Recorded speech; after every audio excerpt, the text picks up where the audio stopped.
us. Good morning, Professor, and welcome to the morning show. Thank you for having me. All right, great.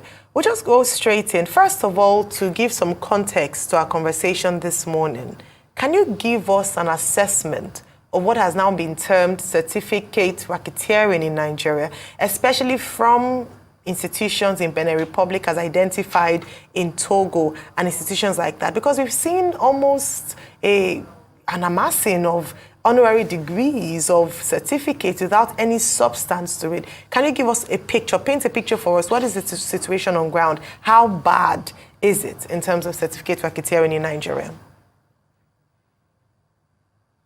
Well, certificate racketeering is basically a way out to get employment, as you know, and because of that, people are so desperate and they find any way what they can do to get it and find themselves worthy for Nigerian economy that is yet to absorb its correct workforce. And because of that laxity and because of that lax manner of government planning process, it's not, it's like anybody, help yourself. Whatever you can do to get a degree and make yourself available for work, and is there, especially in the civil service and public service sectors, where it is a nepotistic approach to work. Just who do you know? How do you show that, yes, you are part of me so that I give you work? Or how do you show that I have something in your getting a job? And that's the problem we're having in Nigeria. If in effect the government is capable of caging up to 3 million Nigerian youth every year that is interested in getting a higher institution, getting into a higher institution, and be able to map out how to distribute them into the educational system that is available, whether it is higher OND or College of Education or university or even agricultural sector. Make it available for them so that they won't just be idle. They won't be going out and looking for any kind of degree to come and do NYSC to validate themselves as employable. That is basically the problem. It's a government problem. After all, Benin Republic, they have their own youth. Why can't their youth also go and look for fake certificate within Benin Republic there? It's not possible for them because everything in Benin Republic is regulated by the Ministry of Education. In short, they have up to 3 ministries that cater for education in Togo or in Ivory Coast or in Niger, so as to make sure that the high-level manpower the nation needs, the government is really in charge and regulating it and making sure that they don't turn haywire and become criminals. Because anybody who got certificate in a wrong way, of course, is not going to lead better in a nation. And this nation is supposed to project itself to have strategic manpower that will really help it grow. And that is the biggest economy in Nigeria. Somebody rated it as a $200 trillion economy, or 200 trillion naira economy rather. I mean, it's you can't find it anywhere in Africa. And so everybody sees Nigeria as a worthy place to come and do something and go free because there is no serious regulation. And that's why we are seeing it that way. Otherwise, the youth, why should the Nigerian youth give himself out to that? No, okay, just for some context, this was an investigative report. Yeah. It was a journalist that decided to look at the system and game the system. So the so-called Benin Republic you are saying, it is the same Benin Republic that has a lot of those fraudulent universities that you can go in less than 6 weeks. And those universities are regulated by... No, but listen... No, hang on a minute, sir. The multiple authorities that you say that regulate universities in Benin. So the university system in that country is flawed in the first place because it could be gamed. And that's why there's this ban. Secondly, the complicity in the education ministry are the procedures in the NYSC that are easy to game. So take, for instance, The reason why these certificates were suspended was because a journalist, like I said before, gave the system in Benin, came back. He had served before in the NYSC scheme. But the scheme, the data set did not recognize the fact that he had served before. So somebody that has served before in NYSC could serve again by just changing few details. Education, those education, they see it as business. All right, it Professor has nothing Riole. to do with their own country. The Economic and Financial Crimes Commission, EFCC, is conducting a comprehensive review and investigation into foreign exchange utilization in the last 10 years, which involves scores of leading companies in the country that may have benefited from FX allocation from the Central Bank of Nigeria, CBN. The target companies include Dangote Group, TGI, and Flour Mills, among several others. The development might not be unconnected with the investigation over arbitrary FX allocations. Clearly, none of the companies was said to have committed any infractions, as there were yet to be proof of their involvement in criminal activities. Equally, yesterday, former Minister of Humanitarian Affairs, Disaster Management and Social Development, Sadiya Umar Farouk, wrote to the anti-graft agency to tender her apology for failing to appear before the commission to answer questions on alleged laundering of 37.1 billion naira during her tenure. But suspended National Coordinator of the National Social Investment Program Agency, NSIPA, Halima Shehu, reported to the agency after she was released Tuesday night. The EFCC is working. Yeah, I mean, there's a lot going on. And in principle, this is nice because we need to be able to investigate the past administration because a lot happened and there are questions that need to be asked. I think I will all remember boldly when we saw the then humanitarian minister then sharing money for people in the hands during COVID-19. And we're asking, where is the accountability for all of this? How this money is being shared? The social investment program, a lot of the things they did then looked very nebulous to us. So if EFCC is asking questions, they have rights to ask. But they should also respect the rights and the constitutionally laid down rights of the individuals involved. If you're doing your investigation, respect the rights of the citizen, because despite whatever allegations you have against her, it is just an allegation now. Nothing has been substantiated except it goes through a court process. So I call that respect. But the question I would like to ask is, all of a sudden, I'm not denigrating people for their health. But why is it that when there's corruption allegation, all of a sudden, people that once served in government, they become sick? We even remember a former minister that even went to forge medical papers just to be able to prove that he was sick. That one became another case because there are allegations that he forged the medical papers. So allegations anyway. So all of a sudden, they become sick.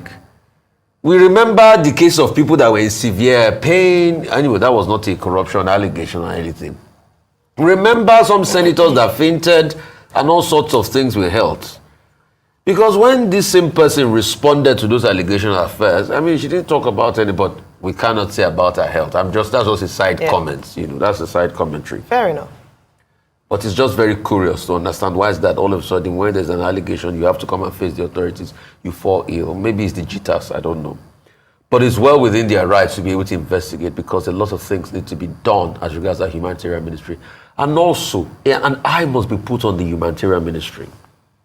Because we have started hearing all sorts of things, people arrested, anyway, people have been changed from their positions. We need to put an eye because that ministry gets a lot of funding, but we don't see the impact of the funding. I still challenge, apart from people that you put up on camera to be able to show that we gave monies, what is the impact as regards poverty of all the billions and the millions spent?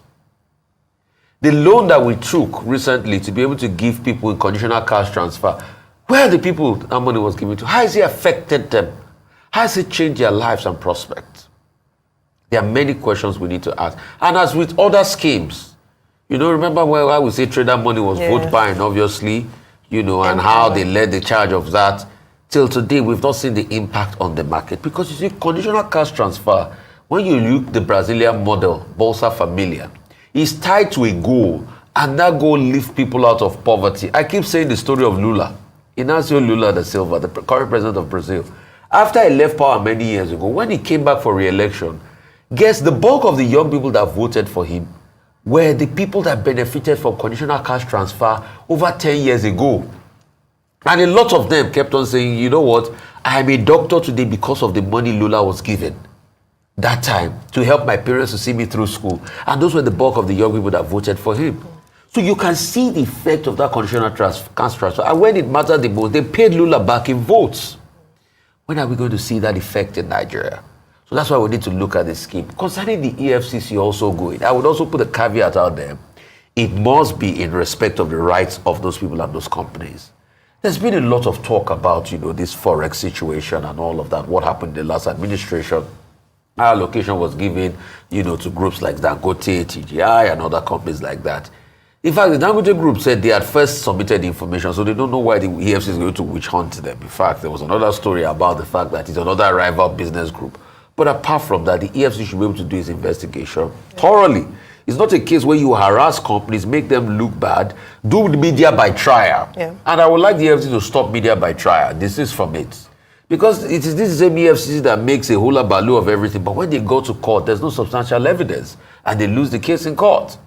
So please, they should do their work diligently to be able to get to the truth of all of these matters. Because we need to be able to get to the truth of all of these matters.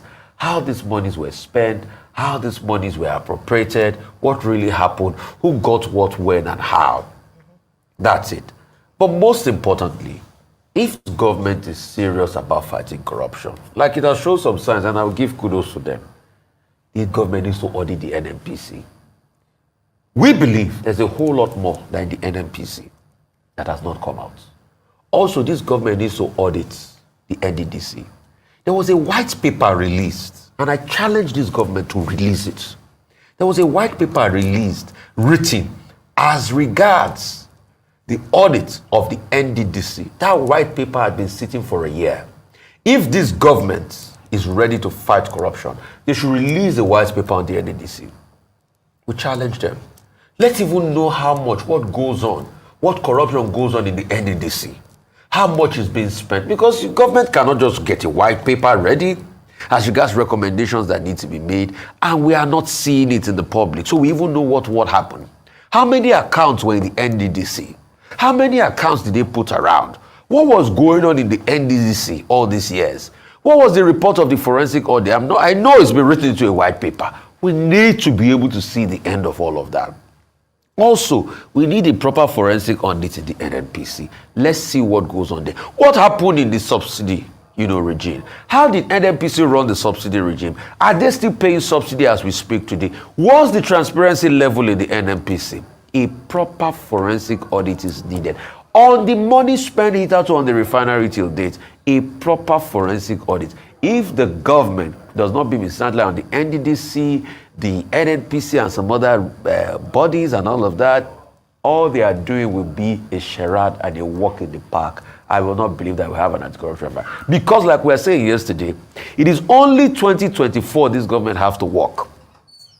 Ayo, at the end of 2024, early 2025, it's going to be officially 2 years to the election. Politicking will have started. When politicking starts, distraction starts. At the beginning of 2026, politicking is going to be in full gear. Early 2027, a new leadership comes in place by February. So it's only this year and probably some parts of 2025 that you really have to do the work. So it's time for this government to get up to this work. Look at the NNPC. The reports of NDDC, the report that was finally written out after the white paper, too should be released, because we can't just see people come faint on TV and we just go like that and they say off your mind. No, that must not be the end of the end. Move on to our next. All right, guys. Good morning, good afternoon, good evening to every one of you. It's good to be back here again. It's another wonderful day. Today is Friday, 5th January 2023. The time is running fast. I can remember the day we celebrated New Year's Day the other day, but today is 5th. You are getting old. I'm getting old. We all are getting old. Thank you very much for your time with us. As you can see right there, the reason why I played those two videos, I acknowledge some of you again, even though I've showcased you guys already. We showcased, we played those videos to let you know that some of the things that we talked about yesterday, I'm always happy when a mainstream media comes back to talk about it. Yes, because on this platform, we don't deceive anybody. We say it how it is. We bring all the evidences here for you. Then if you have to attack anybody, go, to the third party, not us. Thank you very much, my people. I appreciate every one of you for your time with us today. We have a bigger one again. This is better, Edu. Allegedly looted 585 million naira in just 1 month, 30 days or 31 days, 1 month. Better Edu. A lot of you know Better Edu, right? You see, when they mention his name, just now say, Rufai say, the last time she came to the Arise for interview, Rufai personally asked her, will you probe the other woman with thief money who was still show yesterday? I know they remember her name like that. She said, yes, she will do this, she will do that. But she has already entered the position. She's even doing worse. But unfortunately, this is the country we find ourselves, my people, In 7 months in office, allegedly, Better Adu don't thief 4 billion naira. Hey, God, this country, everybody all day for their own. All these politicians, they are on their own. They are doing their things for them, for their immediate family and their extended family, not for you and I.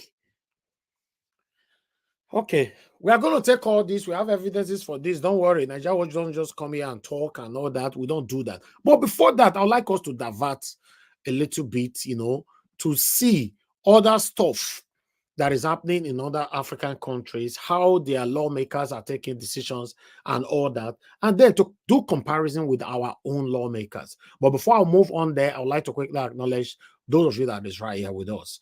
Mother of all, Mommy Diaspora, good evening to you, Mommy. Thank you very much for joining us. Happy weekend to you. Thank you very much. I can see Evie, Jack, Fredo. Thank you. I can see Fat Jacka in the building. Thank you very much. Happy New Year to you, David Platt. I can see right there, Bejulu. Thank you, my people. Tony Africa, I can see right there as well. Didi Anthony, thank you very much. Engineer Francis, it's good to hear from you, sir. Happy New Year to you. Thank you very much for joining us today. Amaka E in the building. Adelaja Ogombi, thank you very much. God bless you, all my people. Vitus Akwembele, Constant, and many, many others right there that I think I've already showcased. Yeah, thank you very much, Moni Olagmiya. Thank you very much, Madam, for joining us today. Peggy Modi, thank you very much for joining us. Mr. Johnson, Johnson Emmanuel, thanks for joining us. Mike Akinbari, thank you very much for joining us. Love of God is my strength. Thank you very much for joining us. And Madam Nena, thank you very much for joining us. We miss your submission. I think it's been a while. You've been on the panel, I guess so. And we miss Madam Busy Berries. Madam Busy Berries, if you are listening to us, we miss you. We want to be sure that you are good. Even what is currently happening in the Plateau State is disheartening. Is really, really disturbing, and that's where you're from. And we also have a couple of our supporters here, our followers here, that is also from that particular state. We are with you guys. We are with you guys. We're talking about it all the time, using our platform to give awareness of what is happening right there and across Nigeria. Thank you very much, my people. I appreciate every one of you. I'm going to post out a link right now for those of you that want to join the panel today. Then you can join in. Click on the link and come in. In case you don't want to come in now, keep the link. Because posting link these days, we have this satanic group of people using our link, to come in here and do other stuff. There are so many things that we sort out behind the screen that you guys are not aware of. But meanwhile, I appreciate every one of you for your time with us today. We have very interesting articles to read to you after this particular video. Please help us to press on the like button and help us to share as well. Kasi Martina Albasi TV just coming in right now. Thank you very much, Madam, for joining us today. Happy New Year to you once again. I appreciate you always.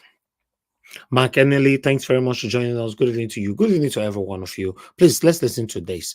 Maybe we can know... maybe this video might give us a better view that we are really, really, really, really behind in Nigeria. Mr. Abo Azi, thanks for joining us, sir. God bless you. No, that's not what I'm talking about. Let's watch this video. Watch. Listen to me. There has been, I'm telling you, Mr. Speaker, please, Mr. Speaker, please, with all due respect, I have been chased through the bushes for for the past 3 months. Jesus. I cannot come here and you tell me that I should be discussing the Economic and Social Council, our children out of school, our lawyers in jail, and all that is happening in West Cameroon. It means nothing to you. Where in your standing orders, Mr. Speaker, where in your standing orders do you have space for us to discuss the issues that have to do with the people of West Cameroon? You tell me, then I'll go and sit down.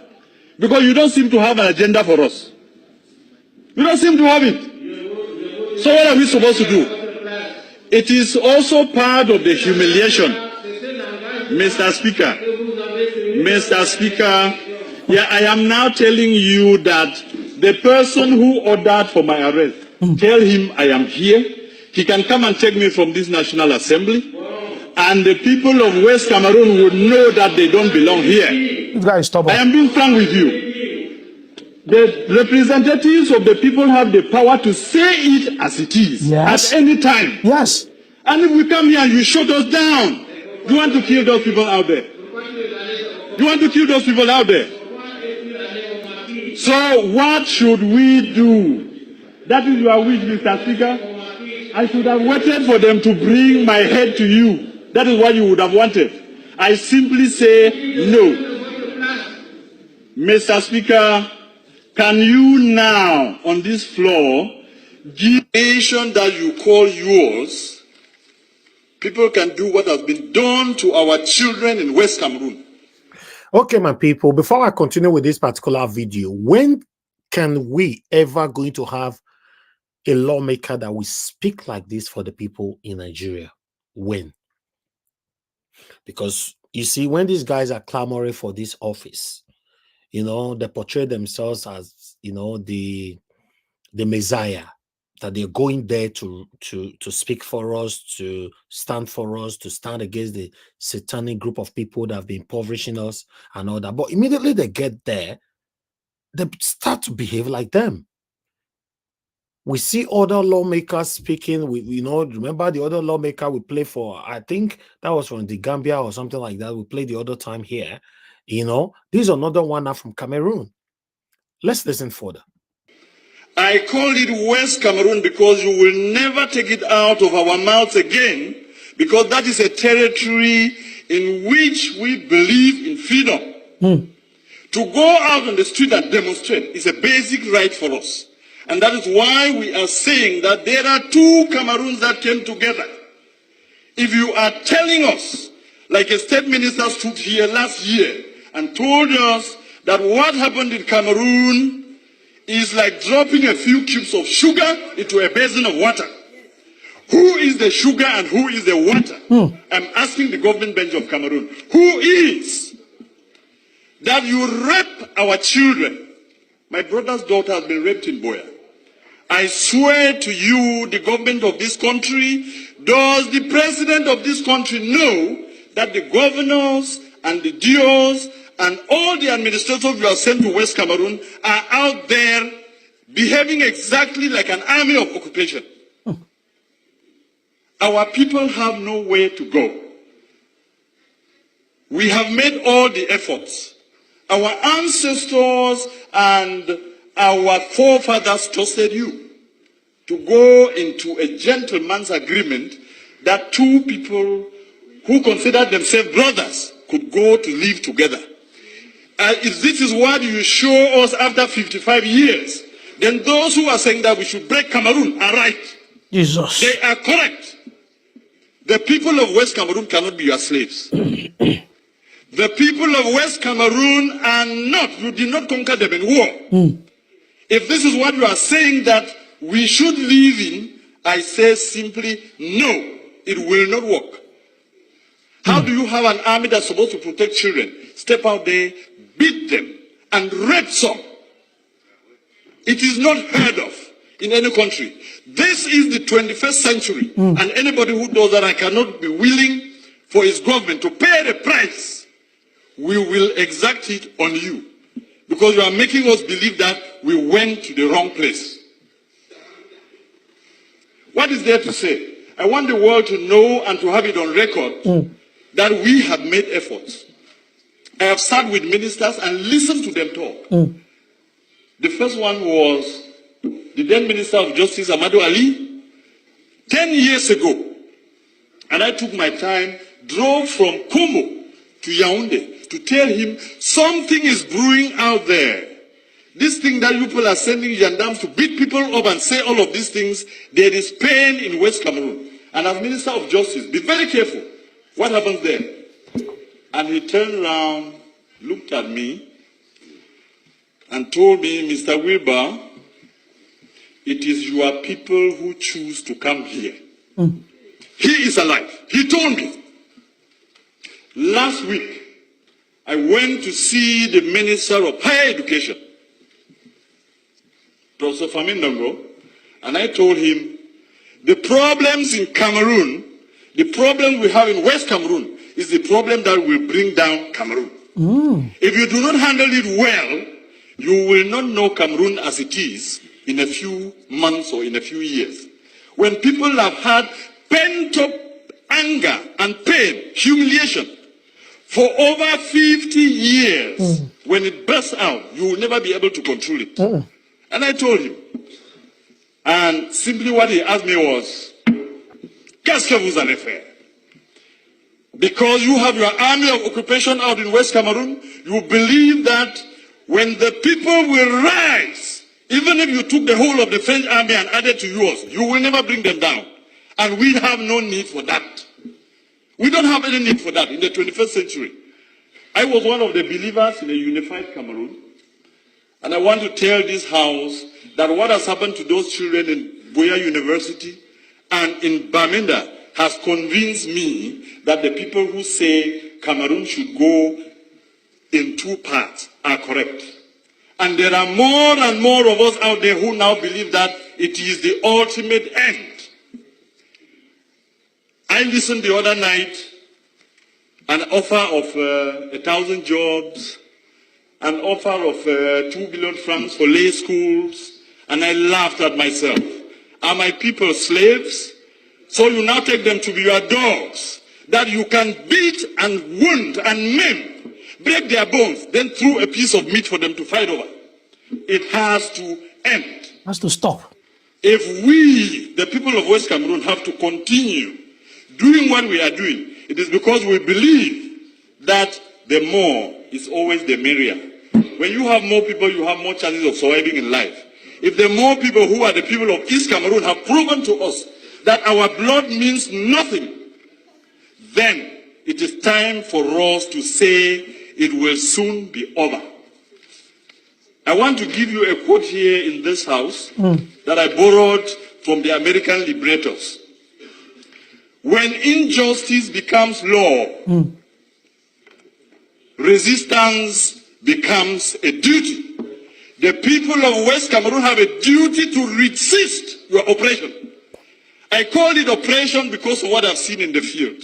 Let me quote you another two instances. 3 weeks ago, there was an incident in Bangolan, which is a neighboring village to Jakiri, where I come from.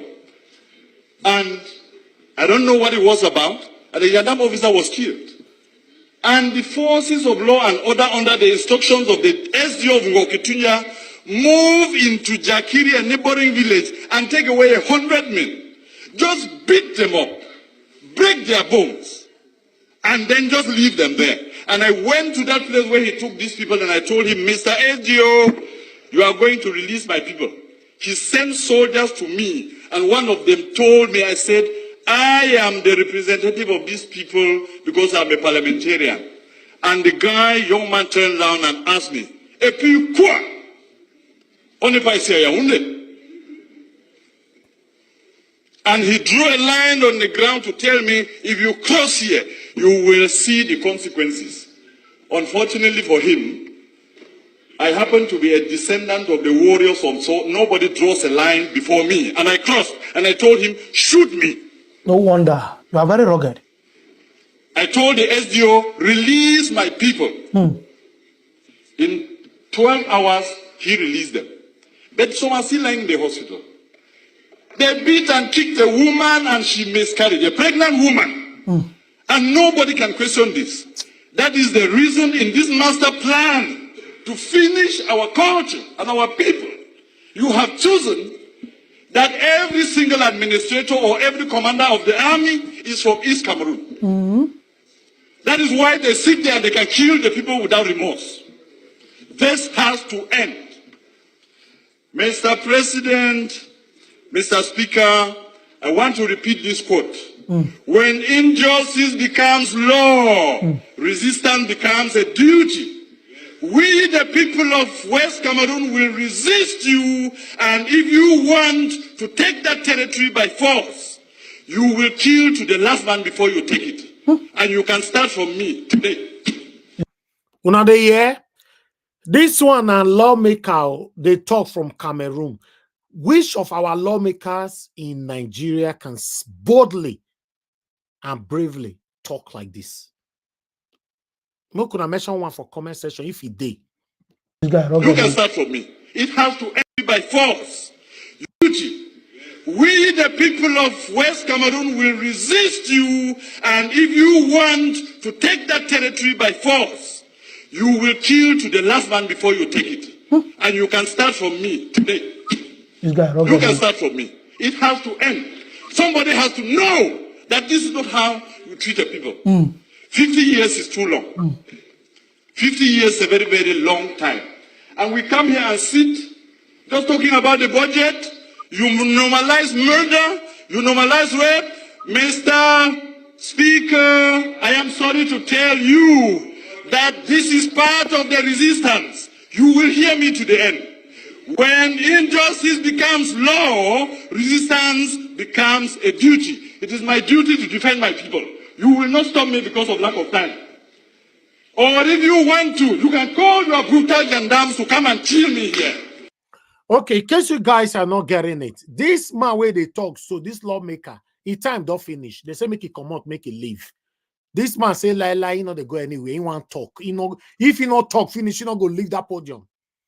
Tell me who go sacrifice themselves for us like this for our own country.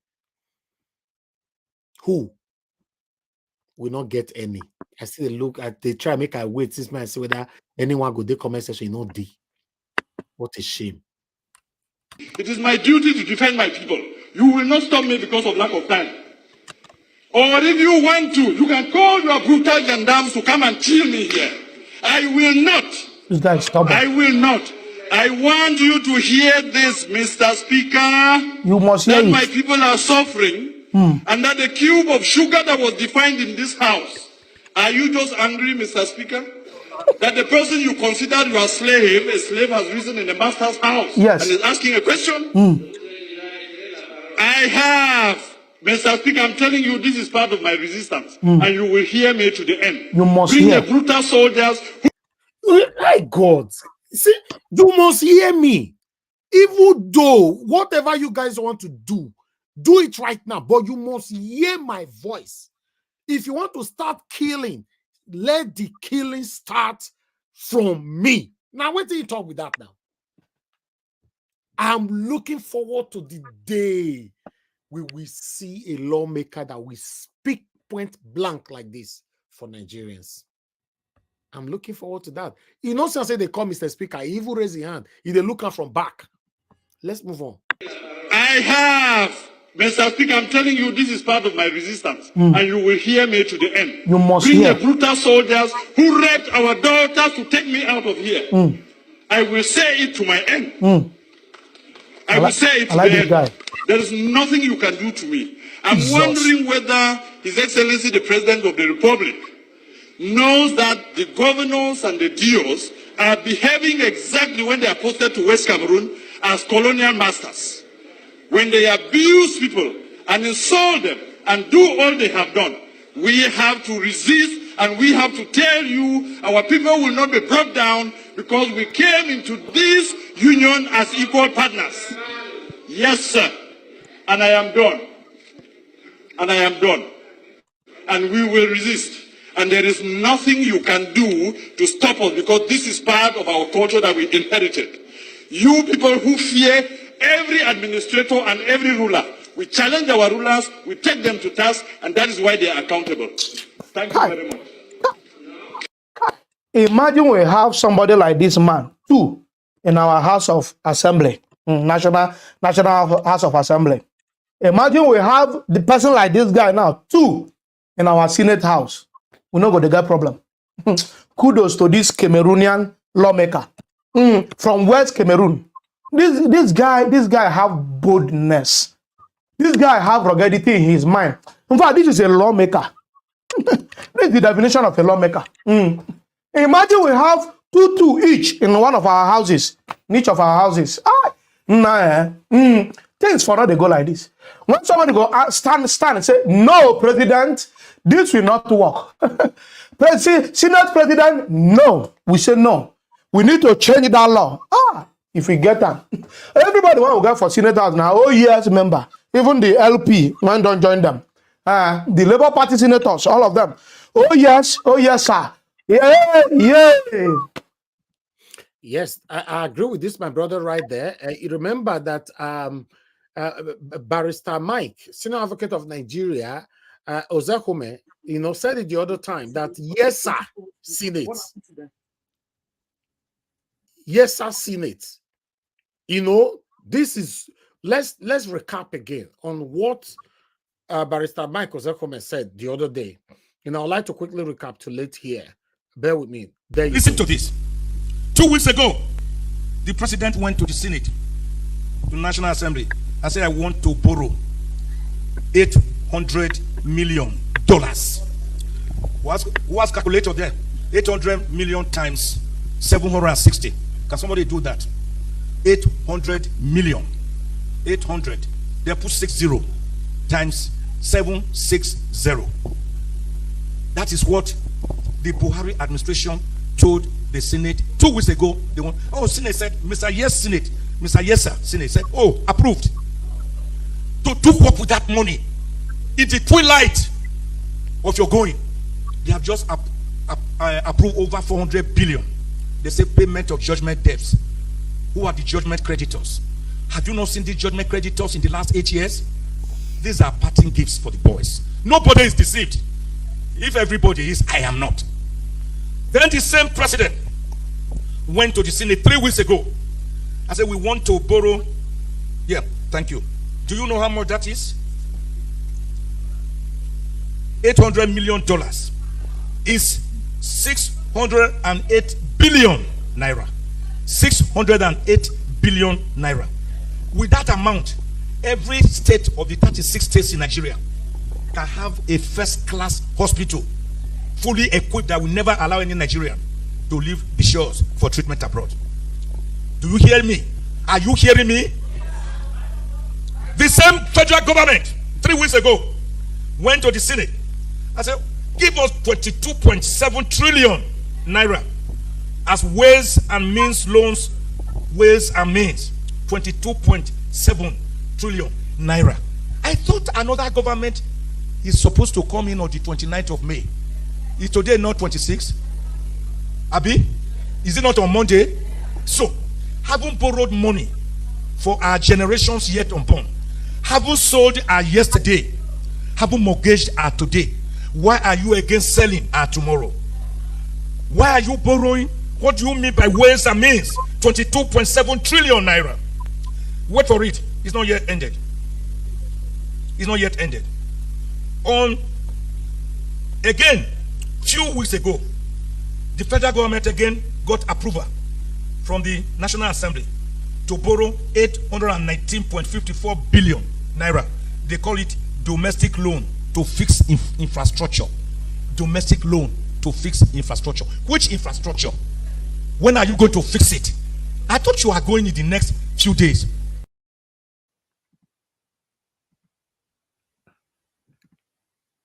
Can anybody hear me at all? Nobody's talking from the panel. We can hear you very well. Oh. Okay, thank you. You guys were not responding. Thank you very much, madam. Thank you. Thank you, because you know what these guys are doing. Mr. Jonathan, we can't hear anything from you. You muted yourself. I think you were talking, so try and sort that out before it gets to your time to give your submission. Una hear him? When Michael Zekome was talking, Mr. Yes Senate were just granting it's just the same thing they are doing now with Tinubu now. Anything Tinubu just need, yes, sir. Anything Tinubu need, yes, sir. But you see that lawmaker just now from Cameroon. We are praying to have a lawmaker that will truly, genuinely be with the people. We are looking forward to that. It's very sad. But meanwhile, let's come to the main article that we have for you guys today. Good morning, good afternoon, good evening to every one of you. I appreciate you all, my wonderful people right there. In case you want to join us, a link we posted earlier on. But when I finish this presentation, I will repost the link again. Mr. Jonathan, are you the one on mute yourself? Yes. Can you hear me now? Okay, you are good. Yeah, you are good. Okay. Thank you, sir. We'll come back to you. Thank you. All right, guys. Please do your part. Do your part. Press on that like button and let's take it from here. Let me quickly put this on your screen, and also take a few reactions from other people from another platform. Then we take it from there. I appreciate every one of you, on this platform. We just say it how it is. We bring it with evidences and all that. That's what we do here. Okay, let me put this here on the screen. Okay, I can see Madam Nena on the backstage as well. I'll come back to you, Madam. Bear with me. Okay, there you go. As you can see right there, Tinubu's Humanitarian Affairs Minister, Right Accountant General, direct payment of public fund into private accounts. That is the evidence right there. I would like to put the evidence. Let me make it bold so that you guys can see. I thought, okay, there you go. That is it right there. But meanwhile, let me just take one or two paragraphs here quickly. The private account belongs to Oniyelu Bridgets Mojisol, identified as a project manager by the minister, Dr. Betta Edu, the Minister of Humanitarian Affairs and Poverty Alleviation, asked the Accountant General of the Federation, Mrs. Oluwatosi Sakirat Maden, to send public funds to a private account according to a letter obtained by Sahara Reporter. Show they do all this one, so but meanwhile, my people, hold on, let's move on from here. There are so many distractions here, but don't worry, let's see. The private account belongs to Oniyelu Bridgets. A letter from the minister with reference number FMHAPA/HQ/OHM/S.208 to the Accountant General of the Federation, Mrs. Madane, dated December 20th, 2023. Just 5 days to Christmas, they were sharing our money. Oh, God. Asked that over 585 million should be sent to a private account. The letter signed by the minister, Dr. Edu. It is titled Mandate for Payment of Grant for Vulnerable Group in Akwa Ibom, Cross River State, and Ogun State, respectively. It reads, I hereby approve the payment of the cumulative sum of 585,189,500 naira. These are payment for programs and activities of the Renewed Hope Grant for Vulnerable Groups. The details showed. We just move on. So there are a lot of information right there. I don't think I want to take all of them, but in case you want to read it yourself, you can just go and, to Sahara Reporter. Everything is just right there waiting for you. But meanwhile, people have reacted to this. A lot of people reacted to this, on other platforms before my platform. My own panelists will start reacting to all this. But let me put people's reaction on screen and take it together. Guys, press on the like button. Now the woman be that, yes, now she be that. Now she be the minister where they say grant, say thief this money, so allegedly. Then Sahara Reporter, they talk and so. But meanwhile, let's take this reaction. This is why we need men of integrity in sensitive position of national importance. A Bukola Saraki-led Senate would never condone this. A Bukola Saraki presidency will set Nigeria on a pedestal never seen before. Now with the same Bukola we will know that time. Anyway, a lot of people were speaking for him on the social media. I don't understand. Maybe one of you can talk more about that Bukola later on. But meanwhile, you can see this one coming from B.O.D saying Halima Shehu was arrested for channeling a whopping 70 billion naira into a private account without the authorization of the president. And now there is a fresh case of Betta Edu in an alleged involvement for misappropriation of another 3 billion naira. What is wrong with women? That question be has to get to what is wrong with women, because some of the way they advocate for this platform say women must take over, women must take over. If we see what is or women they do us now, if they give them the opportunity, they be as they get. So Toye responded there. If we have a working Senate that is interested in doing oversight, this kind of issue would have been arrested. God bless the Saraki-led 8th Senate. This hierarchy of a thing now. So that man good that time like that. Okay, let's move on. Edozie John say, we are so keen deep in corruption, and I don't believe it is solely an individual or tribal issue. It is systemic. The system is rotten. Anyway, but meanwhile, we have another person here. Olorogun E said, I have always said the humanitarian affairs minister needs to be closely monitored, as a ministry could be a proper conduit pipe for embezzlement. Now the party has just begun. Grab your popcorns. While we have another person here saying, that's Mr. Bashir Ashura. Okay, I trust Saraki-led Senate, proper disciplinary committee would have get on this matter. God bless Oloye. I don't know what that means, but meanwhile, I think this is the last one. From Ken. Ken is saying, this is unbelievable. If this is true, then you would imagine what is and has been going on in terms of looting of the country's resources. My people, I've done my own part today. That is all I have for you guys today. Thank you very much for your time with us. I appreciate every one of you. Please help us to press on the like button. Help us to share. Let our voices go far. Press on the dollar sign. Encourage what we're doing here. Support the channel. God bless you all. I can see Madam Irene's finance just coming in. Good evening to you, Madam. Thanks very much for joining us. Madam Luke, thank you very much as well. I appreciate you. Fredo, thank you. Thank you, Don Faye.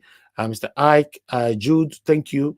And many others right there. I appreciate you all, my people. So I'd like us to start talking straight away. You know, I'm going to call on the first person, although if somebody want to call in, I'm not sure. I'm not sure if anybody want to call in.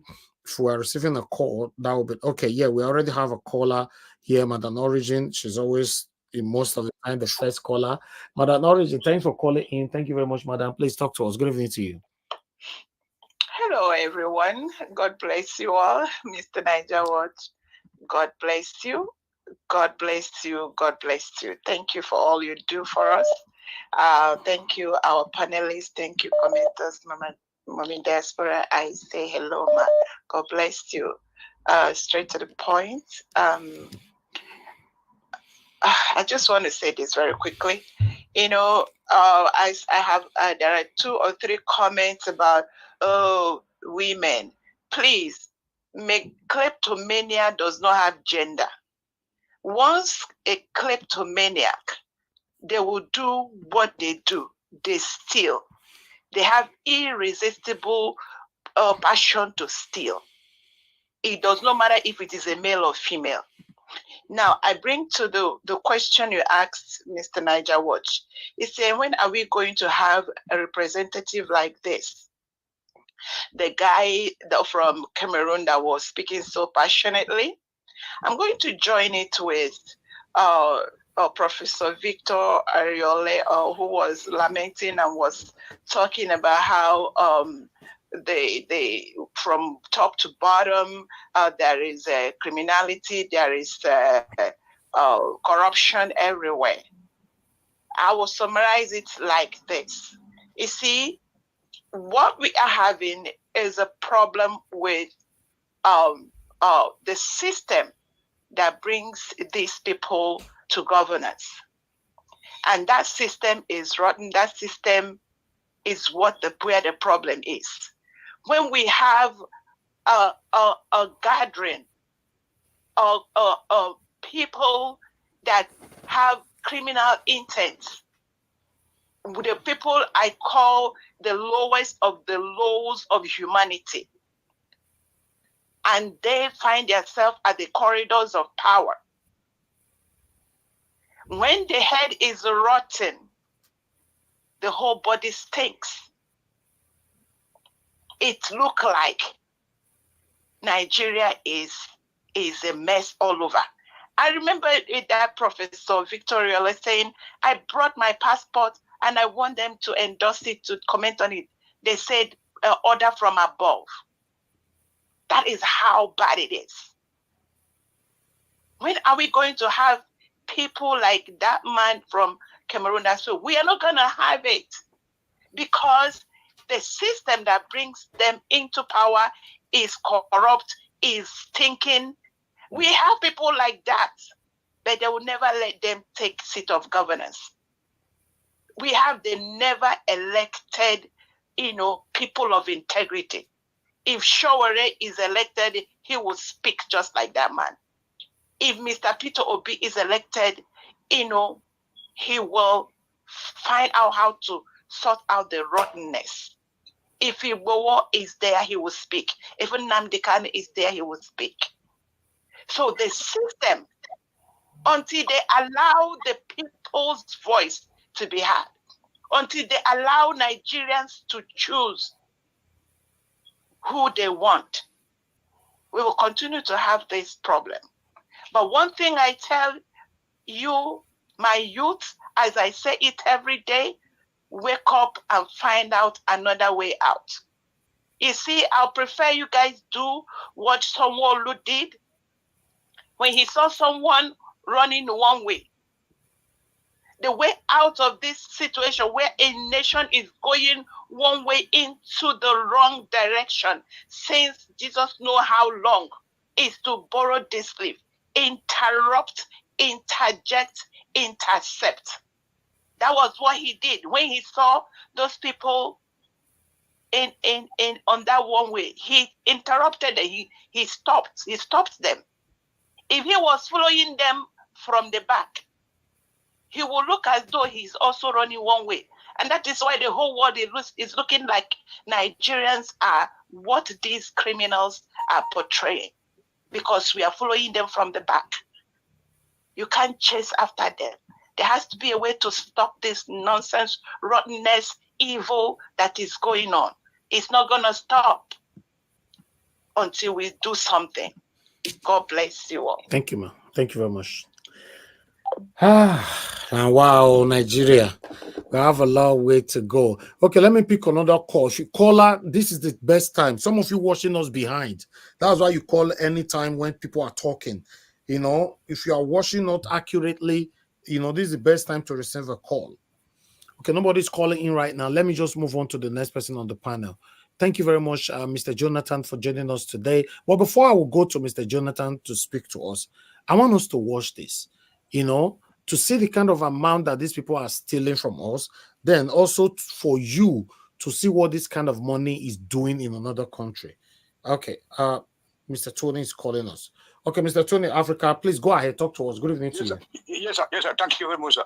Yes, sir. In addition to the system, lack of system, it is the monetization. Now, money, we cannot use grammar. People, they buy their seat, so the good people cannot come in. It's a black thing, first of all. Even Cameroon also, it's also not a good place, because all black Africa countries are not okay. Yesterday, there was a guy in another show called Checks Effect. They asked him to name he has been to many countries in Africa and in Latin America and across the world, except Asia. He said that the less developed country in Africa is Nigeria. As a result of this money, money, we just see the crocodile eyes, so we don't expect anything to work. So nothing will ever work in that country. Nothing will ever work in that country, because It's too big. The country is too big, and it's too diverse. What about India? So India is not big. No, India is big, but you know that. But Indians, people always say that India. You know that you have almost dictator, semi-dictator, and they rule those places. But we say that we don't want that we want democracy. The Obama just third term could have been a way to turn things around. But we say we choose to democracy. This guy came in, Obasanjo came in, he paid off all our debts, set up a various program, development programs across Africa, and then he was doing the things, but Putin the same thing. But we are waiting for European people to come and tell us how to govern our space. That's the problem. And that time has passed now. Because if you look at Obasanjo, he tried to close ranks with other world leaders. He goes to Tony Blair and told him point blank that the money, 50 billion that is in UK banks, assuming that they were in Africa bank, don't you see that we can get our space developed? I mean, things like that. But our people said no, we want democracy. So we're going to chop the democracy now. Free speech now we will chop. Black people need strong people to, and Obasanjo set up EFCC. Okay. Started arresting his governors for the PDP. Thank you, sir. All right. Thank you, Mr. Tony. Thank you, Mr. Tony. Thank you very much. Let me move on, my people. Other process calling in again. Mr. F.A., thanks for calling in. Good evening to you. Please talk to us. Hello, good evening, sir. Thank you. Off your TV now. Go ahead. Okay. I don't want to answer. Can you hear me? Yes, I can hear you. Thank you very much. Go ahead. Good evening, sir. Thank you. In my own opinion, I think we can like the way they rule like China, the way China say they rule their country. Anybody misbehave like this, make them be bad. That's now without strong law, bros. We talk from now to 10 years. But we don't have the right person in power that can make that happen. From head to toe, right now in Nigeria, it's corrupt. Yeah, they say where the head is wrong, exactly. So we don't have the right leader that will authorize that will put that through. But I think one day it will happen. We are getting there. Thank you. Trust me. Thank you, sir. Thank you, my brother. Thank you. Okay, guys. The money that this satanic set of people are stealing from us, look at what others are using it to do in their own country. Watch this video. Maybe the video will shock you. Construction project in the world by experts from various. Hold on, guys. I don't know why it's not showing right now.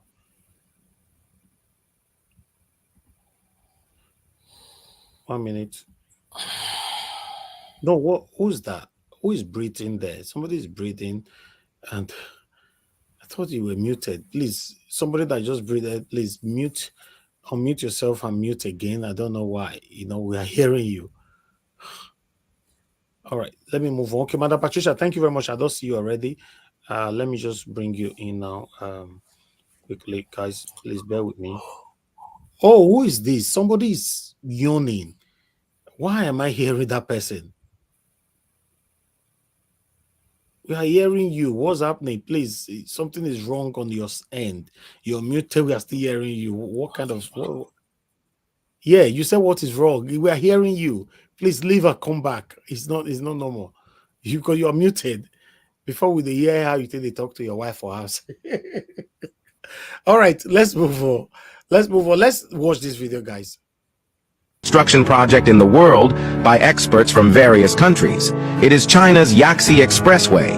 Yaxi Expressway is an expressway connecting Ya'an City and Xichang City. The total length is 127 miles. The total investment is $3 billion. Okay. The total investment is $3 billion. Right? Okay. 7 months in office for Tinubu. Tinubu alone for ways and means, they say they'll collect about 7.9 billion, 7.9 trillion naira. 7.9 trillion naira is already above $3 billion. Look at what $3 billion do. Now, waiting one person the thief, if it's even too small, waiting one person the thief be this, so Watch this and me see what $3 billion do. Countries. It is China's Yaxi Expressway. Yaxi Expressway is an expressway connecting Ya'an City and Xichang City. The total length is 127 miles. The total investment is $3 billion. Construction started in 2007. The entire line was open to traffic in April 2012. Mountains overlap all along the line. The bridge-to-tunnel ratio is as high as 55%. There are 270 bridges. There are 25 tunnels. The 32-mile-long road from Tuowushan to Shimian is called the Devil's Road of the Devils. It's almost all long downhill. The altitude here is high. There are many sharp turns along the cliff. Its average elevation gain is 24.6 feet. For every 0.6 mile it extends forward. Travel through deep mountain canyons where geological disasters are common. It is recognized by experts and scholars from various countries as the project with the worst natural environment and the most difficult construction in the world. Because of its steep rebirth, it is called the Highway on the Clouds by the world's architectural experts. I have to admire China's infrastructure projects. What do you think of it? Yes, what do you think of it? That's a wonderful question right there. What do you think of it? This is what we are talking about. Sometimes when we do, you see one or two satanic people who come to this platform saying that Nigeria doesn't have money, Nigeria cannot do this, Nigeria cannot do that. The money that this satanic set of people are stealing from us, if we were lucky to have a good leader, Nigeria would have been more far developed than Dubai by now. That is the fact. That is the fact. If we were lucky to have a good leader or leaders. But the problem we have is these guys are sharing money amongst themselves. So the remaining little is what they invest back, or rather use for us. That's why you see governors in different states, almost all the states in Nigeria. For example, in my state, you see a governor will build school. You see some gullible Edolite will be celebrating the governor. The governor try now. I not see a primary school.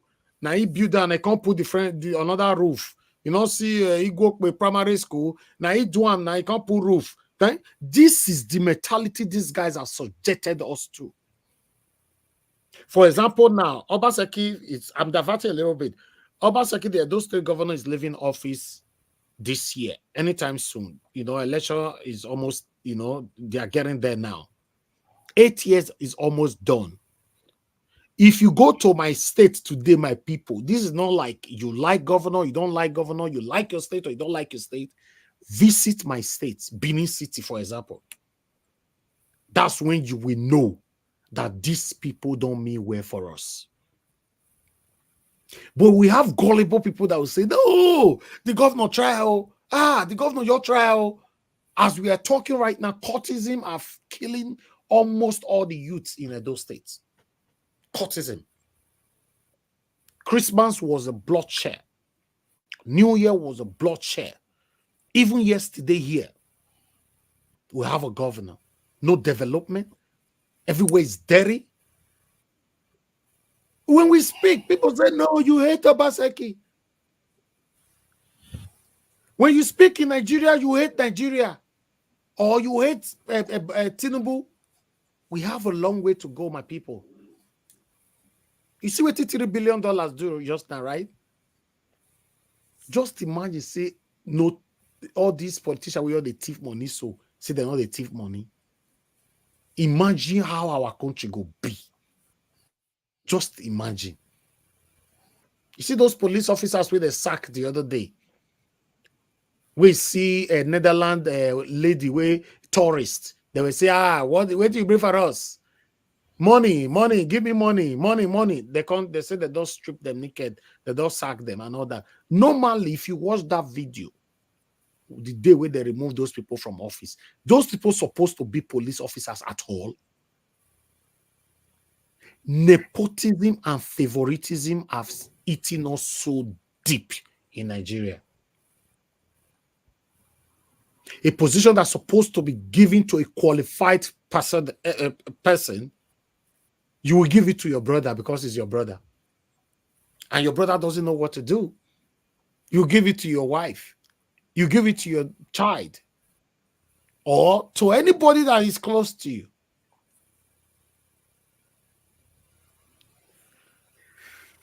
Let's move on. Thank you very much, my people. I appreciate you all. I'd like to start with Mr. Jonathan. Thank you very much, Mr. Jonathan, for your patience. Please talk to us. You have Thank you. Good Thank you evening. very much, Mr. Thank you very much, Mr. Elvis. Thanks to everyone there, all those that are on the panels, all those that are on the comments section. My greetings to you all. It's like I don't even know where to start because my comment on my submission yesterday was just like a direct response to the presentation of today. Like, Nigeria, as I always say, is a soap opera. We've seen all this before. We've seen it before. It's just playing out again. The country is corrupt beyond redemption. Full stop. The only way you can go further is with the right people, the right individuals to lead, to be in the position of leadership of Nigeria. Other than that, nothing. We shouldn't just expect anything from that country. It's as simple, as straightforward. The question is, where is Nigeria money? Where is the money? Where is Nigeria money? Where is that country's money? And I did yesterday, just information for information purposes only. I outlined Nigeria money, where the money is. I did. It's not a secret. The information is out there for everyone to see. It's all out there. And I was so grateful when I listened to Rufai. He said one of the body that should be probed, audited, is the NNPC. This Nigeria's problem is not difficult to solve. They are all there. It's like a thief. They will say a thief will come in the middle of the night to come and steal. These people, they don't come in the middle of the night. They come in broad daylight.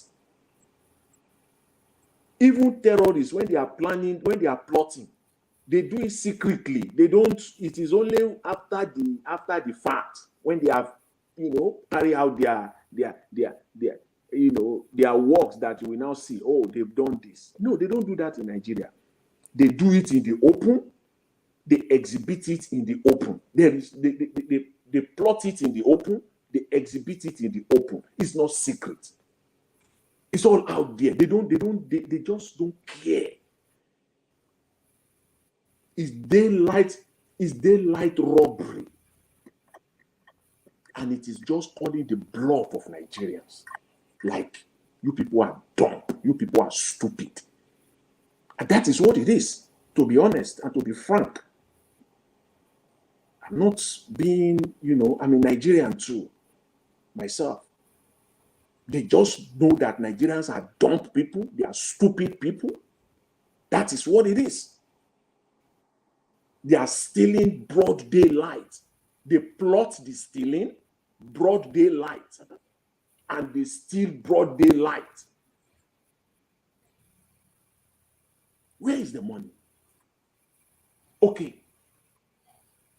This October, 2-3 months ago, how much did NNPC remitted into the Federation account? By their own numbers. They say numbers don't lie. By their own numbers. NNPC is expected to have deposited $4.1 billion. $4.1 billion into the Federation account. Where is it? Where is that of November? Can't we just ask? They are just robbing in broad daylight and people kept quiet. Where is the money? I'm not throwing any numbers there. It is their own numbers. That's what they told Nigerians. That's what they said they are making per month. They presented it again in this budget again, that's what they will be making. Unless are they lying? Are they misrepresenting information? And if that is the case, to what end? For what purpose? Are you misrepresenting the numbers and the information? You said that is the amount of money Nigeria will be making per month, $4.1 billion. So NNPC, where is $4.1 billion? That is the broad daylight stealing. So if that country is going to move forward, the audit will start from there. This EFCC, what is happening around now, going all over the place. It's not wish hunting. They are not, even if it were to be wish hunting, it would have even be better. It is just drama. When you go on and you arrest a person, you get a warrant to go into an organization like Dangote, and you went in there, like FBI will do in the middle of the night or 5 a.m. in the morning. When they come like that, there you know that, yes, heads are ready to roll. They don't just show up. Somebody will have appeared. If they did that like 4 days ago, somebody will have been arraigned in front of a judge by yesterday, this morning at the latest. Because you don't go there without evidence. That's why we know that it is all a charade. It's just a game. That's why I said Nigerians are dumb and stupid. They are not doing anything yet. Because if you go and do that, you go there with your evidence. You have investigated. You don't go and arrest somebody like Dangote, or you don't go and ransack his office or offices like that. You don't do that. You must have your work done. Your people must have completed the job. You are ready to get this man arraigned in front of a judge within the next 24 hours, or whoever that is perpetrating it. But we have not seen any of that. So that tells us that it's all a game. It's all drama. It's all drama. You know what they like to do? They are always very vague. When you know that they are stealing, they are always very vague. They will come.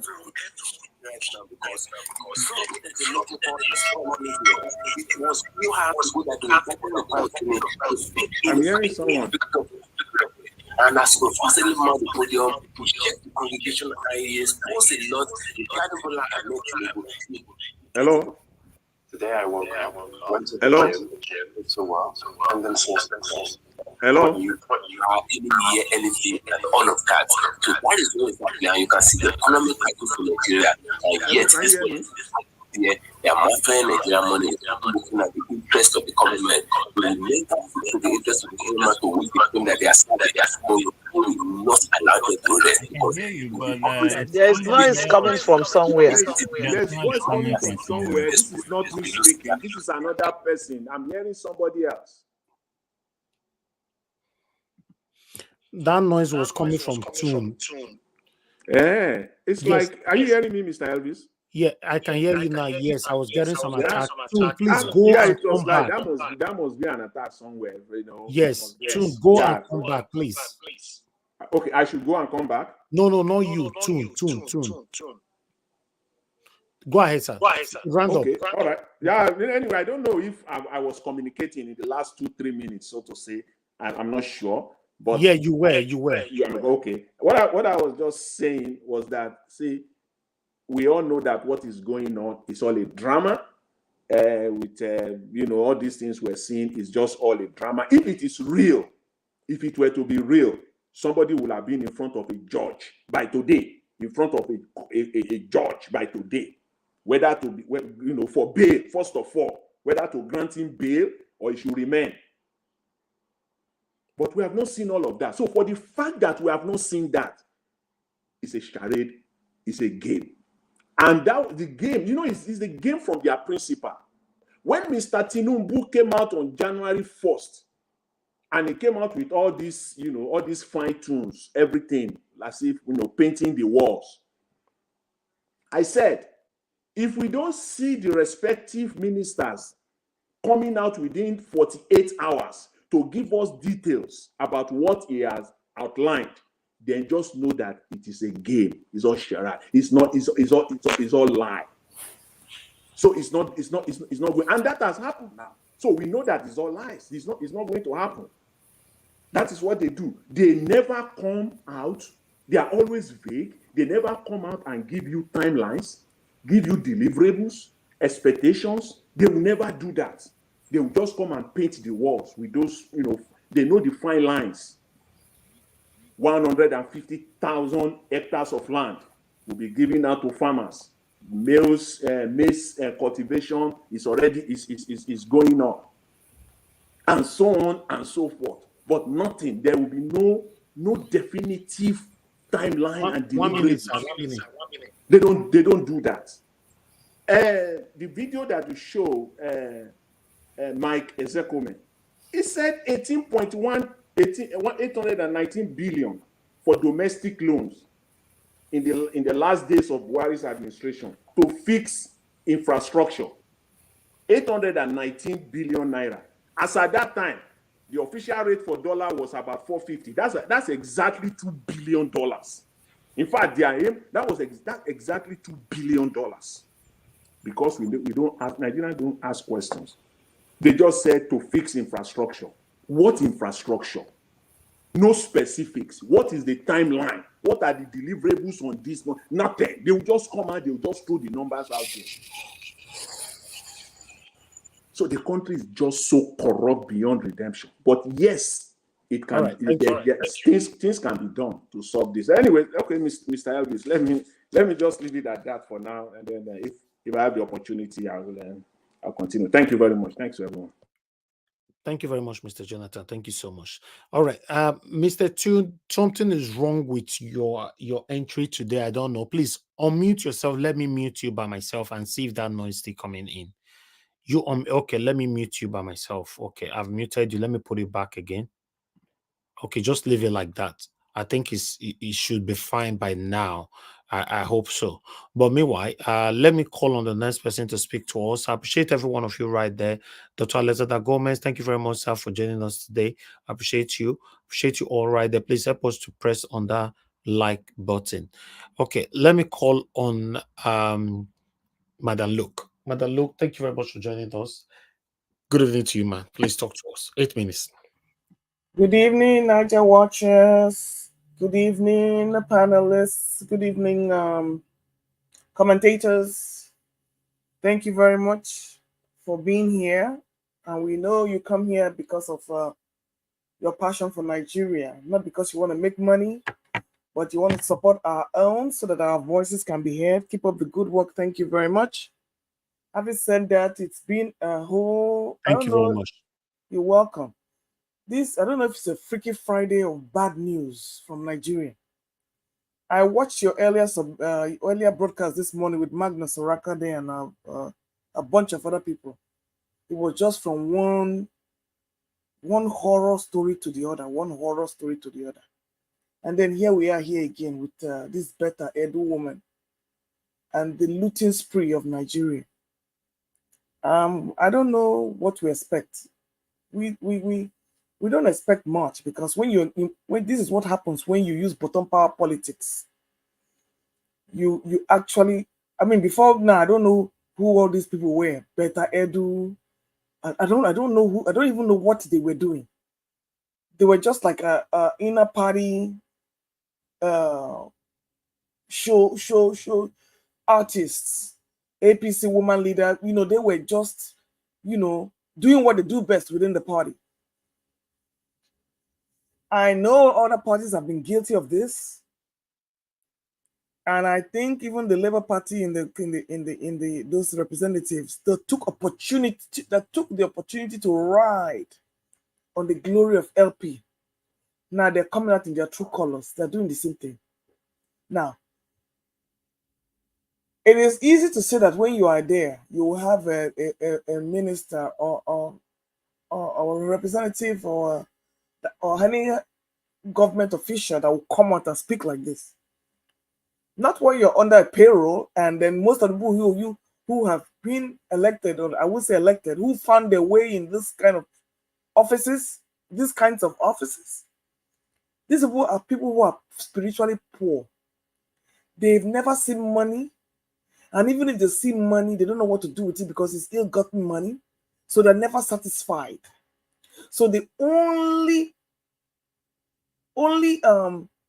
agenda on their plate is to make sure they steal and steal and steal. And you know what greedy people do? They're never satisfied. It's like a bottomless pit. Now they always say that we have an APC, the party of all liars. A liar can steal. Somebody who steals can kill. I mean, they don't have any conscience. All they see is how they can line their pockets. So I'm not expecting anybody to come out and talk. You were showing me a clip of China. I don't know if anybody has ever been to China, but just out of curiosity, I have been once. And let me tell you, that one you are seeing is child's play. There is no province in China that has a ghetto. Go and look for it. As big as that place is, there is no province that has a ghetto. Everywhere you go, it's like there is something that will bring you there. They make sure they have an attraction in every province. Now people say, oh, they're communists, they do this. And maybe sometimes that's what we need. Because until we're all on the brush under one umbrella, it's better for me to have one dictator than for me to have several dictators. Right now, we have several dictators running the show in this country. That's why I like what Rwanda is doing. I don't particularly think somebody should sit down as a lifetime president, but sometimes one dictator is good. It makes sure everybody sits up. So Nnamdi Kanu has spoken. Sunday Igboho spoke. What are the other ones? Ojuku's where? When they decided not to do a Buri Accord and they decided to cheat themselves, not also cheat themselves out of prosperity. What happened? So people have spoken. The only thing we have is that when you come out to speak, you will die alone. Nobody will support you. Nigerians will not support you. And it's not because they don't want to. And I will keep saying this on this platform. A hungry man cannot fight. Yes, a hungry man is an angry man. But while they're angry, they're only looking for food to eat. They're not looking to fight. A hungry man is an angry man, but it's not to fight. It's for stomach infrastructure. And they will kill, loot, maim to make sure they get fed, not to propel the country forward. The looting will continue. Like you were chronicling all the looting Buhari did before he left, and then Tinubu is coming and doing his own. That is what Nigeria has been doing for the past 60 years. For the past 60 years, they're telling me Obasanjo did wiped off the debt and all this one. Before Obasanjo did all that, do you know how much that man stole? What did he do to make sure Nigerians were independent regionally to be able to stand on their feet? What did he do to address that constitutional matter? It all benefits them, and now they're coming out and saying everybody's preaching for the choir. I am very happy Atiku has come out to say he's going to run for 2027. And for one reason, Wike will shut up and will not use PDP as his launchpad. Not that I care that he wins or whatever, but I'm happy has come out because somebody has to check that I won't use that word in this forum because they've already cautioned somebody else in another forum not to use that word. That erratic somebody. Whether it's a 20-year-old or 95 years old, I don't care. Anything is better than what we have now. If it's going to be a coalition, I don't care. If it's going to be what we did for 2023, I don't care. Let that 66% still not count for this APC. And I'm fine with it. The problem we have to deal with is how to check the rigging and to make sure that this illegitimate government doesn't spend 8 years in power. So in the meantime, you cannot elect concubines and your co-bedmates and expect things to work, because illegitimacy can never fight illegitimacy. Corruption can never fight corruption. So we will just have to keep talking and keep brainstorming until we can get it right. Thank you very much, my people. All right, thank you, Madam Luke. God bless you. I appreciate you. Thank you very much for that wonderful submission. Okay, let me quickly move on to the next person quickly, which is Madam Nena. Madam Nena, thank you very much for joining us today. I appreciate you. Good evening to you. Happy New Year to you once again. Please talk to us. You have 8 minutes. Hello? Can you hear me? Yes, we can hear you. I was talking. Oh, okay. Okay. Yeah. Good evening to Thank you you. so much. Thank you so much for service. Happy New Year, everybody. Oh my God, it's been a while on this platform. It's been a very long while.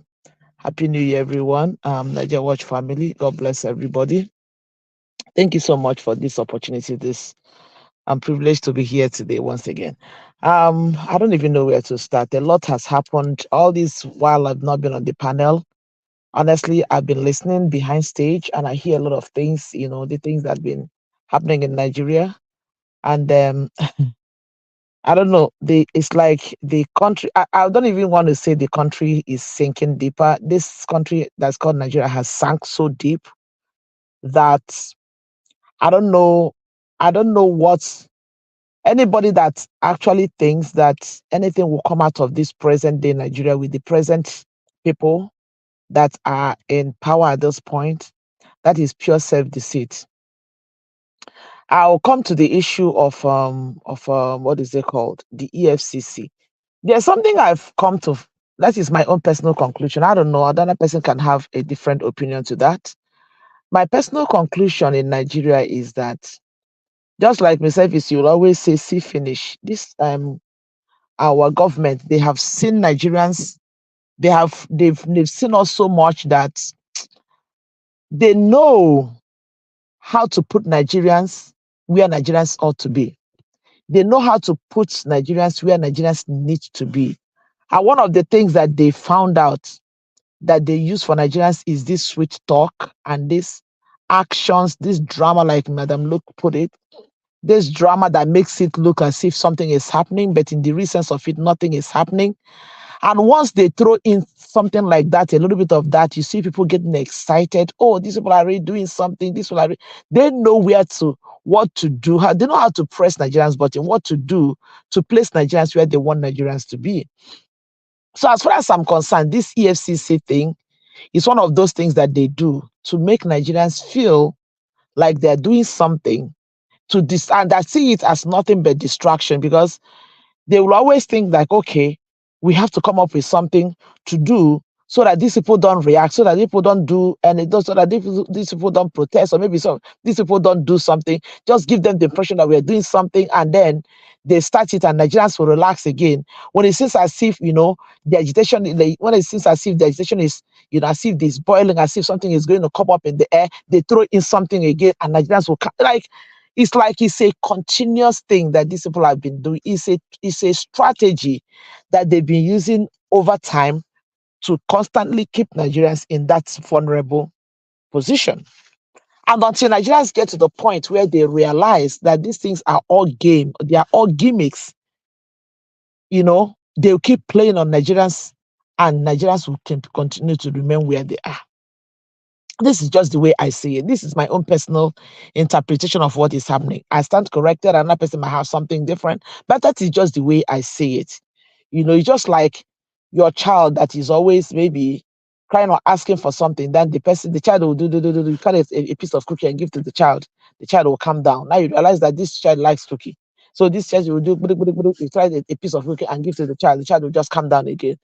Because all you want to do is just to keep that person perpetually where you want the person to be. That's just what I see.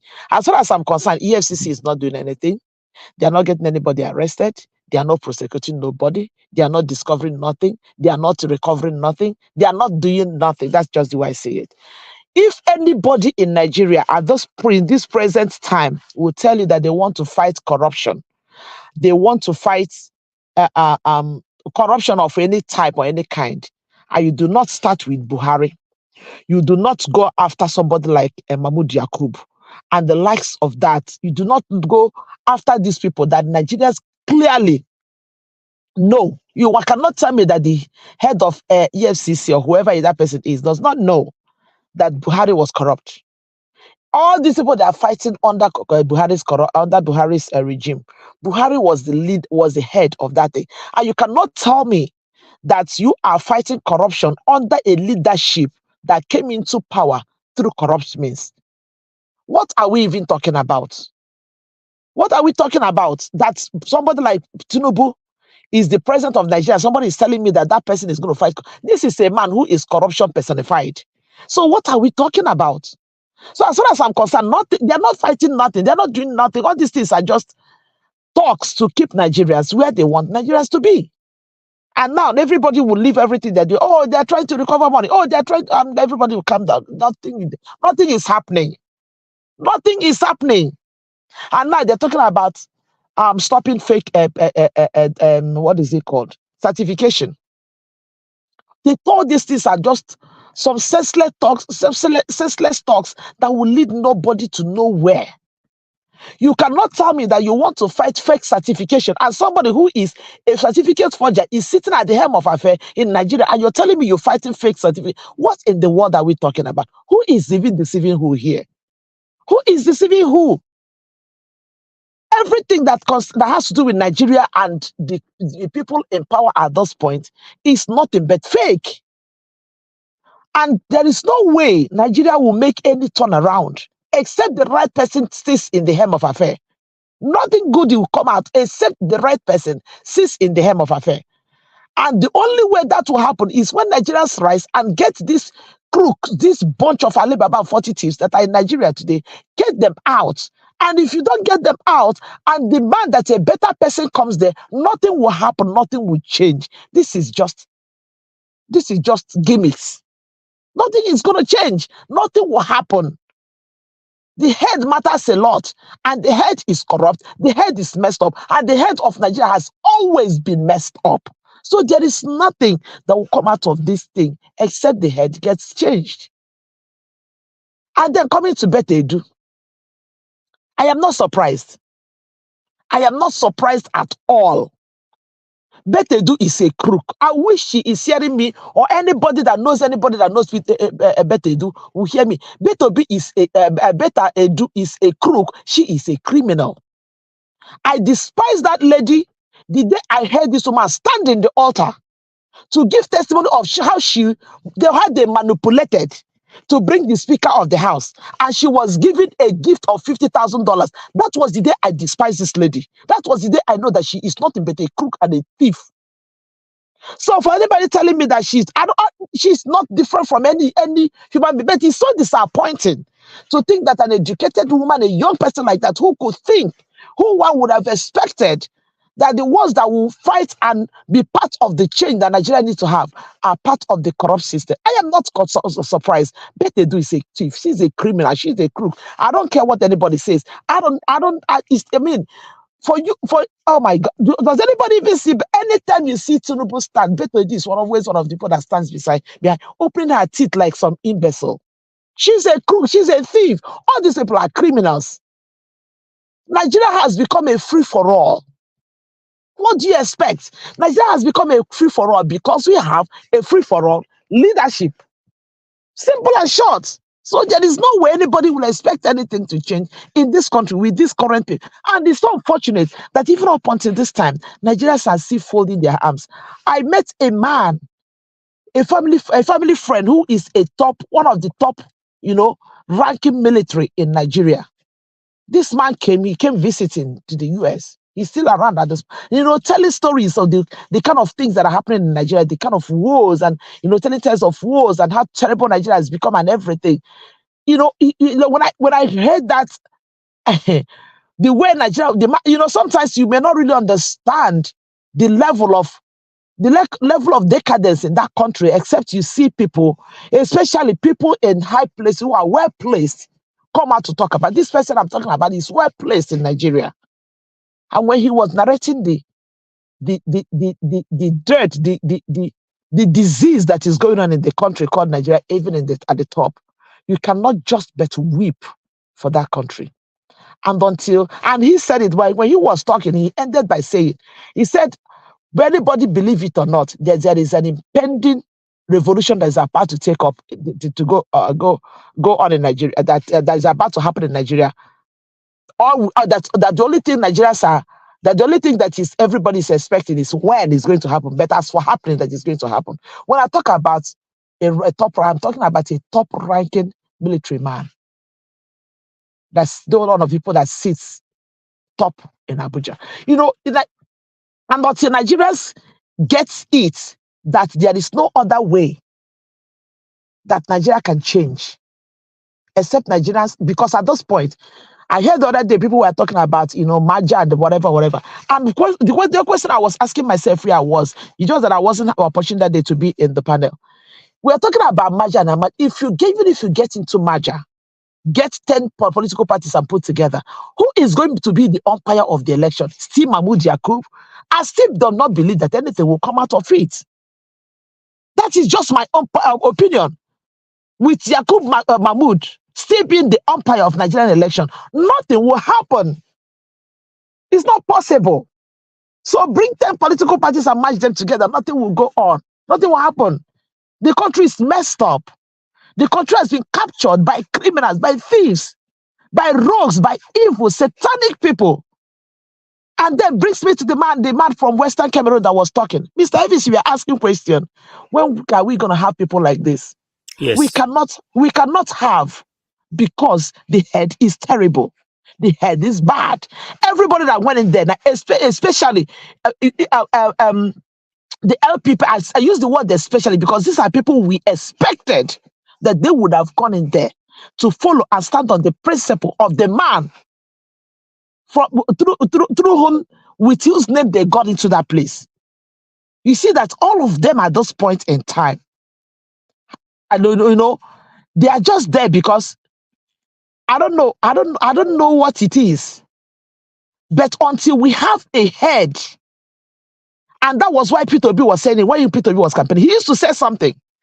They asked to ask him, how do you fight corruption? He said, first of all, when people see that their head is not corrupt, when people see that their head is not corrupt, then the corruption, the cleansing of the elimination of corruption will begin to trickle from the head down. We cannot have such people because the head is corrupt. First off, okay, I don't know how many of us that saw. I saw that thing this morning by this Adiola, this popular blogger Adiola was training this morning that the federal government gave lawmakers some bags of rice to give to their constituencies. So one of them made a video and was talking about it.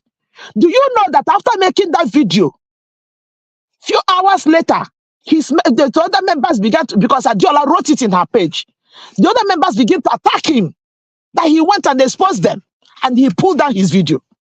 I don't know how many of us that saw it. Go to Adiola's page, you will see what I'm talking about. When I saw that video, she made this about 54 minutes before I saw it. That is how terrible it is. That is how bad Nigeria has become. So apparently, these people were given about 30-something million naira to buy rice, to give us palliative. Most of them pocketed it. Only God knows what they did with it. Then one of them was bold enough to make a video with the bags of rice, and the other people began to attack him. Apparently, most of them, and I want to believe that Labour Party lawmakers were of course, all of them were given the thing. So, and I ask question, how many people received the rice as palliative this Christmas? So you see that the whole thing boils down to the fact that everybody has seen that the country has become a free-for-all.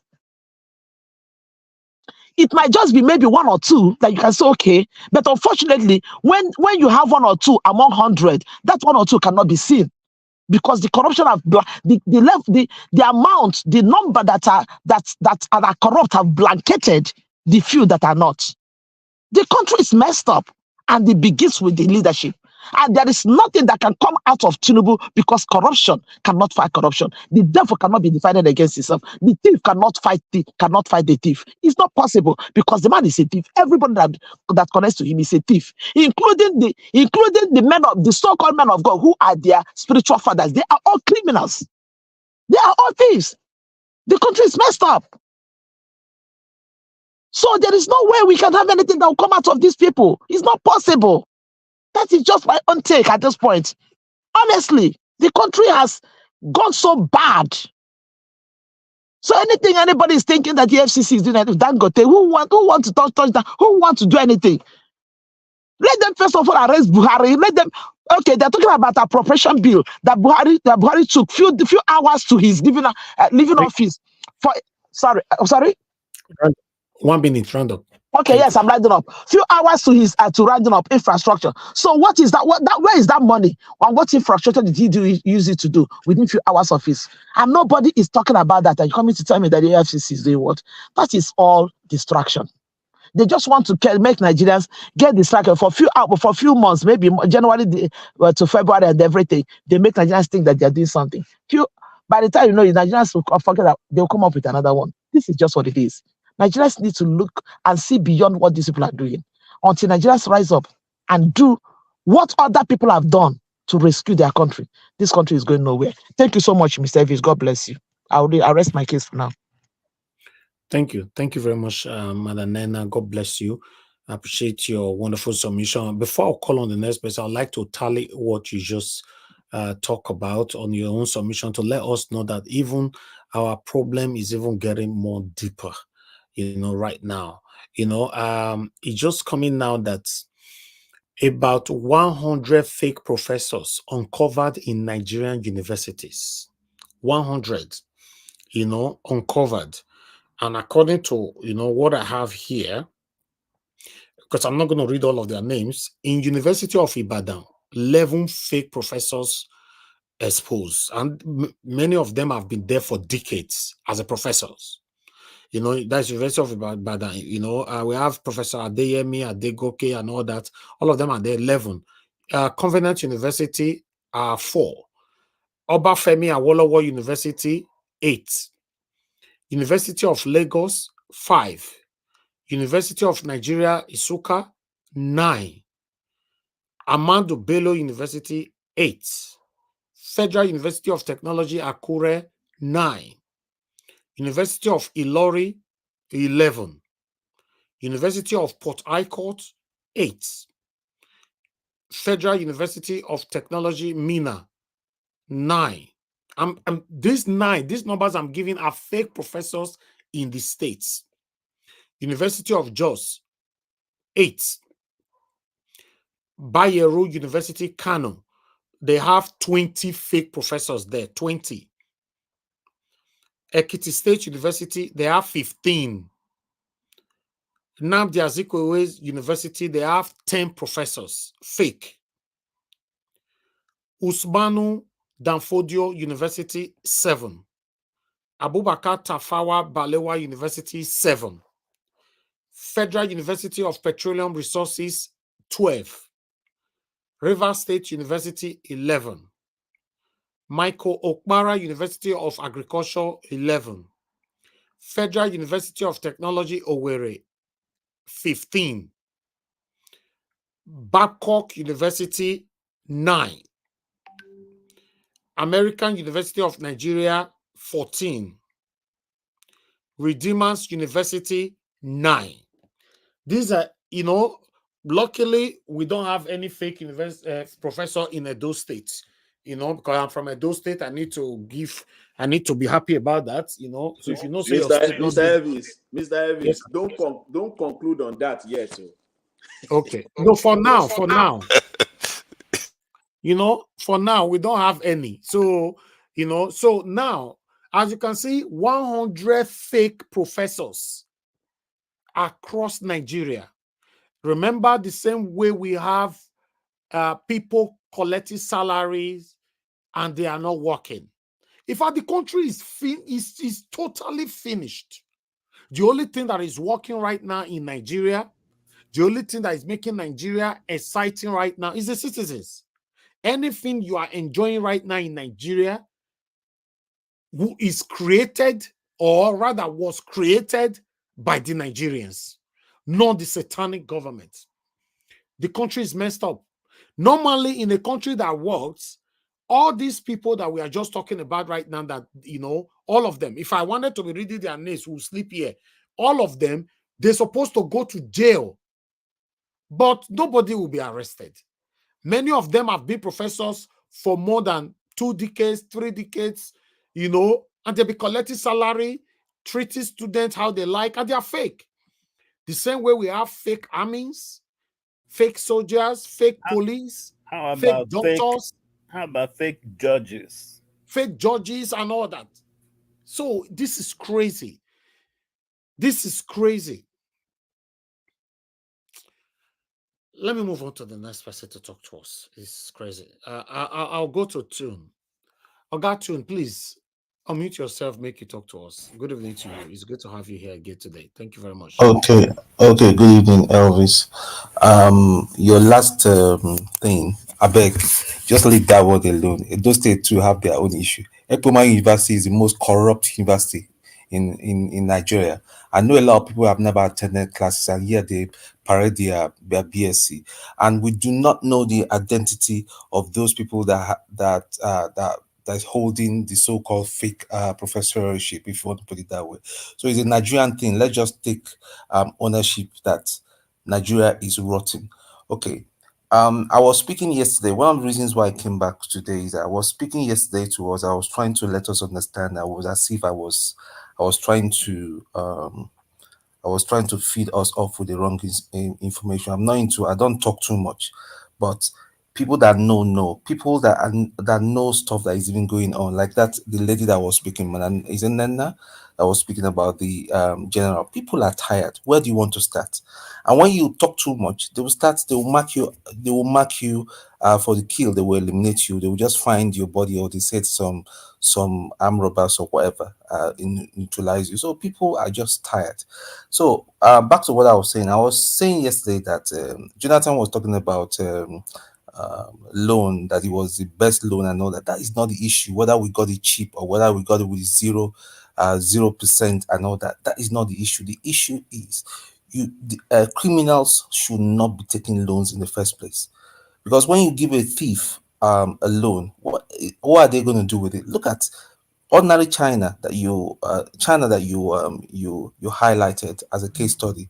Look at what they've done. Even apart from China, if you go to other Asian countries, what they've done with resources they've got, you know. So that loan, I was correct, and somebody was arguing with me. I was correct. I said that loan was secured against crude oil. Go and check it. 12 billion worth of crude oil was set as a collateral before the Afrexim bank loan was secured. And somebody was just arguing with me as if I don't know what he's talking about. And I was trying to tell them, listen, yes, Nigeria was once wealthy, but right now we are poor because all the corrupt politicians have looted our country.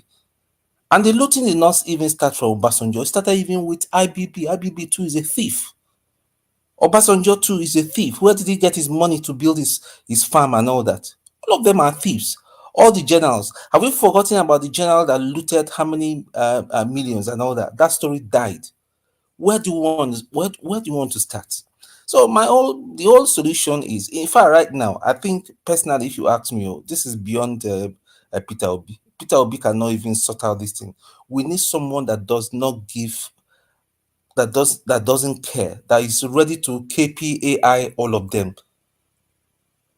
And this constitution that we are running on, democracy is not, I keep saying, and I'll keep saying it, democracy is not the best way of us governing ourselves. We need to all sit down and have a very, very sincere family meeting and be sincere with ourselves and try to come up with a system of government that suits us.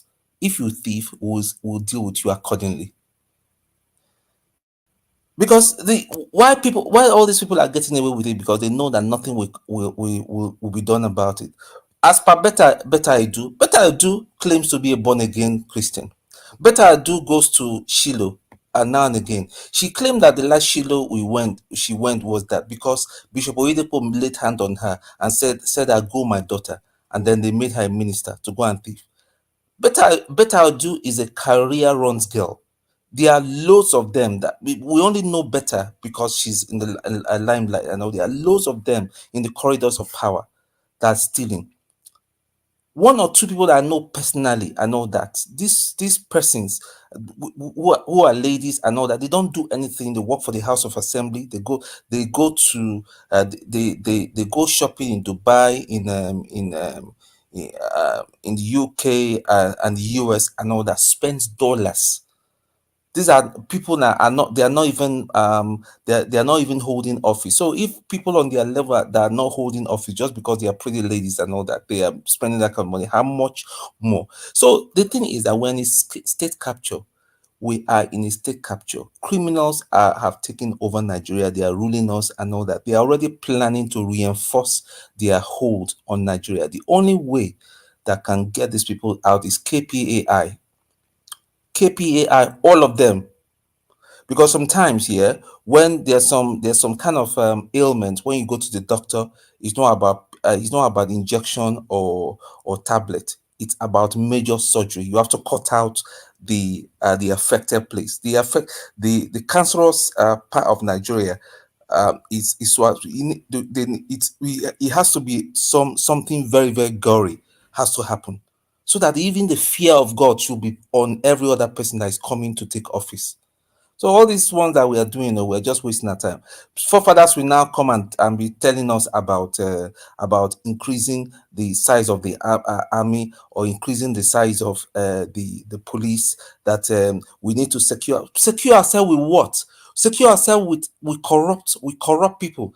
Secure ourselves with people that are claiming that they are from Lagos State, the local government, and all that. These are Boko Haram. These are potential Boko Haram. Is that what we'll be talking about?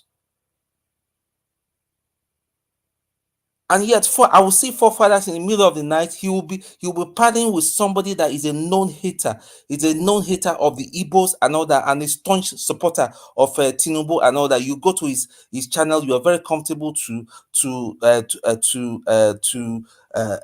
collaborate with him and start talking about Nigeria and all that. I mean, listen, people, we are just wasting our time. We're just wasting our time.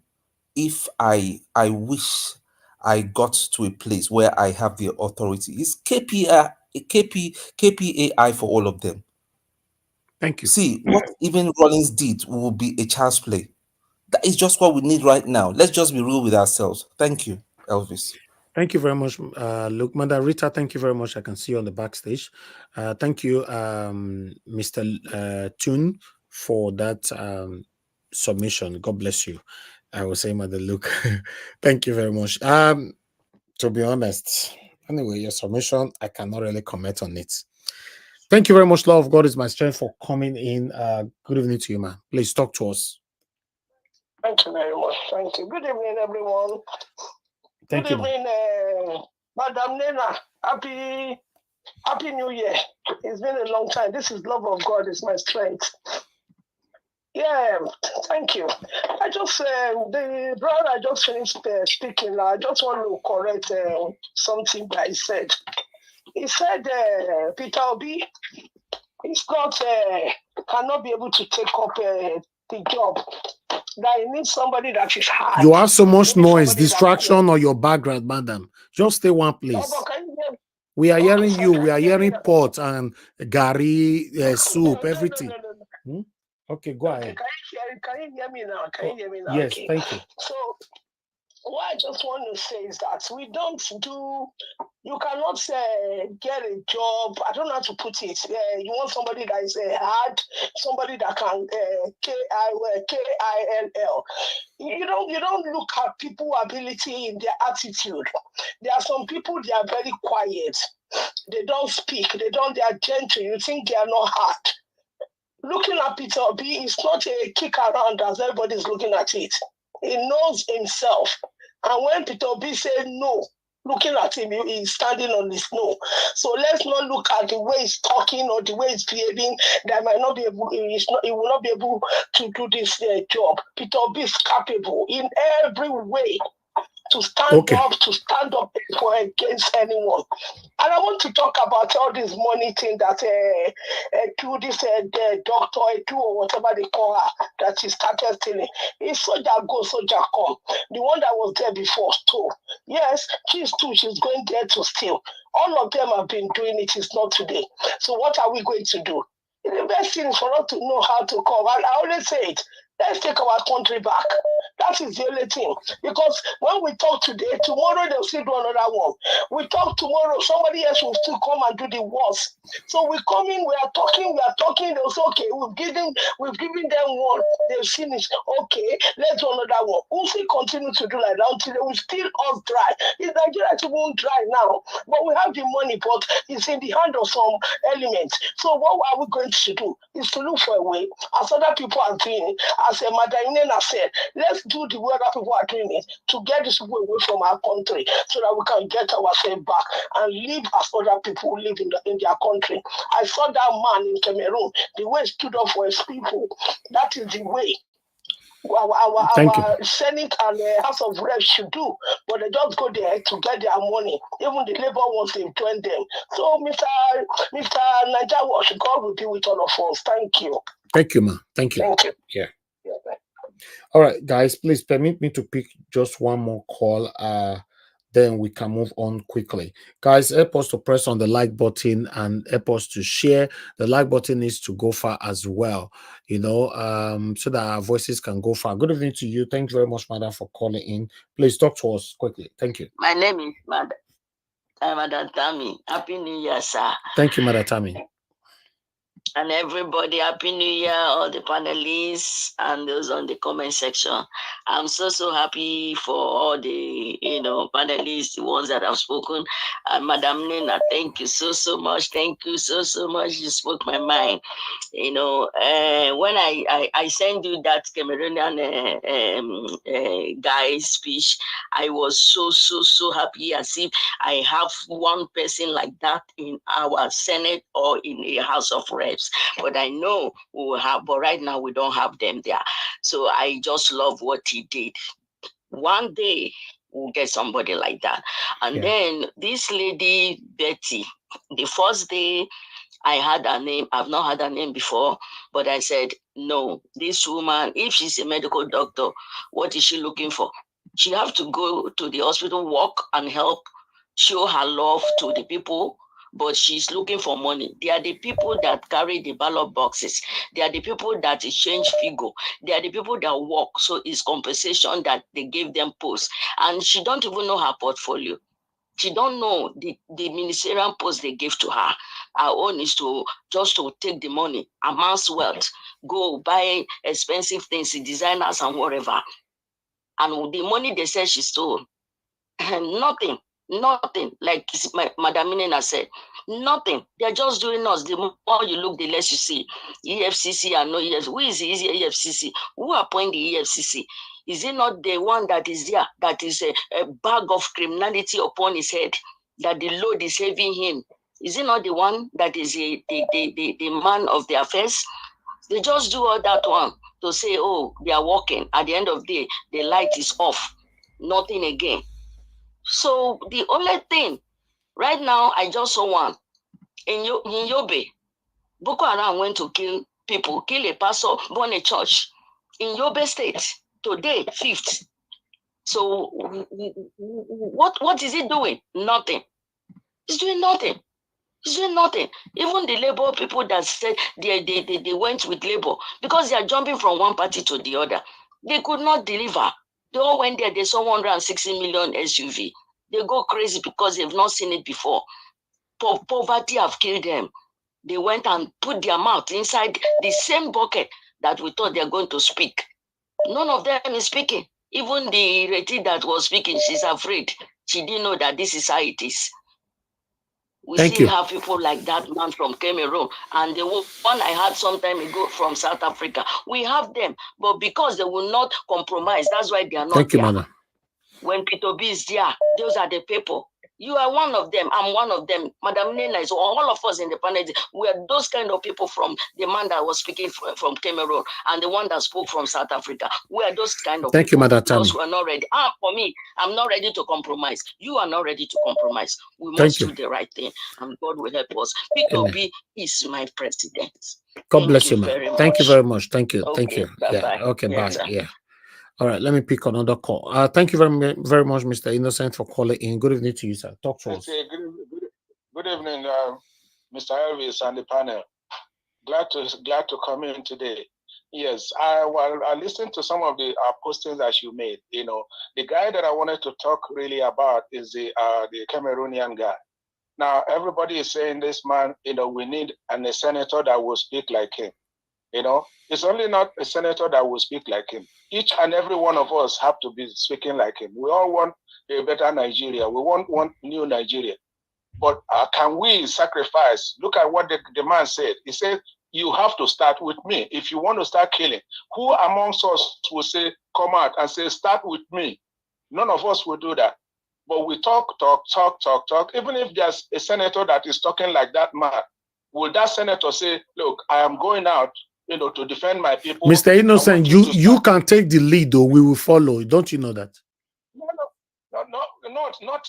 Not somebody taking the lead is what we are looking for.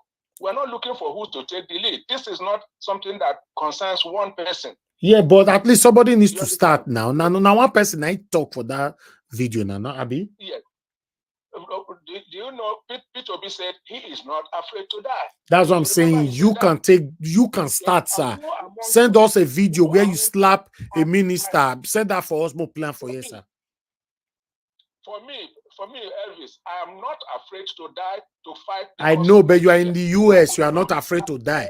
Go to Nigeria and say it from there, sir. Yes. Going to Nigeria, you can die anywhere. But what I'm saying is that Nigeria, we'll say Nigeria when Nigeria is ready. When Nigeria, who is Nigeria? It's you and I and every other person. We keep saying when Nigeria is ready. Who is Nigeria? It's all right. we. Okay, sir. No problem. Thank you. Thank you very much. Nigerians that are not concerned that will be saying if okay. Nigeria is ready. Thank you, Mr. Innocent. Thank you. Let me pick another call quickly. Hello, thank you very much, sir, for calling in. Please talk to us. Good evening to you. You have 2 minutes, please. Thank you. Yeah, go ahead now. We can't hear you, sir. Your network is bad. We can't hear you. Mr. Shimeze, we can't hear you, and you are dragging our brokers back. Fortunately, I have to end the call. Let me move on to the next person on the panel. I appreciate every one of you, my wonderful people. Please press on the like button and help us to share. On this particular broadcast, or rather on this panel, I don't like people calling in to say we talk. Don't call in here to say we talk. You are somewhere in America hiding yourself in your 2 rooms apartment. You are talking from there, calling to a broadcast. You are saying people talk. Arise, talk. Today, Rufai and Ayo, they talked. Channels talk. If you are looking for that brave Nigerian that will do this, then you take the lead. You are saying it's not about one person taking the lead. The video that I played earlier on, not be only one person they talk for that house. What are you talking about? Hypocrisy is our biggest problem in Nigeria. Take the lead and let us follow you. You said no. You talk, say talk. Hello, thank you, Mr. Chimizi. Yeah, Nigeria was sorry, my network was bad. I don't know. Okay, go ahead, sir. You have 2 minutes. Happy New Year. You say something. You say something like police. What happened to the lady with the police people? There's something that happened this December last month on the 20th. The guy there is this guy is traveling to Owerri, so police people stop them. Then at a point they say the guy should get down. He get down from the vehicle, and they now take him across the other side of the road. They tag this guy. He says IPOP and ESN. The guy say he is not IPOP. He's not nothing. He's just a citizen of Nigeria. He's going his business. So this guy, they delay him and say, So oh, they're you, going to kill him, they're going to do that. you're not talking about what we presented to you today. I don't know what you're talking about, though. No, yeah, because you said something about police. Only the one we see on the video we talk about. There's so many things that are happening. That's what I'm saying. Okay. Sometimes I don't talk stuff, but when I see something like what you see, the references you give, Okay. I will pick something from there and say something I want to say. Yeah. So this thing happened just last month. So this guy, in fact, let me cut everything short. Let me not go there. They collect 1 million naira from this guy. Say he's IPOP, he's this. They're gonna waste him. They've collected 1 million from him. Not just because it's IPOP, about? it's happening across in Nigeria. It's happening everywhere in Nigeria. So but it's not good. yeah, but we know it's not good. What are we going to do now, sir? That's what we are saying. We should be talking more about the solution. Thank you anyway. Your time is up. The solution is just, I keep saying it. The solution is people got to wake up from their sleep. Okay. Thank you, sir. I keep saying it. All right. Yeah. Thank you, Mr. Shimeze. God bless you, sir. Thank you. All right, callers, I'm done now. Let me move on to the panel right now. I would like to quickly go to the next person is Engineer Francis. Engineer Francis, thank you very much, sir, for joining us today. Happy New Year to you. It's good to hear from you. I would like you to talk to us 8 minutes, sir. Thank you. Thank you for this opportunity, and Happy New Year to everybody. Nigeria has a problem, we all know, but it's good sometimes to look outside and beyond the box. Democracy is good, but democracy is not a one-size-fits-all. When you adopt democracy, you have to tailor it to your size and to work with you. For instance, let's take America. The US government does not sell anything to make money. The US government, as rich as it is, does not sell anything, not oil, nothing. What the US government does is US government collects taxes from individuals and from companies. If you find oil in your land tomorrow, the US government will help you do the every exploration and everything, but you will be paying maybe 30%, 40% taxes.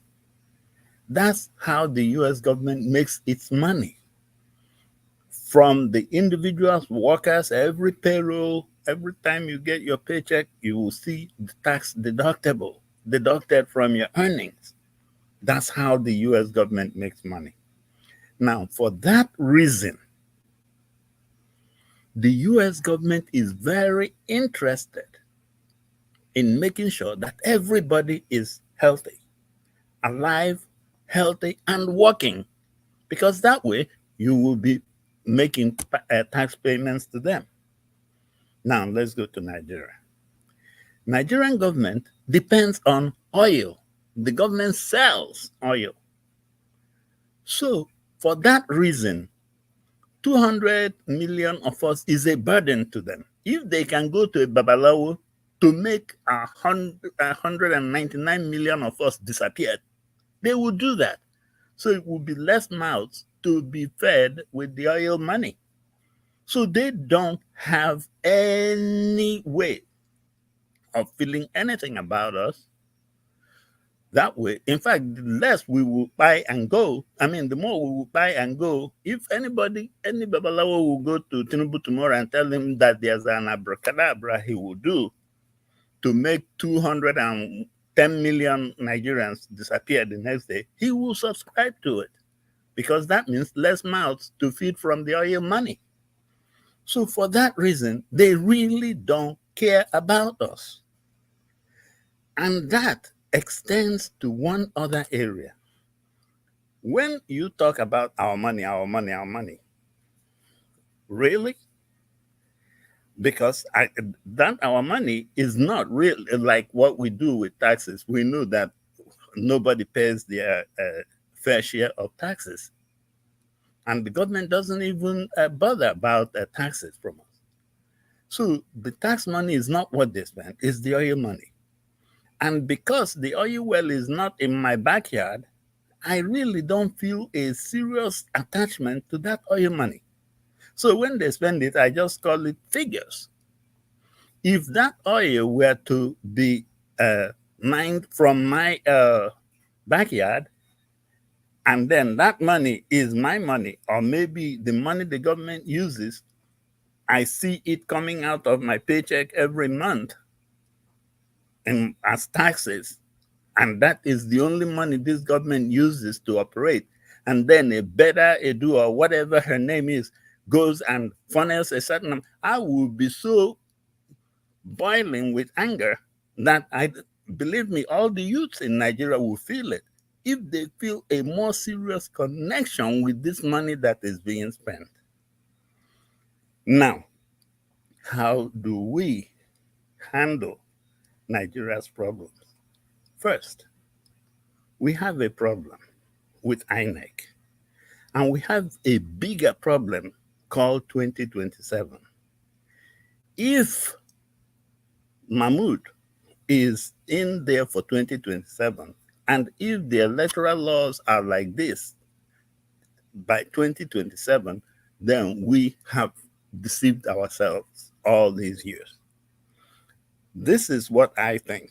We should now call for tailoring our democracy to fit us.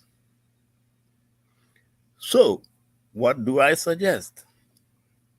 I suggest starting with maybe members of the LP in the Senate and House to look again at that video of this guy you showed from Cameroon and let all of them start speaking that way, start representing that way. Don't mind if they send you out or don't vote for you in 2027. Just make sure you stand for that which is right. That's what Peter Obi is doing. But there is a very interesting thing we missed in this our democracy that we adopted. You know, there is no region in Nigeria that doesn't have a royal father. How in the world are we using them? It's like the royal fathers are just some sort of names and titles. In the UK, like in Britain, I know that they are different from the government and the running of the government, but they do have a serious influence on the government. So why don't we think about this as a solution or a suggestion, or anybody can refine or add to it? But how about getting the royal fathers to be Nigeria's electoral college? No more one person, Yakubu, or an elected, an appointed person being the person that will declare the president or the winner. It will now be the royal fathers. Maybe they will have their own gathering after the elections or however we tailor it, but make them be the ones that will make the call or make that decision. But let it no longer be one person, especially one person who is not elected. So if we are thinking of 2027 and this thing is still lingering the way it is, we are wasting our time. We might start pushing for the royal fathers to be used this time to be the electoral umpires. However we do it, but it is something we should think about. And then there's another thing. You see, this National Youth Service Corps, I wrote sometime a long time ago on Vanguard 1 minute to about go, it. sir. 1 minute. Thank you. Okay. But this National Youth Service Corps, how about making those kids do it in one branch of the military or the other. Instead of going and using them in some farm somewhere, let them go and get military training from Army, Air Force, Navy, but let them be militarily trained so that when you walk out in the street, you will know that the next person or the next person has serious military training. Believe me, it will go a long way in helping to hold down the corruption. So we need to apply them in the military. And after their 1 year in the military, they can now come and serve in the community. That's what I'm suggesting. But I still say, let's find a better use for our royal fathers. Let's make Nigeria be a lot more responsible, but let's not be diddling and dallying about this better do issue and forget the main thing, which is 2027 is right around the corner.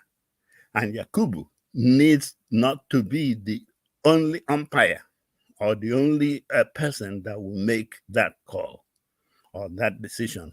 That part of the Constitution has to be dealt with now before that 2027. When it gets to 2025 and 26, it will be too late. So let's start now hammering on it and let's bring it up and voted and approved and let it be what will guide 2027. Thank you. If we leave it this way, we are doomed again. Thank you very much. Thank you, Engineer Francis. God bless you, sir.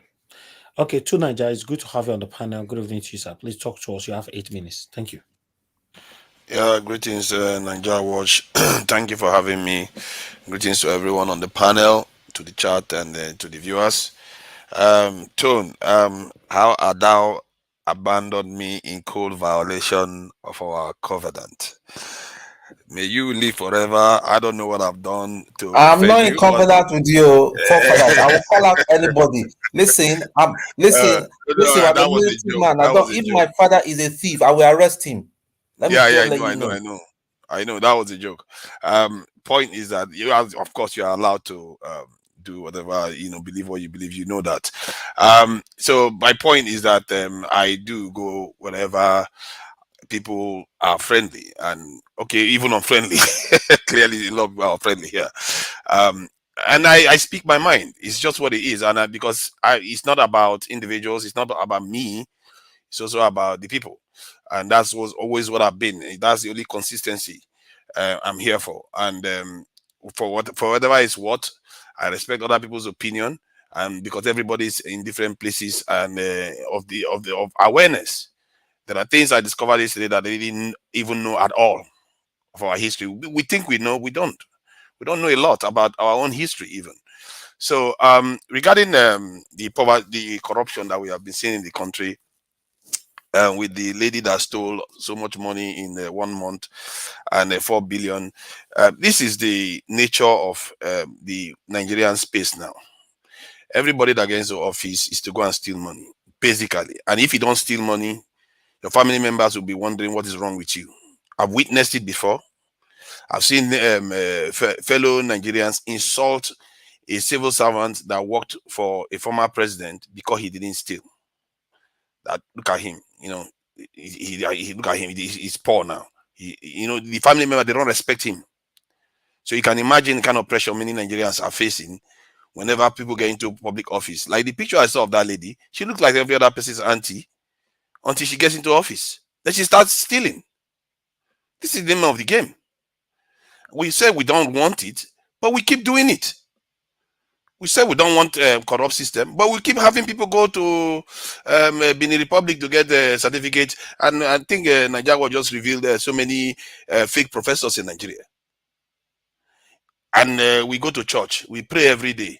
Even in the north, where they go to this mosque and everything, they're all at it. Everybody wants to get their way and make their way in Nigeria because things are tight. I can understand that too. Things are hard. The competition is stiff.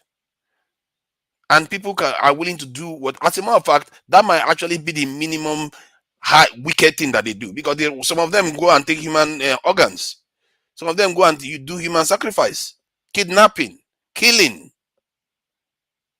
This is what we are dealing with, and I'm not even surprised to see that, because when you starve the people of resources, you starve the people of a direction, no mission.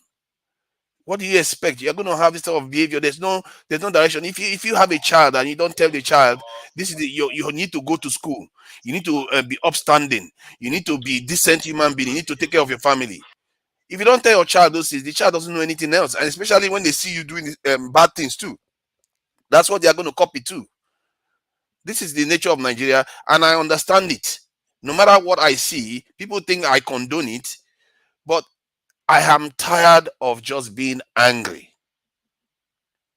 Being angry doesn't necessarily solve the problem. Being filled with passion doesn't necessarily solve the problem. It's like running into a rock repeatedly and it wouldn't work. The best channel for that passion, for that anger, is precision. Knowing exactly what is wrong and going for it and fixing it and moving on and creating a decent future for our people. That is how we are going to get out of this. We might stumble into this solution, but we'll have to stumble into it one way or the other. Whether we are kicking and screaming, or whether somebody that shows up with a clear mind and a clear vision and does it. Because this, what we are facing here, is a very, very terrible situation that many Nigerians, I would say 80-90% of Nigerians, don't necessarily understand it. I'm not even sure I truly understand it. They don't truly understand the nature of their problem, and I don't blame. For me, I'm not going to look at individuals and just start hating, because the problem is more on a macro level. When we were colonized, most people thought we were fighting one Oyibo man, but tomorrow they found out that Benin Republic had been taken over, Ghana had been taken over, South Africa, all of them had been taken over, because you didn't see things from a macro level. There are things that are going on you don't necessarily understand. Yesterday, I found out that Abiola, one of the key reasons he may have lost his life was because he wanted to do something that would have cost America billions. Billions upon billions. Something that is way more than the Nigerian national budget 10 times over.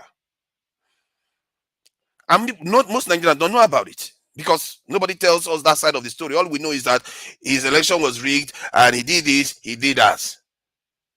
Abiola wanted to be the president of one of the most powerful countries in the African space, and wanted to side with the African Americans to get reparation from America. Can you imagine the impact that would have had if he had done that, taking the entire African continent with him? That was extremely dangerous thing for him to get involved in. I don't know how, and I don't know how Nigerians didn't know about it, and he too went down. The same thing Sankara tried to do. He too went down. If you go into certain areas, you have to be prepared for the fire that comes from it. And this is the nature of our country and our life that we don't know. I didn't know that's part of Abiola's story at all. I didn't know that part. Because every day I accuse our government of not going to America to meet African Americans, all our people all around the world. And now I know why. Now I know why. But nobody tells us those stories. So my point is that our problems, we truly need to understand them deeply. We truly need to strategize, because everybody else is doing it. They are all signing one agreement after the other every day. Go and check it now. You're going to see how Igbo and Asians are signing agreement, because they want to cooperate. They want to synergize. They want to know how to work with each other. But all we do here is try to find a way to fight each other. You know, that for me, when I look at the from my point of view, so people don't come after me because I'm saying this. This is just my opinion.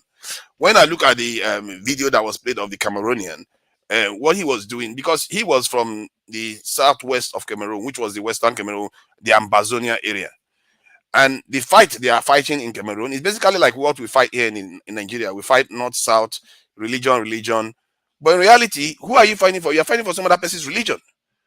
You're not fighting for your own culture. And I've spoken to Cameroonians, and they said they are basically the same kind of people, Bantu kind of people, but they are busy fighting each other because this side is English, the other side is French. The entire thing, from my point of view, we are not recognizing the greater threat that is facing us here. And we need to start dealing with it. In the context of Nigeria, it has to start from us fixing our security infrastructure and fixing our transparency infrastructure and fixing our national messaging. And we don't have any national agenda, really. There's nothing. What is Tinubu trying to do for us? Is he up? I don't see the clock. Where's the clock? 8 minutes now. You don't talk for 8 minutes already. All right, then. Thank you. Thank you. Let me put it on screen then. If that's what you want, I don't.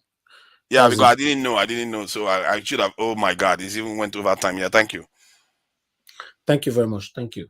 All right. Let me call on the next person. Thank you very much, everybody. Let me move on now to. Okay, Mr. Alex, you need link. Okay, let me post the link. I'll post the link once I call on the next person now. Don't worry. Okay, let me call on our moderator. Moderator, it's good to have you on the panel today. Thank you very much. Good evening to you. Please, I would like you to talk to us.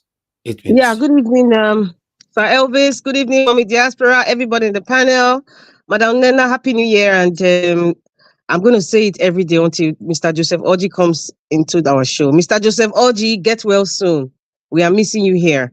I came in, unfortunately, well, there's nothing that's unfortunate here. Fortunately, I came in quite late. I mean, more than half of the time, you already started the program. I would just speak on what I've heard and one or two things based on what you were streaming on your screen. Bata. Yeah. Is it Bata or better? It's better. Ibata. You know, so he said, she looted 585 million naira in 1 month and 4 billion naira in 7 months. Yes. You know, okay, she heads the Poverty Alleviation Ministry, right? She's the minister for, yes. And I think Madam Farouk was also heading that ministry. And that's something we played in yesterday. And he talked about what is trillions or billions that cannot be accounted for from Madam Farouk's ministry, right? And so now they have placed Beta Edu I think it's from Cross River State, to also replace Madam Farouk. Nigeria is a transaction. Listen, our system of government is transactional. Let us come to terms with that. We don't even have a system of government. There's no defined system of government we are practicing. The only thing that's close to it, and I've said before, is Christocracy. We are not practicing democracy. Let's just be real here. Let's come off and say, we are not practicing democracy, please, Nigeria. We are not.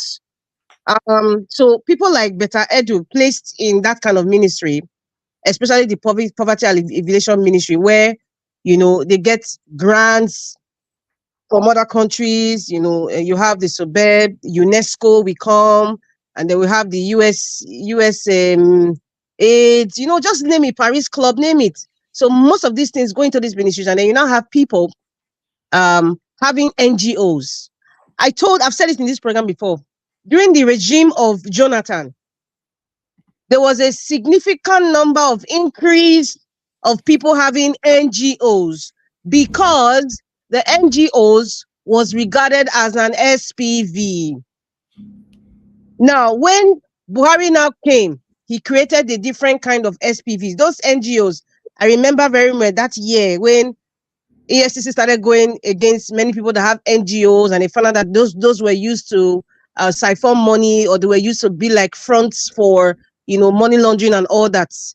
That phase passed. Another SPV came during Buhari's time. We all saw what happened. Madam Farouk ministry is just one that you and I know about. There's so many other SPVs. What is SPVs? Special purpose vehicles. That is what what's his name? Atiku Mikano was using when that guy came out to confess, to say, create SPVs, create special purpose vehicles. So I'm using that term now so that people, because everybody understands. I'm surprised, Mr. Tunanja, you don't know what SPV is till now. And then you say you're Nigerian. That's questionable. If you were following through with things last year. Well, anyway, moving along, SPV means special purpose vehicles.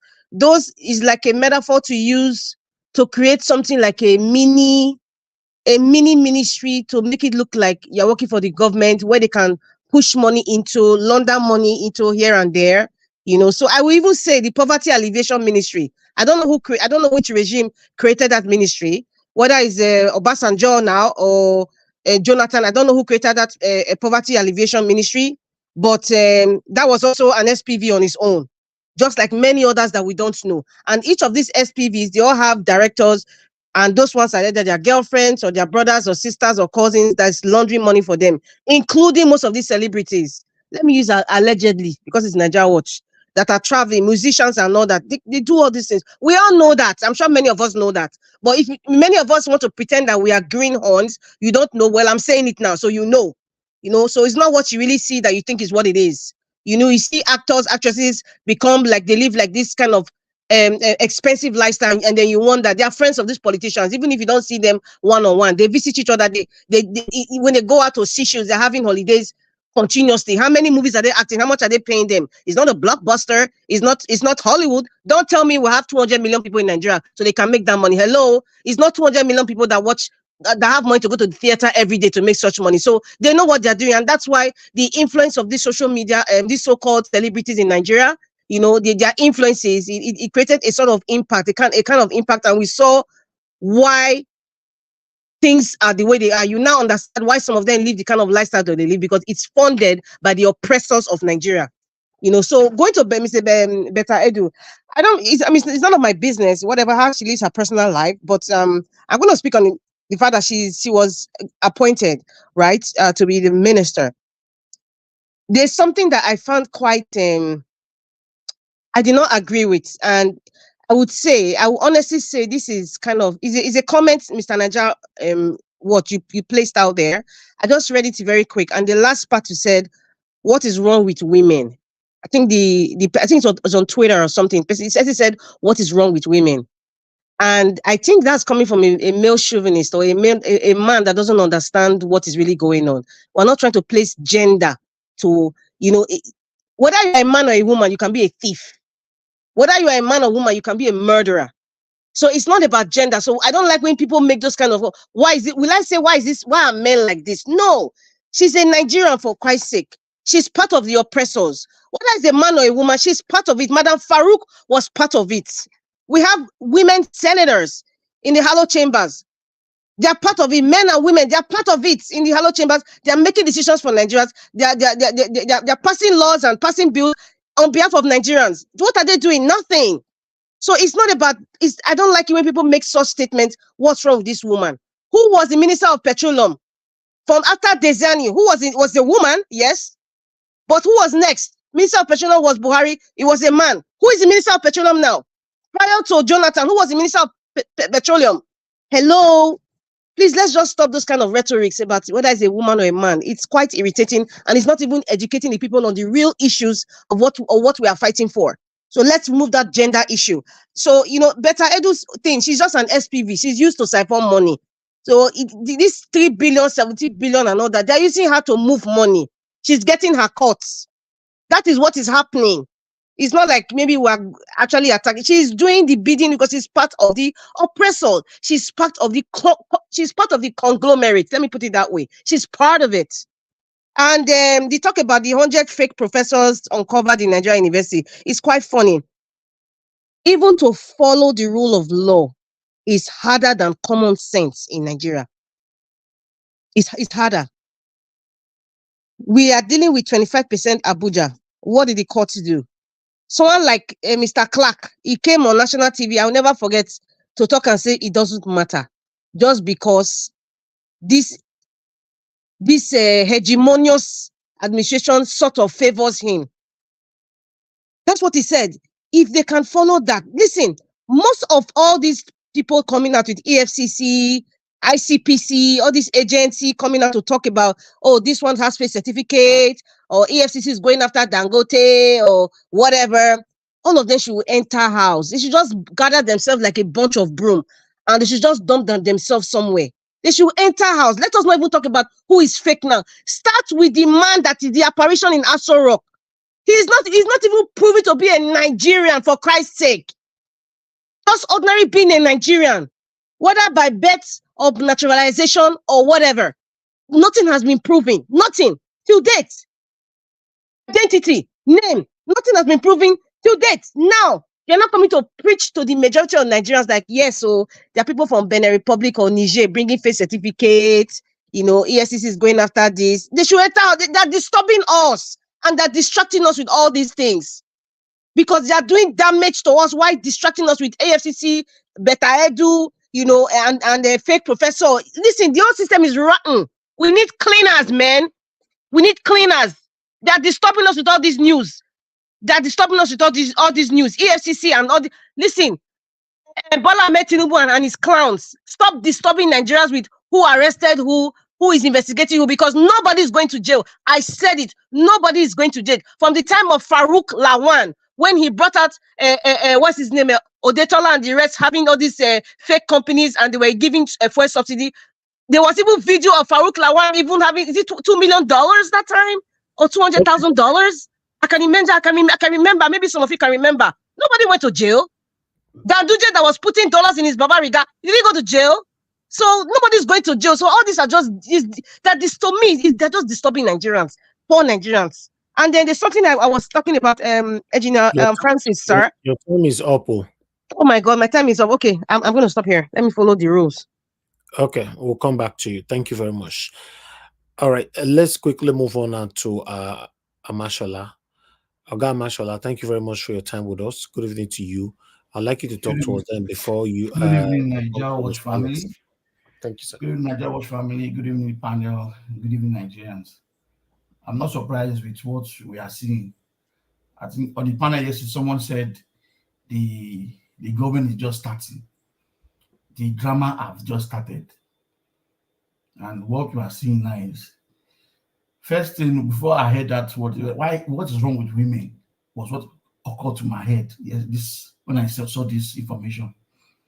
And then the lady that calls for most, she's always calling on this panel. I said, it's not a female or male thing. It's not a woman's thing. It's just a person, a kleptomaniac.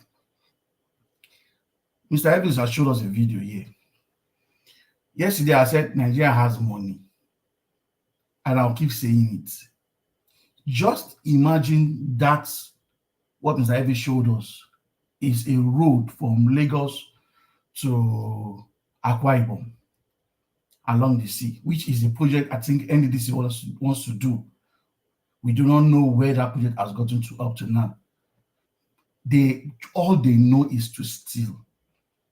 All they know. They have given you money. You have seen the money. You don't have ideas. It is ideas that rules the world.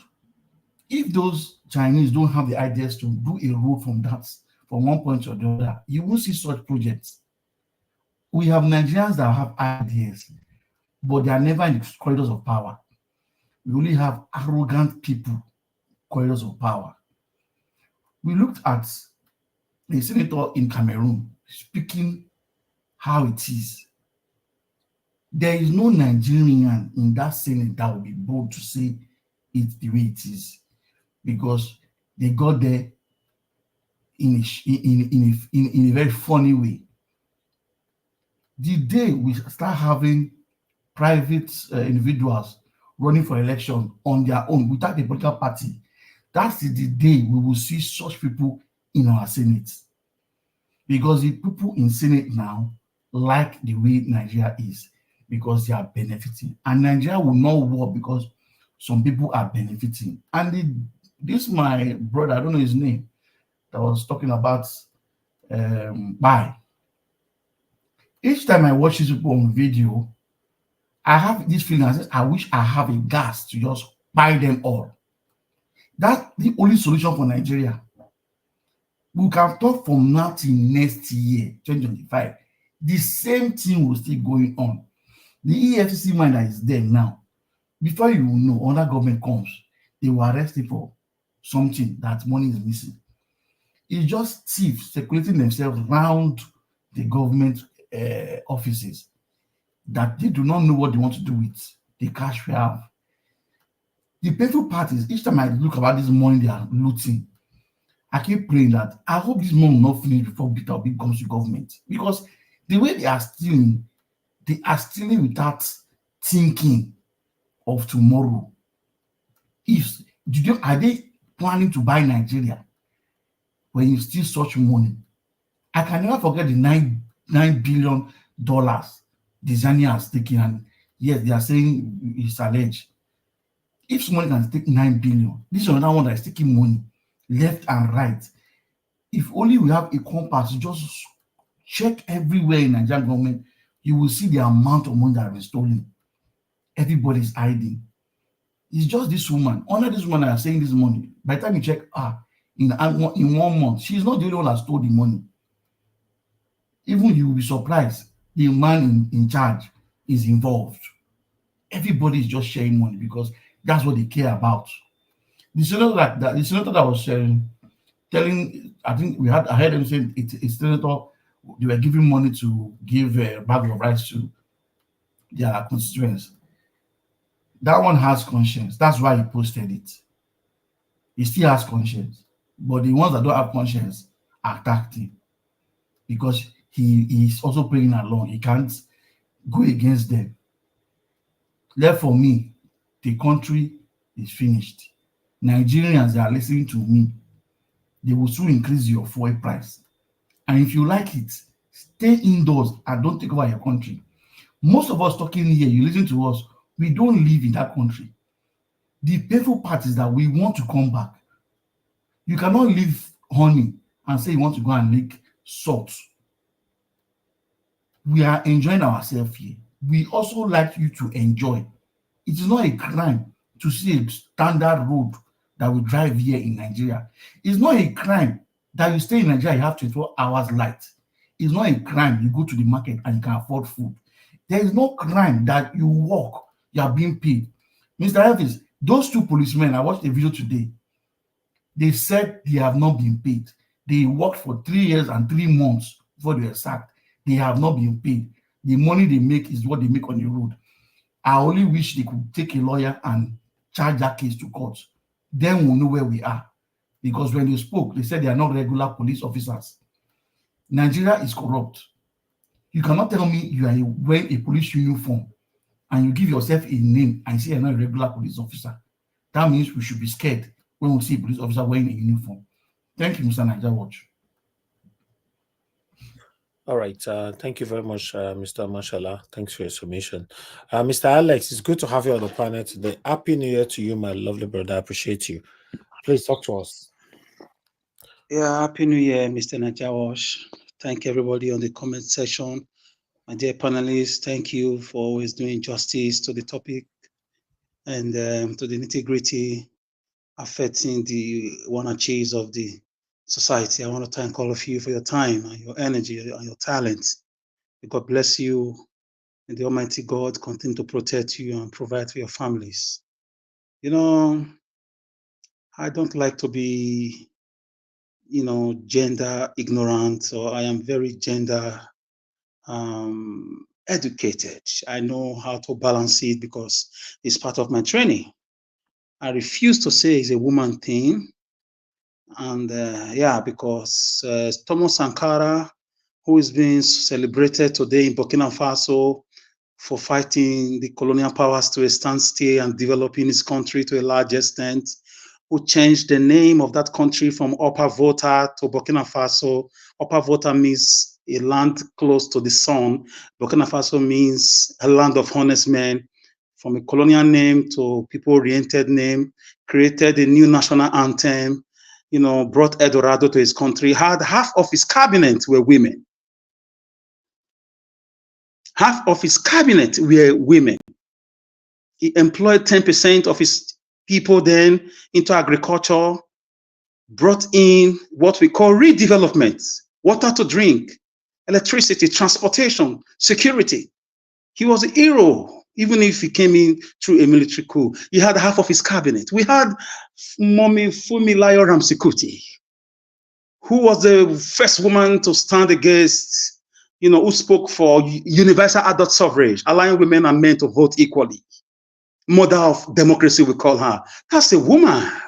We had Winnie Mandela, in spite of the apartheid oppression in South Africa, stood for her husband, even in the absence of her husband. She took on the fire led massive rallies and crusades against the oppressive apartheid regime. That was a woman. What more can I say?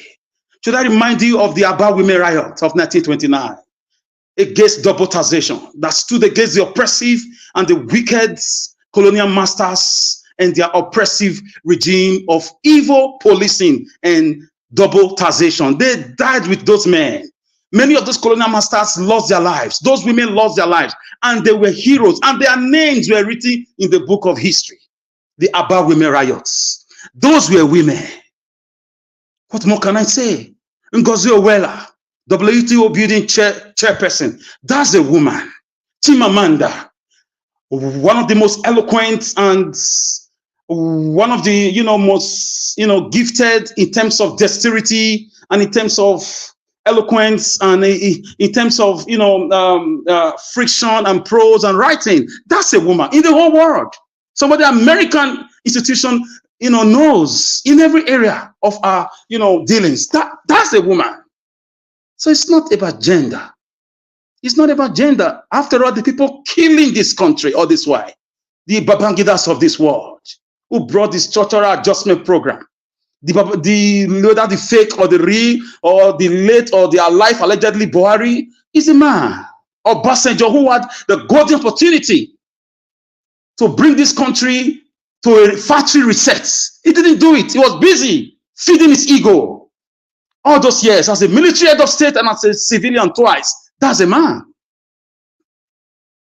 So for me, the governor showing us shege in those states for the past 7 years is a man who folded his hands, collected Ruga money, and allowed Fulani to rape women and take people's lives in those states. Is a man. He's not a woman. Allegedly fighting the Oba Palace of Benin over returned looted artifacts. Is a man who do not care as cultists are killing themselves in those states. What a former previous administration brought to a standstill by picking up all court leaders under Oshomole's government. But this man, he was a head of the economic team of that administration, has kept quiet while our youth continue to kill themselves. Instead of intervening as a governor, the guy is quiet. That is a man.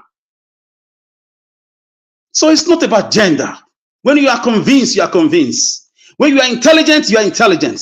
When you are compassionate, you are compassionate. When you are moral, you are moral. When you are well-read, you are well-read. It's never a woman or a man. So I want to let you know that women were part of those who fought alongside with Martin Luther King Jr. and J.F. Kennedy for the freedom blacks are enjoying today in America. Those were women. So please, I join Madam Rita's voice to say, let's say no to gender bullying. All women are not corrupt. Yes, Desiani is another Nigerian experience. So I, with my level of training and my sagaciousness and my eloquentness, I want to say we should say kaputuri jetameta to gender bullying on our ladies. The woman, one of the women who come here, come rain, come sun, to speak for the poor Nigerian people, Madam Rita, people like Omoyes Corner, people like others, Mommy Diaspora, those are women. Those are women. So I want to say we should desist from that. Nigeria for me is just like, it's like coronavirus. Every day we have new variant. We have the Brazilian variant, South African variant. At the time they were going to create is the Argentina variant. Every day is just unfolding. Even the corona has died down. Nigeria's case has refused to die down. I don't know. It's really things fall apart. We have to start thinking. It's not just now. It's a political cyclical circle. Bandwagon. It's going to continue until we come to a standstill and say we have to come out. No nation has achieved economic freedom without protests and riots, unfortunately. That thing we are running from is still waiting for us somewhere. Name them: America, Australia, Canada, Europe, Italy, France, all of them, name them. Even recently, Rwanda. You know about the Rwanda fight, the genocide that took place between tribes. Nigeria needs a second, I don't want to say that due to Nigeria's rules. We must come out. We must come out. The more you sit down and fold your hands, the more we sit down and fold our hands, especially we in Nigeria. Unfortunately, I've got bad news for you. It's going to continue. This madness is because nobody is taking, nobody is being shown as an example. Why do countries have death penalties? For corruption, or for drugs, for political leaders? Why do countries have stringent rules? Stringent, what I would call political 10 commandments for politicians. And these countries are usually great countries like Japan, Singapore, Malaysia. Even in Europe, you are compared. Europe and America, you are compared to resign. In some parts of the world, I'm not encouraging suicide, but some of them engage on a suicide mission, tendering a letter of apology to those that voted in. So we are sleeping. We are still, until we stop blaming woman, man, Igbo, Yoruba, we have to come together as human beings. We are humans. We are humans. We must realize Igbo man do not buy bread cheaper. The money stolen is part of our common patrimony. Igbo man's money is there. Edoma money is there. Igala man's money is there. Our children unborn, all of them are unified by this fraudulent amalgamation of 1914 called Nigeria. After all, we were not really one. We must, like Ojukwu said before he died, he said, we tried to bring, a common solution in terms of a civil war in 1967 to 1969, but those things we spoke against are still reoccurring now in the year 1999. We must visit the foundations that brought about this amalgamation called Nigeria. Is that we could not do it in our time. Maybe the future generations talking about us can do it. I don't know where the whistle is going to come from. Such people, look at one person stealing this amount of money. These are the ones we know, the ones that decided to publish. This woman is not alone. She has people. Call it boyfriend, call it political boyfriend, call it, I don't care about her personal life. She has affiliations. She has a circle, a gang. We need cleaners. We have to clean it by ourselves. In every nook and cranny of this land, from Benin City down to Kano, from Anambra down to Abuja, we need cleaners. What are you expecting from fraudulent people who have a fraudulent certificate? When the man in Aso Rock could not defend his own passport, his own certificates, when beavers were switched off, when people were killed, nothing has been said. Lekki Toll Gate has not been attended to. Deborah's death has not been visited. INEC Mahmood has not been brought to book. The Senate has been brought over. There is no country. We are in a cage and we must break loose. You take ideas and convictions. We continue to educate you here on a daily basis, peacefully, but for you to know your right and your obligations. Before there is a day, you must have a night. In this night, we must do the needful. Because the enemy is always sow this, wheat among the tax among the wheat at night, while people sleep. So we are sleeping. The part of our job here is to wake you up, to awaken your consciousness. Like Kwame Nkrumah of Ghana said in Addis Ababa in 1963. The colonial masters are not sleeping. We must not sleep. Our own now, we are being colonized by our own people. Our politicians are not sleeping. Youth, you must not sleep. Edo youth, Igbo youth, Yoruba youth, Calabar youth, we are all united in this poverty. They are stealing us dry, stealing our future generations, money's dry. Our people are being forced to leave the country through bad policies. As at 2023, we are still discussing electricity. We are still discussing good schools. We are still discussing road. What a shame. What a shame. It's such a shame. The so-called giant of Africa. We are still discussing election. Beavers. Mahmoud. What backwardness. Where is Singapore? Singapore as of 1977, during First Act 77, came cap in hand, begging Obasanjo's government for loans. Yet in 1974, World Bank borrowed money from Nigeria. Go and verify. World Bank borrowed money, millions of dollars from Nigeria, and they paid back that money in 1980s.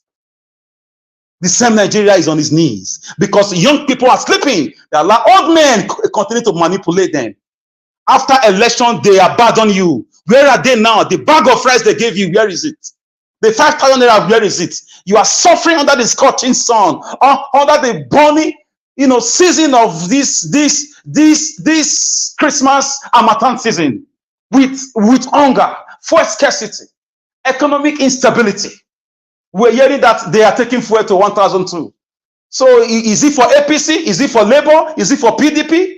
We have to leave this boogaboo. Let's come together in unison, with an idea to set ourselves free. Take over government houses in peaceful protests until justice is done. This is the only way. I'm trying to control myself due to the rules, the political, rules that guide the platform. We have the job to do, guys. We have it. At some point, we're still going to lose our lives. Why not just lose it for the right reason, Najawash? Thank you very much. I'll leave it here. Thank you. Thank you very much, Mr. Alex. Thank you. It's sad. It's very sad that we are saying the same thing every day. Rather for it to get better, it's getting worse. Our forefathers did the same thing. They are gone. We are doing our own now. I'm just hopeful that Nigeria will be better in my time. I'm just doing my part. Every one of you coming to the panel, you're doing your part. Those of you joining us genuinely here on the comment section, my team, everyone, we are doing our part. I don't know, but like I normally say, the people in Nigeria, if they are silent with the way things are going on right now, it's going to continue to get worse. Because they are the one being affected more than we that lives abroad. But they are silent. So their silence is baffling.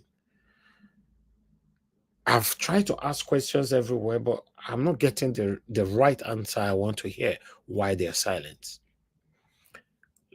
Thank you very much, everybody on the panel. And Mr. Najawash, sorry to say, just for 10 seconds, I'm even baffled because the military did not do half of what these guys are doing before Nigerians took to the streets during the infamous Babangida must go and Buhari must go saga. I don't know what is going on. I don't know why the silence, the graveyard silence on Nigeria. All those brave Nigerians then all have jackpot out of Nigeria. The Nigerians that we have now in Nigeria are not, I don't know how to say it.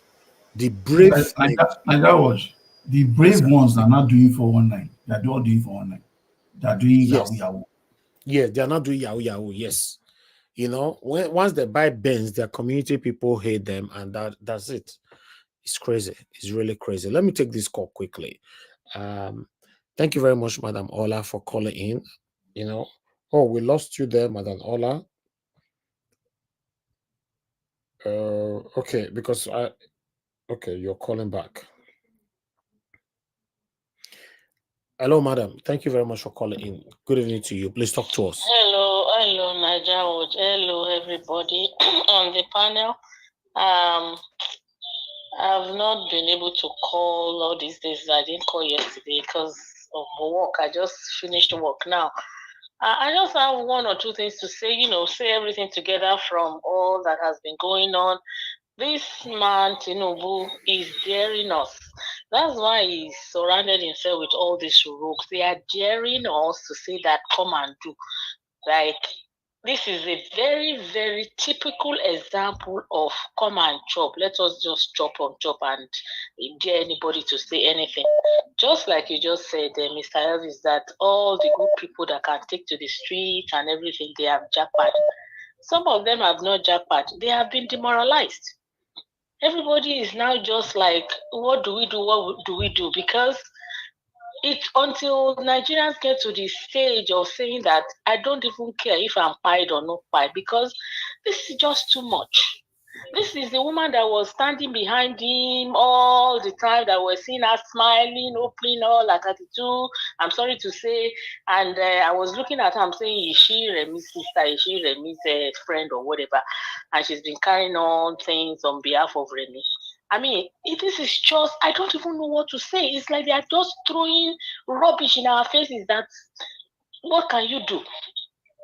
Any little thing, they will be attacking Obi, and then they will be doing the same thing or even more than the same thing. I am demoralized myself. I don't even know what to say. Are these people human beings? When some people are being fined with a baby behind the back of a woman, and then some people are suffering and screaming, a being power, we are hungry on your head. And yet, I don't know what to say. I'm short of words. Thank you. I don't know. What can we do? Thank you, ma'am. They're just jeering us. Oh, I don't know. I mean, if I feel like, I'm sorry to say, cursing everybody that has ever stolen Nigeria. This is how angered I am. The cause doesn't work, madam. Sorry, it doesn't work. So don't bother. Thank you. Thank you very much. Thank you. God bless you, ma'am. Thank you. All right, Mr. Chris, thanks for calling in, sir. Good evening to you. Please talk to us. Yeah, good evening, Mr. Nanjawash, and good evening, everybody in the panel. My name is Chris. I'm calling from Dublin. Can you hear me? Yes, sir. Go ahead. Good evening, sir. Thank you very much for the opportunity to contribute. Mr. Alex, I welcome you back. It's nice to hear your Martin Luther King kind of submission. Thank you very much for the beautiful submission. Well, for people like us, this the case of this lady that has stolen us dry is a clear case of what I always believe in, that we are the greatest problem of ourselves. If you see all these funds that are being looted, there's no way you can see any British person here or any past colonial masters here being part of those looting us. We are the one looting ourselves. You know, funds that are supposed to be made for the common poor people. We go about looting such funds, and we turn around to blame other people that are not aware of our problem. You know, we go about behaving as if we are the only people that were colonized. I think there's a pertinent question we should ask ourselves as Black people. Look all over the world, wherever you have a concentration of Black people. You know, I don't want to say, you just see that there is abject poverty, there's lack of development, but we tend to leave that and we keep saying Africa, Black this, Black this. No, the real question is that the problem lies within us. You see, we are like pandemonium, which is a Latin word, which means a collection of demons. And wherever you have a collection of demons, you have confusion. Now, Mr. Alex was talking about how Singapore came to take loan from Nigeria, and the World Bank came to take loan from Nigeria. It wasn't only that. Same in the 70s, Singapore, they came to Edo State at the Nigeria Institute for Ear Palm Research. They came to collect palm kernel. And today, they are world leaders. They are the world leaders in the production of palm oil. Why we still go about exporting palm oil? And again, there's another thing Dr. CM always talk about. You see this crude oil, petroleum, fuel that we keep importing from abroad. It's a very basic principle of chemistry, fractional distillation. Dr. CM has mentioned that several times all over, but we can't do that. We can't simply refine fuel that we need for our local consumption. First, we bring out crude oil from our ground, then we sell it to the white people, then we go back and go and buy again from them. And at the end of the day, we keep blaming these people. So we all have to wake up. We have to wake up to the reality. Now, this is not an excuse for colonialism, no. But what I'm saying is that that is the past history. Whatever is holding us down now lies in us. It lies inside of us. How can you tell me somebody like Peter Obi that has all the blueprints? This man has been tested. He's trusted. But yet the powers that be will stop technology from working. The people that are supposed to talk, the judiciary, everybody kept quiet. The elders that are supposed to talk, they all kept quiet. The religious leaders, they either kept quiet or they were saying the opposite. So at the end of the day, we are the problems of ourselves. Now, when we set the stage for other people to come in and the foreign powers come in, we now start blaming them. No, we are the one that set this stage for them to come in. So we have to look inward. We have to love ourselves more. If we don't do this, that is how we are going to remain, unfortunately. And this is what is happening across the continent of Africa. And once in a while, if somebody amongst us come up to bring that necessary change, it is still amongst us that somebody from amongst us, we collaborate with these white people to bring the person down. A good example is the person that Alex mentioned earlier, Thomas Sankara, the boy soldier. He did everything that he could do, but he's also his best friend that was trained by his own father that connived with these white people to bring him down. It's like that across the continent of Africa. So that is our problem. We need to look inward and stop casting our passion to the wrong direction. We need to love ourselves more. Thank you very much and good evening. Thank you very much, sir. May God bless you. Thank you. All right, guys. I appreciate you all. God bless you. Now we have Augustine just joining us now. We wanted to have our final submission. So Augustine, it's good to have you here, sir. Good evening to you. Please, I'd like you to talk to us as well, 8 minutes, so that we can have a final submission. Okay. Good evening, Niger Watch. Please, sorry for turning up late. That was when time permitted. I'm so sorry. That's fine, sir. We can't hear you anymore. Oh, sorry. All protocols. Okay, you are good. You are good now. Yeah. Okay. All protocols duly observed.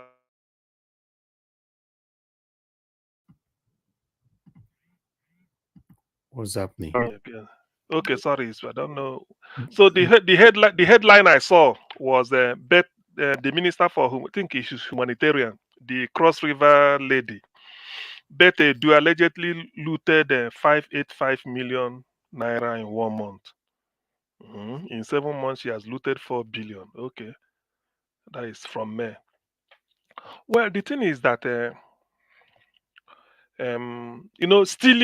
stealing a public fund is no longer news in Nigeria.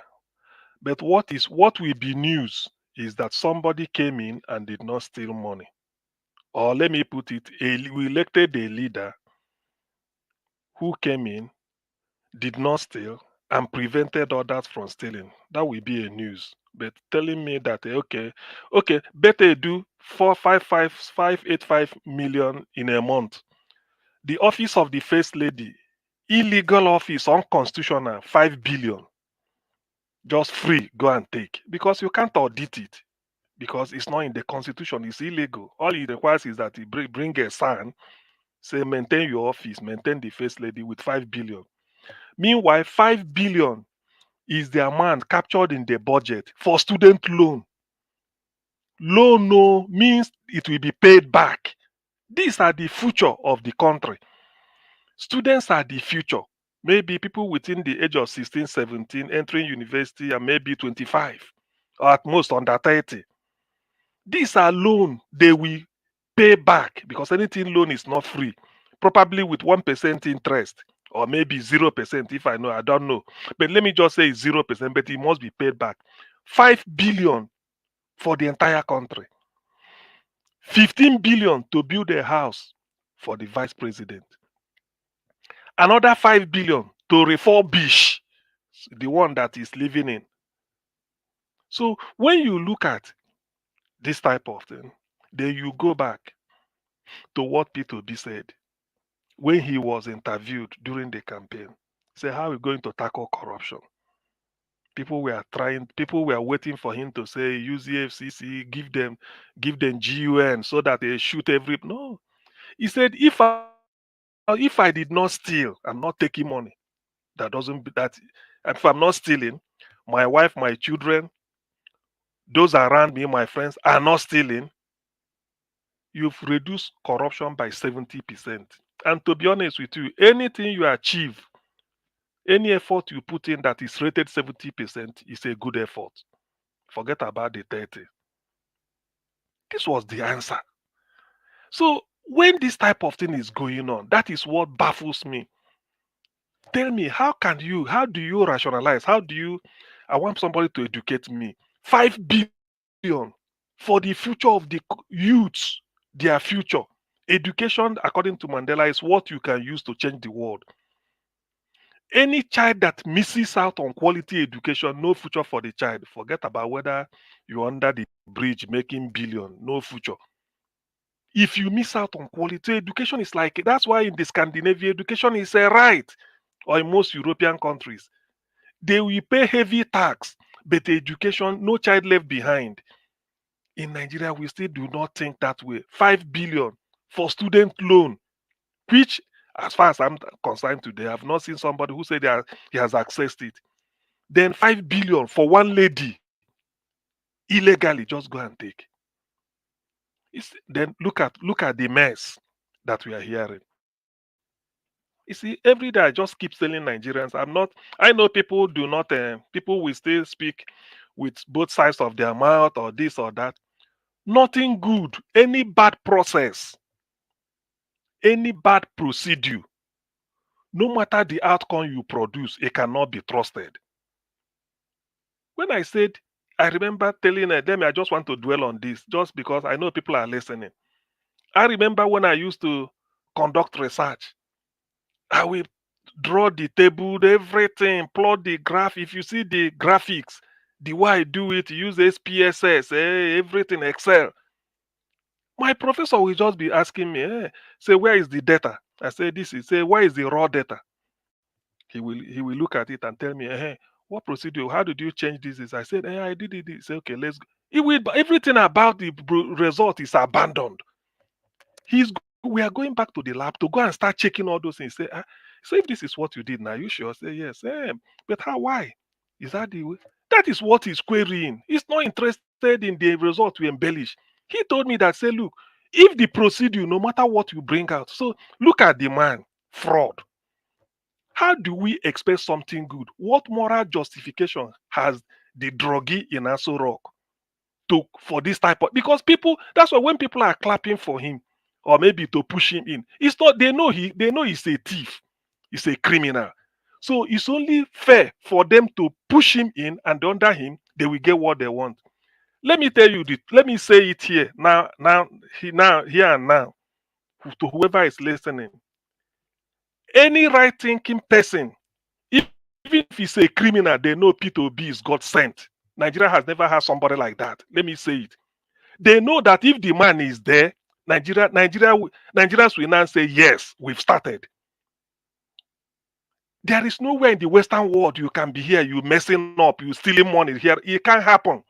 It cannot. You dare not. Jackie Smith, the former Home Secretary of United Kingdom, because she claimed £5. £5. She rented adult film. Maybe she forgot. I don't know how she included the money there as part of money to be refunded either through trans, because they are giving what is it called, train ticket if you travel out of your country, something like that. Ordinarily, the people should have called her, say, madam, please, this one you put in, are you sure is it right, or you want to remove it? They just ignored it and then pushed it in. To defend it, they saw it. That was why she resigned. Go and check the Jackie Smith, former Home Secretary, UK. £5. 5, 1, 2, 3, 4, 5. Only.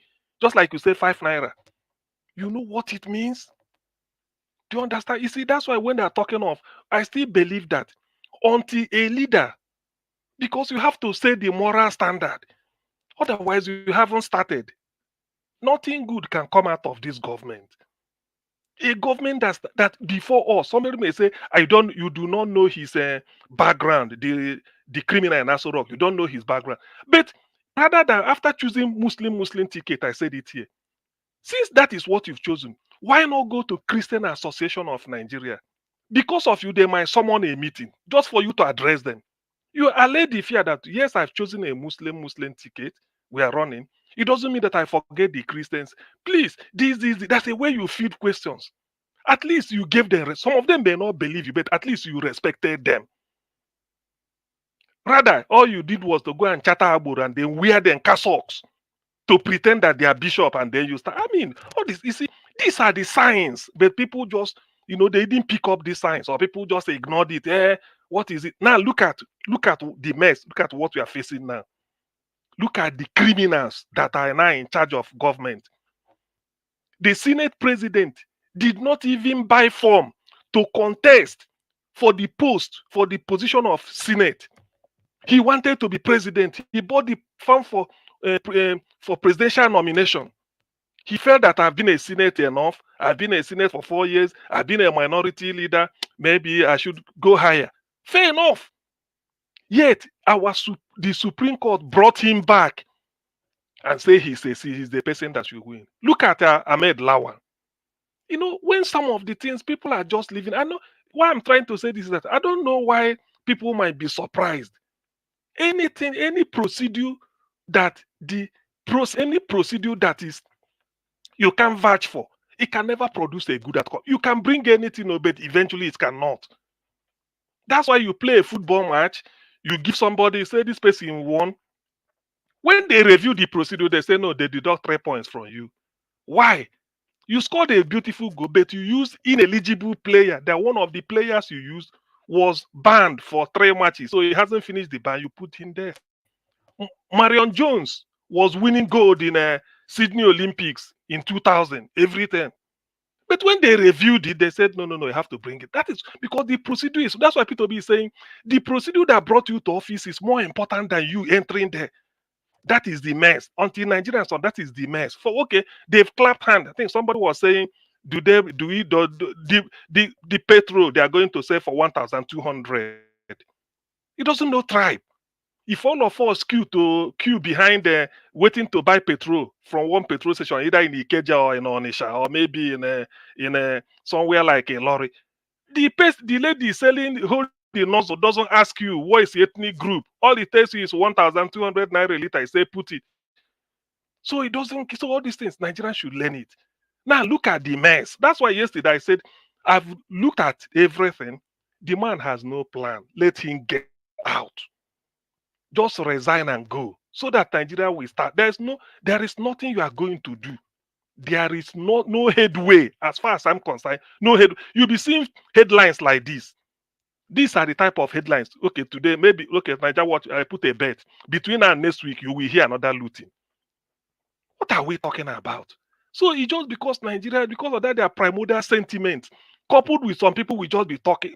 What is the? You see, did you not hear that somebody phoned one day saying the way they play politics in the north? I asked the person, where does is he better? The politics they play over there, you want me to copy from my own? Has it helped them? Forget about me. Before you tell me to follow you, like Yorubas, we say somebody is promising you a what is it called? Maybe a quality T-shirt or something. Check the one the person is wearing. Has it better them? The Nigerian politics is just that about either due to ignorance or if just primordial sentiment, evil machination. I don't know. When people say what they say about, when I saw Peter Obi, I said, look, if this man did not take over, not because of the fact that he's a saint, but Nigeria needs somebody who will be there and stop all this nonsense, because your body language will show. Your body language will tell them that, look, I can't tolerate this. Of course you can't. Peter Obi said, I have to approve what you will steal. So when you bring it for approval, we just cancel, say, no, we can't do that. What are you going to? No, let's go to the, what is it called? Wuse market. Let's go, what is the cost of a bag of rice at Wuse market? Then you want to supply federal government college in Sokoto. What do you mean? That is how a government is wrong. You don't just, everything cannot just be looting. And all this money they are looting, they all borrowed. All these are every time they borrow. You do a supplementary budget in November, you present a budget in December. Now you are pulling another borrowing. All this, what's the meaning of all this? If Nigeria did not, if Peter Obi did not take over Nigeria, whatever it takes, Nigeria is doomed. As long as these criminals are in charge, Nigeria is going nowhere. I don't want to hammer on individual cases. I'm just taking it collectively. Nigeria is doomed. Look at the suffering. Why are you okay? If a minister could be stealing money like this, why are you suffering the money by? Why are you suffering the people by increasing the petrol price from maybe 500 to 600 to 700 to 800 to 1,000 to just collecting money from people, and then they will be looting it. If you can't borrow, you tax the people. That is the meaning. You now want people to move from 800 naira a liter of petrol to 1,002, 400 naira difference per liter. Then when you collect all this money, you will loot it. If you feel it's not enough, you may increase it to 1,005. That is nonsense. That is this is voodoo economics. We all know it. So I'm just looking at it because the suffering, that is what comes to my mind. Even if the way it is, I think somebody said that some police has not been paid. Imagine taking risk. When you pay police, they collect bribe. Now, imagine when you do not pay them. Imagine when you do not pay them. They now have a reason to say since 2 months I've not taken some audit. So what nonsense are we talking? These are because criminals are in charge. They don't want to know. Niger, what? Let me stop here. Thank you. Thank you very much, Augustine. God bless you, sir. Thank you very much. Well, Niger, what's going on? Because it appears that he spoke for well over 8 minutes. I don't know. Alex, it looks like you are rigging this thing. No. No. Alex, like there are some favorites out here that they allow to speak almost 1.5 times more than others. Sometimes you normally talk more than 8 minutes here. Sometimes, yeah. Niger, what? I'm always reminded, like that Cameroonian senator. Don't stop. Just say it. Finish saying what you're saying. So time is not there. I think from the evidence I've seen between yesterday or two, I should be commended for stopping at the first sound of the bell, isn't it? Exactly. Some people, even if you ring bell 20, in fact, I deserve an award. I don't know why, Mr. Tunaja, how many minutes did you talk for today? I spoke for 8 minutes 40 seconds. You reminded me at 35 seconds, 8 minutes 35 seconds, but he spoke for going to 15 minutes. Who told you that? Because I timed it. No, he didn't. He talked for 9 minutes 15 seconds. Actually, I timed it here. If it ran from my end, it ran the 8 minutes out. No, maybe when he was greeting people, yours is fake. It's all right now. Anybody that is watching it can be able to check it out themselves. Time is the correct time. Yours is fake. Mr. Naja should allow Mr. Naja to moderate and give us the time to go for the final round. You said people should be telling you the truth. I'm going to tell you the truth. That was Oga CM right there. So I timed him when after he finished greeting because I was having issue with his mic from beginning. So I didn't time it at that time. So his mic was on and off. When he now started speaking, I timed it. So you talked for 8:40 something. He talked for 9:18. Alex talked for 9:10. So what are you talking about? It's the same thing. I'm looking at the live feed now. I went back 17 minutes and he's already talking. Mr. Tunaja, maybe you should go to court. Exactly. I'm not going to court. I'm just saying that if we have to treat each other fairly. I didn't time him at that time. But meanwhile, let's move on. I appreciate every one of you on the panel for your wonderful submission today and for your time with us today as well. I'd like us to have our final submission so that we can end the show because I really want to end the show in the next 30 minutes. We should be done. Thank you very much, my people. I appreciate you all. Like I normally say on this platform, it's not about spending 10 hours or 7 hours here. It's not easy for me as well to come here, spend 6 hours every day. I don't want to spend 6 hours every day. If it's an election period, it's good. So 3 hours is fine, but will never still allow me achieve that 3 hours. And no matter what, and it's already 3 hours, 50 minutes now. We are still here giving final submission. But nevertheless, guys, help us to press on the like button and let's move on. I appreciate everyone. Mr. Elvis, you know how you can achieve 3 hours? It's not possible to start with, first of all. But to do it, it means that the Niger Watch have to be a 24-hour channel. Then each program can now be 1 hour. You can even have a 30-minute program. You can have a 1 hour program. But on a serious channel, I don't think it will be viable. It's visible, It's not easy, my brother. To be honest, not easy. Anyway, I appreciate you all. I hope we'll have a better Nigeria in our time. Okay, let's have a final submission right now so that we can round up the show. I'm going to take on the women first. You know, before to Nigeria, I was still told now say you are biased. You know, I'll take on Madam Luke, please give us your final submission. I'm giving for 5 minutes on final submission. Thank you very much, man. Thank you very much. Perfect timing. Well, corruption. People say the personal life of these people don't matter. There's only in Nigeria that cannot happen. This nonsense they are trying here, if you try it in a foreign country, you nominate your concubine or your bedfellow or your nonsense here, your career is toast, because that's nepotism and you have a conflict of interest right there. Nobody has heard of all. I'm a woman. I'm particularly interested in all these women that are getting into power. Nobody knew who the hell they were before they got there. What does that tell you? I think it was not Jackson Uday that published that alleged write-up that actually paired whose girlfriend is doing who is how they got there, because nobody knew who they were, but he practically researched it and told them exactly who was doing who. And you tell me personal life doesn't matter. When your personal life doesn't matter in politics, then you're not fit to rule, because whatever you do in your personal life is a reflection of what you're going to do with the people. So I do care about your personal life. If you're living a rotten personal life, please don't run for public office. You need to take care of your home. Charity begins at home. You can't be answering Mrs. and be spreading your leg all over the place. Remove the Mrs. and let's know you're single. Well, in Nigeria, we had a lot of harlotry Mrs. and they will put that Mrs. there to be fooling people. So I am a woman, and I cannot degrade myself to that extent. If I'm doing that one, I'm keeping my personal life, but I can never allow it to rub into my political and affect my office as a political holder. So I take offense to that. So having said that, I don't see how we can do all this with the way we are. But we started with Bakachua, then we have the Otilis, then we have. I mean, where does this stop? See, Trump tried it here. They almost killed both the Ivanka, in fact, all of them, even the Biden, they are still dragging them to today. We cannot be doing this, because you cannot serve the people, because what you are doing is putting your generational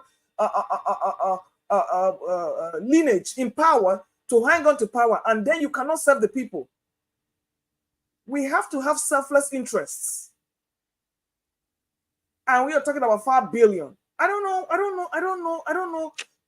Good governance. What is the meaning of good governance? What, you cannot have people who went through the back door, who, like Obi said, you cannot climb through the window and come and clean the house. You cannot do that. You cannot do that. You have to live an exemplary lifestyle in your life, because your morality is the core. Your personal life is the core morality of your being. You can't be a drug dealer, be a concubine with no portfolio, nothing, just a bedfellow of somebody and get an office. And you say you a doctor. I mean, I could go on and on, but it's highly offensive, and I think it's annoying that the worst will rule the best of us. I think it's very annoying. On that note, I will say good night, and I will see you guys tomorrow. God bless you all. God bless you, Madam Luke. Thank you very much. Thank you for that wonderful final submission. Thank you. And other thing that I'd like to quickly say, because I see somebody mentioned it on the comment section. When somebody is given a submission that is very, very important, you know, everybody's submission here is very, very important. But sometimes there are some submission we don't want to cut off. You know, they will just, you know, put extra few seconds to it for you to continue. So we should also understand that it happens once in a while. Depend on your submission, and yeah. Meanwhile, let's move on. I would like to go to moderator. Moderator, please give us your final submission, 5 minutes. Thank you very much. Thank you, Mr. Elvis. It seems like as if Somehow I feel like the time just runs so fast, and before you know it, it's like it's time to be over. Yes, I agree with what Madam Luke said, and I will also take back what I said when I said I don't care about Better Edu's personal life. I should care.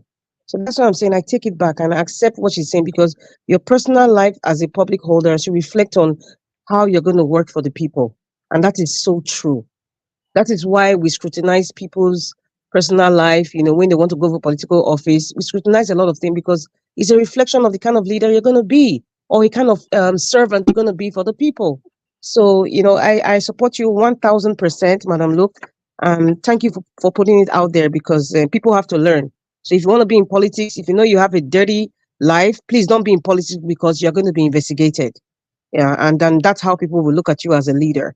Yes, I was about to say what Engineer Francis was saying. One of his suggestions was like perhaps the royal fathers of Nigeria should be like the electoral college. When it comes to announcing who the genuine or the true winner of an election. I would say I agree with him if I was born 50 years ago. If I was born 50 years ago, I would agree.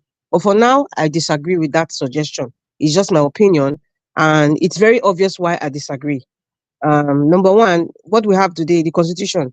I know Mr. Elvis has one time I said, constitutionally, when we were talking about the relationship between, or the powers between the governors and maybe an Oba, constitutionally, the governor has more authority, but traditionally, the traditional rulers have more power, have more influence over the constituted authority. And that's the truth. And that's why, since 1914, we all know what happened to all the traditional institutions. We all know. In fact, from the time of 1897, for example, what happened to Oba Ovorame, you see how they basically took his authority, away from him, and they put someone like, and they put an administrator like Obaseki there. So what does that tell you? What does that tell you? They did that, when was it Kosoko and was this other man again in Lagos? These two families, and they fought and all. It list goes on and on. Kwara State, it goes on and on and on. So they don't really have any constituted authority to even change anything. So that wouldn't happen now. I'm just being realistic with what's in our constitution, sir. And and to be honest, like I said, if it was 50 years ago, I would totally agree with your suggestion. But for now, many of them are compromised. Let us say the way it is. Many of them are compromised. As a matter of fact, Lagos State election is an example. Oro festival that is done in the night, historically, as far as I know, they did it in the daytime, just to make it seem like those people who are Mama Chukudi shouldn't come out, else they'll be used for one thing or the other, for the so-called, let me use with all due respect, for the Oro festival. But what happened? Money played a part in even traditional practices. So which honest person now will you now say, and this day and time, this our generation, I know there are a lot of honest traditional rulers, but really and truly, that process wouldn't work, sir, because of these few points that are raised. It wouldn't work. And you say we should start looking at 2027. We all know the kind of nations we have. We all know the kinds of institutions we have now. What do you think how do you think Nigeria will look like? I know God is going to give us life to be able to see 2027, but what kind of country do you think Nigeria would be in 2027 with what is going on now? Do you think it's going to be worse, or do you think it's going to be the same? I will predict that if we're standing with the status quo now, Nigeria will be quadruple worse than what it is today. Nigeria will be quadruple worse than what we are in 2027 if we don't change things now. So saying that let's not look at 2027 is like you're accepting this impunity, this hegemonious, satanic, wicked system of government. That is what it means. So I don't like to even talk about 2027. We are talking about now. Ahmed Dati said, we do not need the courts to tell us the kind of country that we need. We don't need the courts. We don't need permission to take back our country. We only need to announce it. In the past, when there is some sort of, in Nigeria, growing up, I don't know if many of you experience school, or if you can even go to Google, the history is there. When they take over the country, what happened? That's when they will not call the radio. They will announce it. We have taken over our country. So that's what he's directly trying to say. We don't need the courts to tell us. So that's why we shouldn't accept what is happening now and wait for 2027. Thank you very much. Thank you, Madam Rita. Thank you. Thank you very much. I appreciate you, my dear sister. Thanks for your wonderful submission, and thanks for accepting the submission of Madam Luke. That's one thing about the platform. We all are learning here. So sometimes we think we know the whole until somebody drag us back, say, "Oh, I better not verse. I not just know." That is it. That will give you room to learn more. Thank you very much. Okay, let me move on. I believe we only have 2 women in the platform, so let me go back to the men now. Mr. Jonathan, thank you very much, sir. Give us your final submission. 5 minutes. Thank you very much, Mr. Elvis. Thanks to everyone. I believe that it is time now that we need to say it the way it is. We've been doing that, but now we have to be more emphatic about it. These crooks have to be exposed, and they have to be exposed on a daily basis. They always say that the more we look, the less we see. We must let them know that, yes, that is a lie. They can carry that as they want. We see more than what they even know. We know, we can see what is going on. Nigeria is a Yahoo state. Nigerian state itself is Yahoo. Extort money, take money under false pretense, looting of borrowed money is Yahoo. Collecting money under false pretense is Yahoo. That's what Yahoo is. The state itself is Yahoo. Money borrowed, that when you went to borrow the money, you specify the purpose for which the money will be utilized for, but you turn around and use it for something else. That is Yahoo. Nigeria did not go to the World Bank or to the African Development Bank or to the Paris Club that they want to borrow $5 billion and one better edu will get 4 billion naira out of it. And that 1.5 billion will be used for the First Lady expenses or whatever.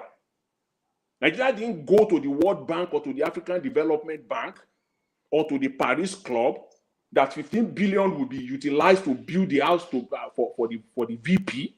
No, you went there and said that this money will be used for the development to develop the educational system. This money will be used for infrastructural purposes. So when you go and you obtain money under false pretense, you are Yahoo. The state itself is Yahoo. You can't do that with your regular bank. When the money is not a non-recourse loan, a non-recourse loan is the money a loan that you get that you can use it for whatever purpose that you want. But when you go to a bank and it is not used, you specify. If you use the money for something else, you are committing a crime. The bank will ask for everything. That is what the Nigerian state is. They go to the World Bank, they go to all these international financial institutions, they obtain loans, and they turn around and use it for something else. It is a classic definition of Yahoo as we know it in Nigeria. The Nigerian state is Yahoo. I stand here and I say that emphatically. And anybody can come and dispute that and debate that Nigeria is not a Yahoo, like the boy that the police will harass on the street. That those ones that are doing real Yahoo in Nigeria is not different from what the state of Nigeria is doing. The country itself is a Yahoo state. Because the money that Beta Edu looted is not, you didn't borrow, it is in the, when you put out the schedule, the documentation to obtain the loan, there is no one Beta Edu there that you will get 1.5 billion. All these things you are using the money for is not what you stated when you borrow the money. And if you want to argue that the documents are all out there for everybody to see, because it's not the money that you borrow from Zenith Bank or the money that you borrow from Access Bank that you can hide the document. No, This is international financing companies. All the documents are out there for the whole world to see. That is the state of Nigeria. And that is unfortunate. And they have to be called. The people that are even enabling them. See, if it is so, if it were to be so, Niger can also go to the World Bank and borrow money anyhow they like. All the poor nations can go there. Nobody is going to give you loan if they don't know what you are going to use the money for, number one. And if they don't know that you have the capacity to repay back. Nobody is going to give you that. So Nigeria went there knowing fully well that they have the capacity to pay back, and they went there and provided the information, but they turn around, come back to Nigeria and start looting the money. They start looting the money, not using the money for what it was originally specified for. That is a Yahoo state. Well, that is why I'm going to end it today, because I really wanted to go, to continue to expose them, where the money is. I've been asking the question, where is the money? I was expecting maybe somebody, because I know some people will come around and be talking, diverting stuff. I'm expecting someone that will give me the answer that this is where the money is. We will talk about that for another day. Where is Nigeria's money? Where is it? Where are you keeping it? What are you doing with it? We know. And anybody can come and dispute it. Until that time, that we will come and dispute it, then we'll know that maybe you are with facts.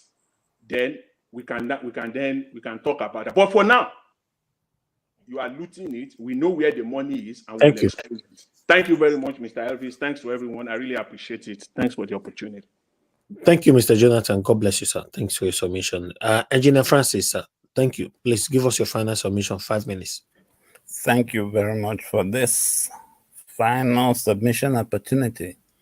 As a matter of fact, I think the issue of using the royal fathers and traditional rulers in this case with regard to counting, or not counting, but with regard to final affirmation of who is the winner, that's a suggestion. And of course, before that can be done, there are some areas that have to be revisited where the president cannot all on his own pick somebody that will be the Sultan of Sokoto of tomorrow, for example, or the Emir of Kano. No, the president has no power in that area. When all those are settled, I believe we can reach a very good agreement on who will be the person that, or the body that will be telling us who won the presidency, but not one person, Yakubu, who is not even elected by the country. That is not. Now, let me be very plain with what I was saying some time ago. This one I directed to Irete Kingibe. You are representing Abuja. At least if you're blind, you will know that that your party got 60-something% of the vote. So they are behind you. You have to be behind them. Go and look at that Cameroonian man's video again, and maybe use it to get the strength to pick one day and sit in that Senate chambers and tell them or propose a bill, and that bill will have to revisit this Abuja 25%, because that's where you represent. That this election, you guys were not counted the way the Constitution intended. Just say it and stay your ground. Let them cut your mic. Let them call the police to come and arrest you. And then you go outside to the news media and tell Abuja people that these people said that they cannot be represented. And you will see how Abuja will respond. Because they will crowd that building and make sure nothing happens until you are heard. Start something. I said it the other day, but I was saying it diplomatically. Let me be plain this time. You are the one person that stands a chance of setting something that will now reverberate to the rest of the nation, because you are right there in Abuja and you are their senator. And even to Wike, tell him that before he demolishes any building anymore, that he has to show a video clip showing that the building is completely empty and vacant. He cannot be going there and destroying people's property. In fact, you are the one person that if you will stand like that Cameroonian man, the whole country will rally around you. What are you waiting for? Whoever is giving you the advice to remain passive is deceiving you. Come out now and speak, especially in the area of that 25%, which you know is the one that you have in the bag. Stand on that and even occupy the Senate chambers when speaking. If you have to occupy it for the whole 24 hours, go ahead. Let them cut off your mic. Let them even get the police to come and remove you from the building. Then go and hook up with the news media immediately and tell them, Abuja, you guys have been booted out of the assembly in your own place. And let's see how they will handle it. Please, all this fearing them or joining them is nonsense. I saw you one day when you went to the court, the panel, you know, showing signs that you are made of something. But now all of a sudden you are dwindling. Please stop. Come back to your senses. These people are waiting for you to take the lead. And this 25% of Abuja, in particular, that is your winning card. Use it, go out there and shake the whole country. Because whatever you do, what you want to do is you want them to cut off your mic.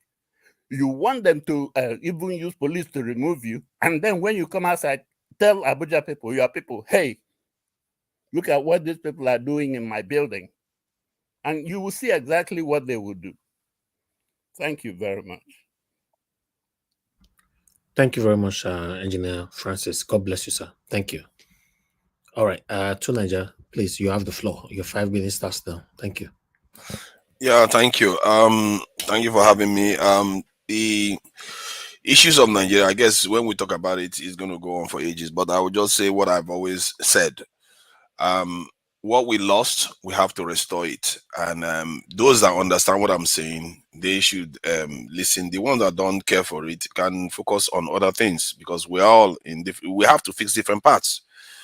And what we lost in Nigeria and our lands is our ability to control our destiny.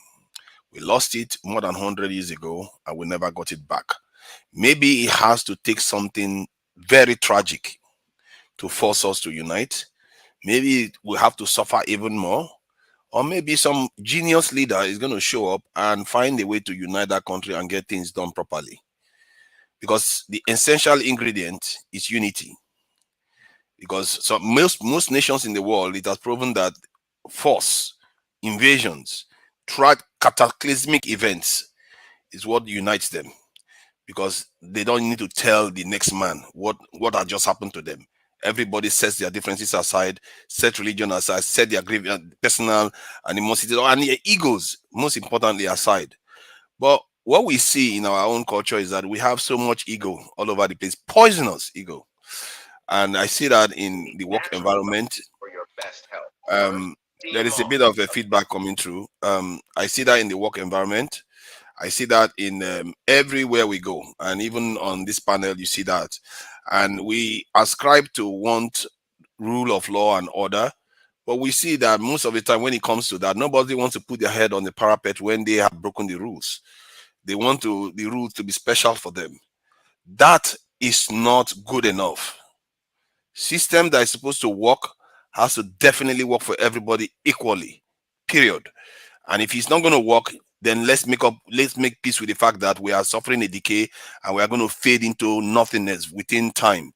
So we can't just carry on pretending as if we don't know ourselves. Our fellow Nigerians are the ones causing the problems. And we are not that far away from them. I tell you this, many of the people that pretend as if they don't know themselves here, they are not far away from it. If they go into any office now, they offer them office and their family members are saying, where's my money, where's my share? They will be the first to do the same thing too. This is why it's so hard to defeat the machine. The moment they get in there, they start doing the same thing. Because none of us truly understand what we're fighting against. And when I talk, people don't understand it because nobody has taught them. There are things I found out yesterday I didn't know at all. I mentioned some of them with about Abiola. There are some things I found about the Benin Kingdom that I didn't know happened. Nobody tells us the story. I'm really surprised. Some people actually do know more about our historical past than we give them credit for, but they don't talk about it openly. We don't talk about it enough. To the discussion I was involved in yesterday really opened my eyes to a lot of things. I couldn't believe some of the correlations between how some leaders fail from how momentous some of the changes that they want to make was. But the danger for them is that they never told the people what they wanted to do. They never really opened the eyes of the people that to show them who their true enemy is or who their true threat, maybe not an enemy, true threat, rival. Because that's how the world works. It's not their fault they are strong. It's our fault that we are weak. That is how the world works. You can't expect a lion to an antelope to start pleading mercy from the lion. No, that is not the equation. God, in His infinite wisdom, has decided to create that manifestation of a lion consuming an antelope. We have to become the lion or a dragon if necessary. Because if we keep ourselves as an antelope, we are going to just be complaining here and complaining here and complaining here until we fade into nothingness. It's just, that is the world. It doesn't owe us a living. Many have come and gone, and we will fade too. And that is the one that frightens me most. That gives me sleepless night, that our people haven't woken up. A great race that have refused to stand. We keep fighting ourselves, hating ourselves, and talking about burning everything down, when we should be thinking about how we are going to build. Don't forget about complaining about somebody being in your way. Figure out the way to overcome it. That is almost the essential purpose of life. You have to solve problems the smartest way possible for the sake of our people. Because what we are in here, from my point of view, is a dangerous place we are in. We might think everything looks rosy now because some other person created the new world order. Thank you, Niger Watch. I'm not going to break the rules.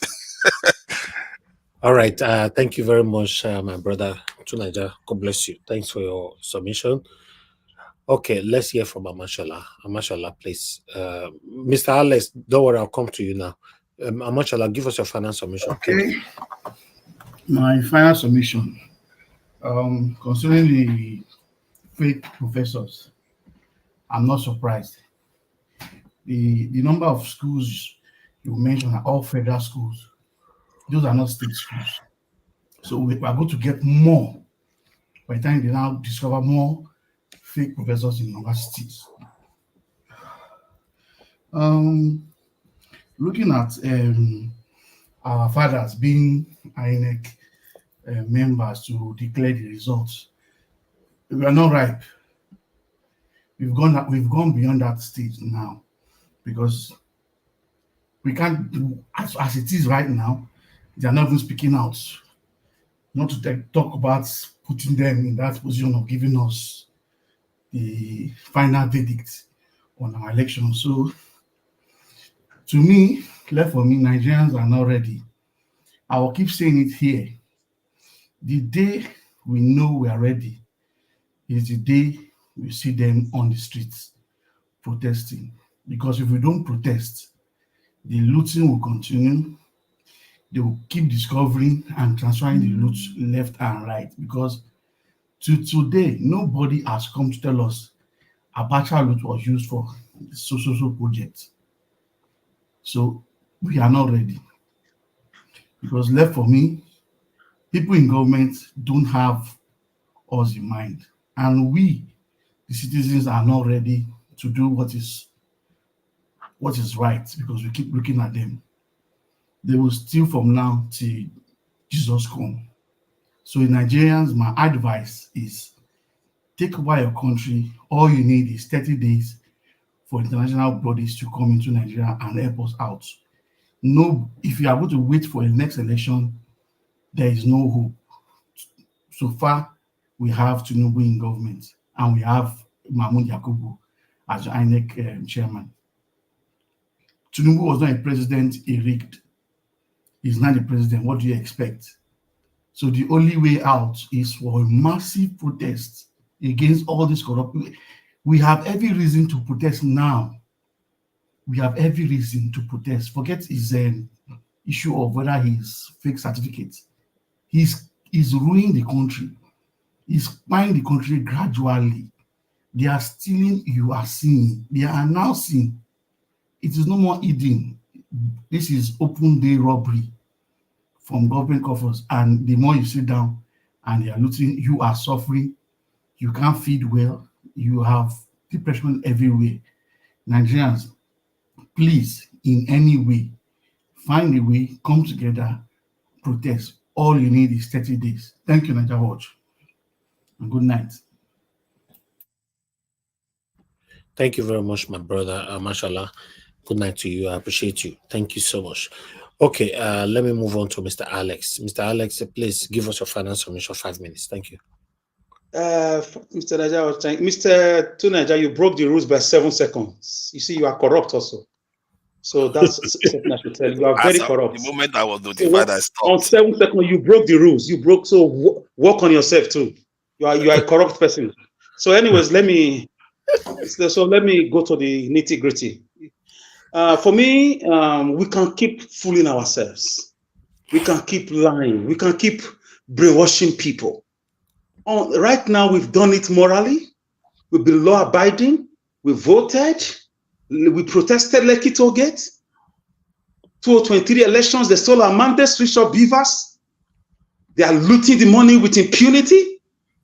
The only solution now is a peaceful division of this fraudulent amalgamation, visiting the foundations of the problem, or going headlong with this political leader on a collision with a destiny with death. That's all I see. Until you see a former governor and embrace him with justice, so that others can learn. Until you see a former president and embrace him and meet him with justice. I'm controlling my language here.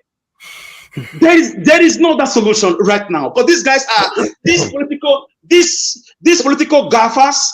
They are on a chop modus operandi. That I mean, it's ubiquitous. It's a continuous political machine. There's no reverse gear. There's no reverse gear. It's been Jonathan Goodluck came with his gang. Obasanjo came with his gang. Yar'Adua did his own. Buhari, fake or living or dead, allegedly Buhari did his. What are you talking about? Has Nigerians not tried? Are they not smart enough? What are other nations doing? Who is building Singapore? Is it not leaders? Who is building Malaysia? Are they not leaders? Ladies and gentlemen, you don't push people to the wall. I know you will say we will talk and vanish into it. We will not fade into nothingness. Mandela tried it for 27 years. It took time before he even got there. Before he went to jail, he did it for over 10 years. Campaigning everywhere around the world. There was no social media. He was traveling around the world, raising funds, spreading the news of anti-apartheid regime, of a new future, a new government before he was arrested. So it takes time. You may mock us. Indirectly, you may laugh at us that we are talking. Yes, we will keep talking. Because our people are suffering. Mock us. We use your, brainwashing embellishment on us. We are always talking. We will keep talking. We'll keep educating. One day, this talk will transform into fire and it will consume us all. If they will not change for a new country to emerge. We will pay the sacrifice. We will do it. We did it at Lekki Toll Gate. We have learned our lessons. So forget about what you are saying. Don't come here under the pretense of being on our side and using the oppressor's language. No, you can fool others, not me. Not me. So for me, people will come and use all sorts of tactics to try to kill your emotions. Not me. The price of fuel, are you aware? The insecurity, are you aware? Are you aware of the money stolen? Where are the Abacha loot? Where is the former EFCC boss? Where is Magu today? Where is the former corrupt cop, the super cop Kyari? Where is the late Abba Kyari's loot? Where is the Abacha loot brought under Buhari, under everybody? Who are you fooling? And Nigerians are better citizens once they leave the country, and you think it's their fault? Really? For me, according to my training and history, the guerrilla warfare tactics is all we need right now, starting with peaceful negotiation and peaceful protests. If need be, on a collusion headlong with these men and women, anywhere you see them around the world. Because we cannot continue to fold our hands while our common patrimony and resources are taken from us. We are not stupid. For God's sake, I read politics. It's part of my training to be civil. It's part of my training to exhaust all peaceful means before taking it on the other way around. Exactly what Mandela said. After peaceful negotiations, they did it the other way around. People lost their lives. And Nigerians are not fearful people. Don't come here and tell us we'll vanish into. We are not vanish. You will vanish into nothingness with your craftiness. Because you are blinded with whatever you think you are gaining from the system. Nigerians are leaving the country. You are blaming the citizens. Really? Who are looting this money to different banks? Please, if you have nothing to say, keep quiet. Enter house. Thank you, Mr. Najawash. Can I respond to him? Because I didn't address anybody. Thank you. Oh, okay, 30 seconds. If you respond, Najawash, I will respond too, sir. With due respect. No. Elvis. No response. Mr. Okay. Elvis, let this process continue the way it has been, so that there will be no diversion. Let it be. That's my own suggestion. Anybody, if you make your comment and somebody counter it, right?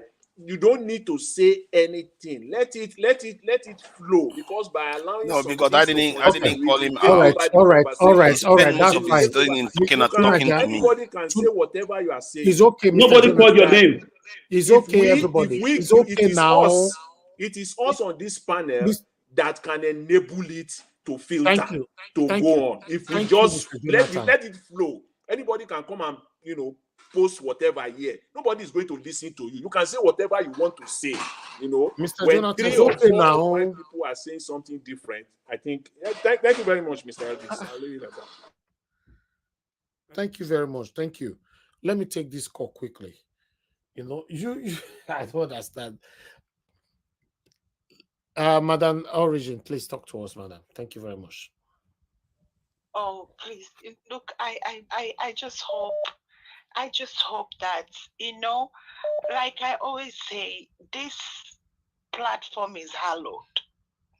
And I have gone through so many, I could say I'm barely 1 year into anything you can think about. I just caught myself up. But, I just got pissed off with these forefathers. Because I refuse, there's no Niger anything about this guy.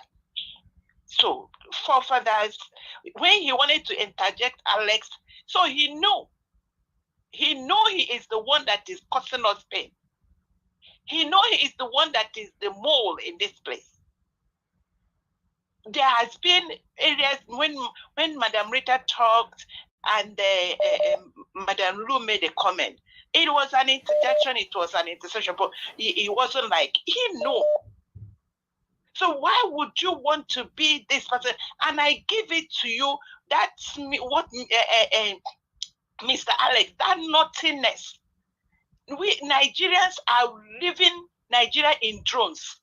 And you, a foreigner, with all the other places you people are coming from, some people are funding you, giving you money, making you comfortable in Nigeria, and you are here mocking us. That mockery will come back to you, and everyone that has funded you to continue to make this pain upon us. I rest it there. Thank you. Thank you very much. All right. I have Mr. Chris. Mr. Chris, please quickly talk to us. We are rounding up now. It doesn't seem right that people are please, just reminding me. What's happening? You cannot be on the backstage, please. Go ahead, Mr. Chris. Talk to us. Thank you. Mr. Ndawaj, I'm very sorry for calling late again and the second time. My name is Chris. I'm calling from Dublin. I just want to raise my heart for Mr. Alex for saying it the way it is. Mr. Alex, well done. Thank you very much. And again, there is something Mr. Dr. CM and told us earlier. I see that man in the parliament in the UK, he bought a CD with the card they gave to him for £5. He refunded this amount, but they said they were never going to accept that, and they made him to pay for it.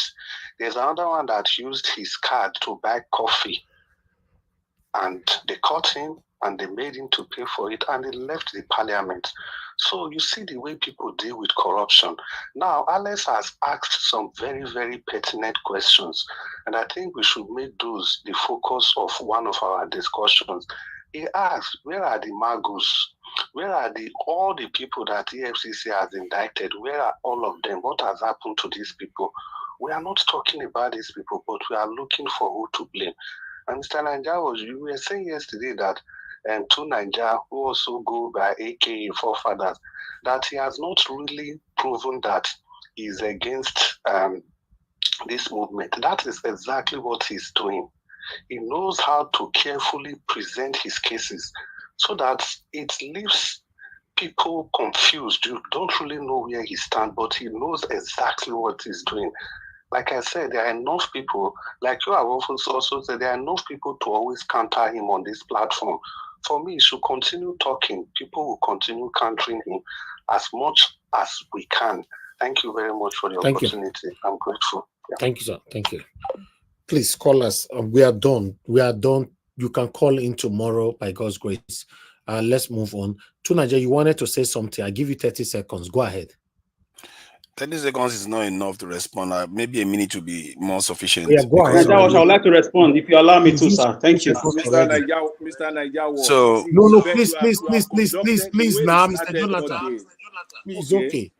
You see, it's okay, Mr. Jonathan. You know, they said insult or something is the refuge of scoundrels. When they start insulting you and they don't necessarily come after the opinions you give, it tells you that something is wrong. And I feel bad for our people that this is what we get. When somebody shares an opinion, they just start insulting him and calling him names without actually going after the point that I made. The point that I made, they call me all kinds of names here. Can you shut up? Let him talk, please. See, when I said that we lost something in our country that we need to restore back, and I'm attacked for that, I don't understand that. When I said, is it 1 minute? When I said that we need to know the greatest threat that we face and solve it, because that is our own divine purpose in this life. We are supposed to be problem solvers. I gave an example how a lion and an antelope, the both sides cannot negotiate with each other because the stuff has already been created by God. That's how the world works. And yet I'm attacked for saying that if we don't get our act together, we are going to be like an antelope. Unless, please. I hate to put people on the backstage. When I say it's okay, people, please obey that. I'll put you on the backstage. I have the buttons here. You said I should give you 1 minute, 1 minute, 35 seconds. You're still talking. It's okay. Thank you. Let me move on to the next one. Mr. Alex, you have only 30 seconds. Telling people that their ideas and then will vanish into nothingness, that is an indirect comment coming from a sponsored person. Telling people that we'll keep talking and talking and talking and talk, as if the talking is not educating people. That is, a double standard. Telling people we cannot do anything about it, the situation is beyond us, we should just try and solve it in a possible smart way. That is the comment of a cunning man, very cunning. Because you are not buying fuel for 700 naira. Your family's member will not be kidnapped. Because you are not living under these harsh economic conditions. You see them in UK, probably being sponsored by these wicked men and women. You vomit trash that we are talking, we vanish into nothingness. Thank you, Najawash. Thank you. Let me move on. We still have somebody on the panel that have not said anything. Tune, please give us your final submission. 5 minutes. Thank you. My name is Tone, Tone, as in tone, as in music. That's my name. Okay. Elvis, can I just say something there? With all due respect, my brother, I respect you a lot, but you know that I'm fearless. I don't care for anybody. I can even switch on my camera. You see me whilst I address everybody. CM knows me very well. He knows where I come from. Listen, all this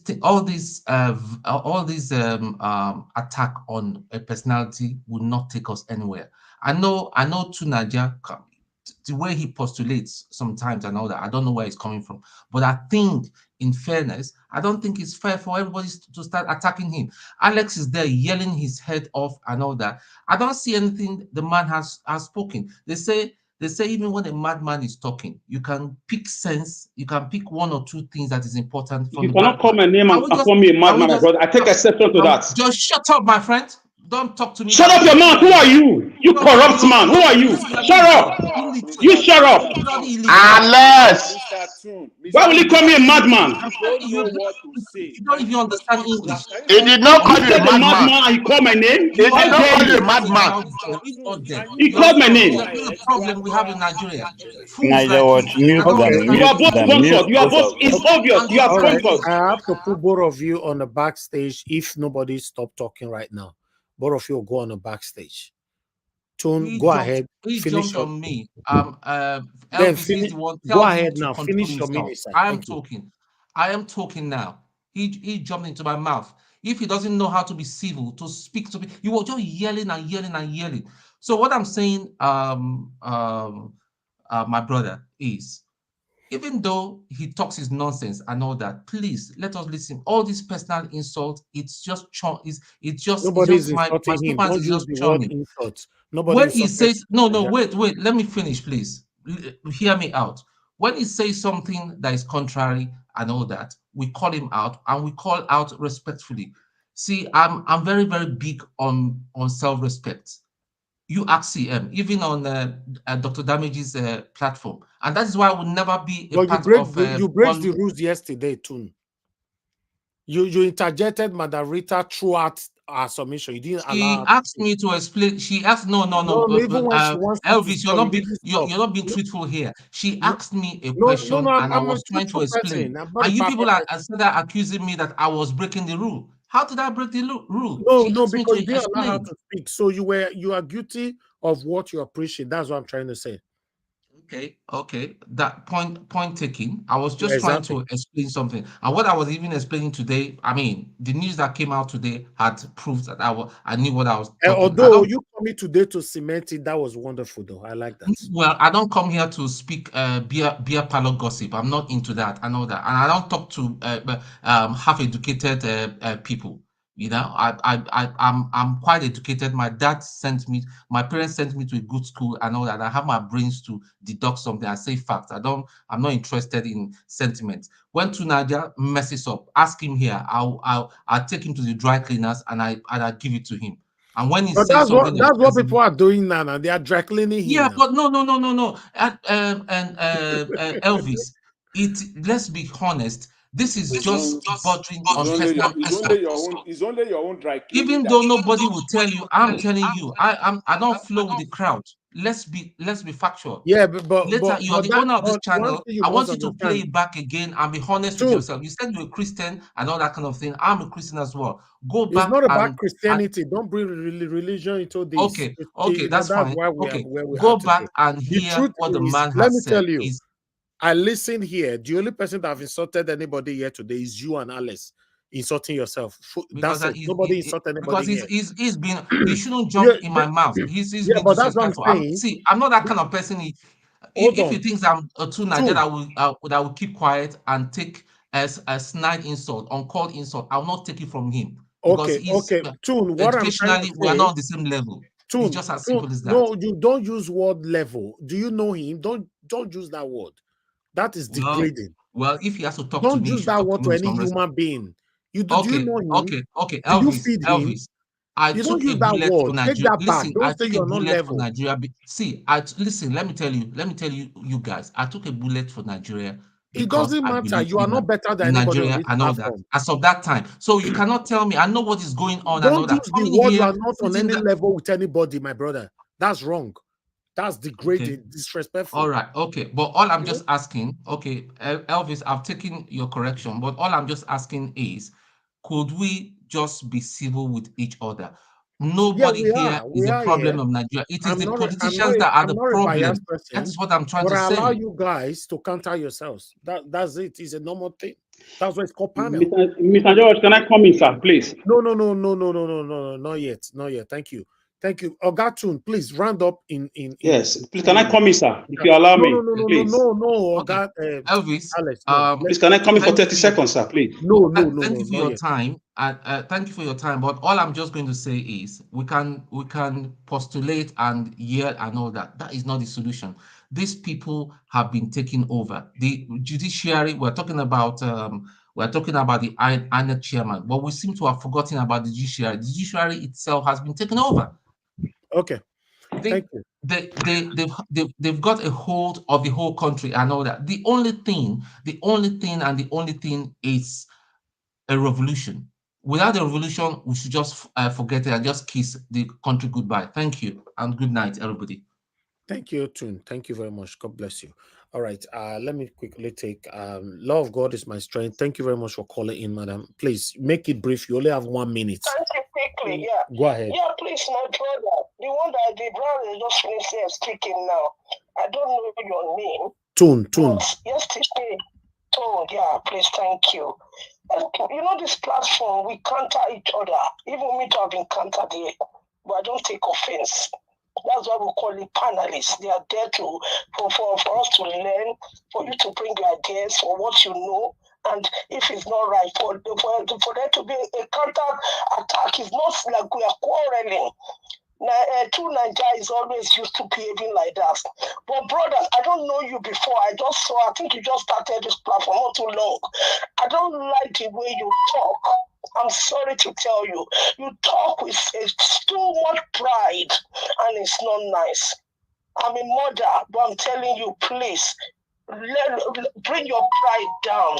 The Bible says pride come before a fall. Thank you. Bring it. Talk to people that they are nothing. It's not right. Thank you.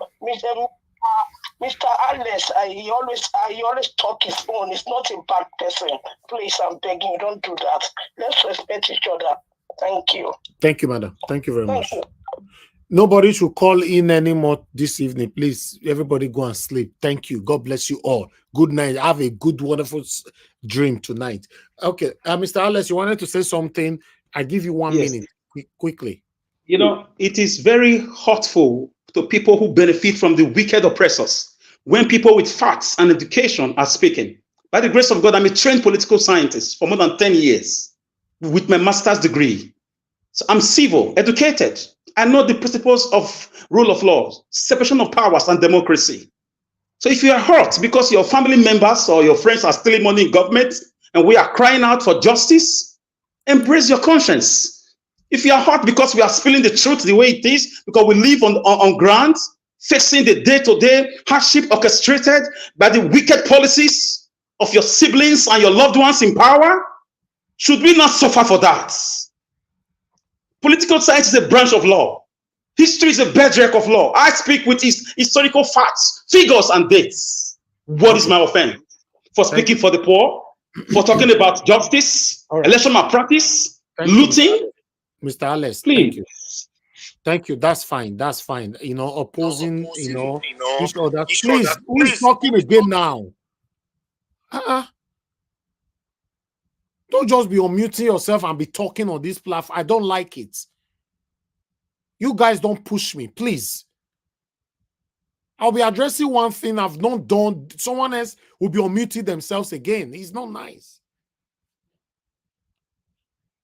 Hello, good evening. God. Sorry about that.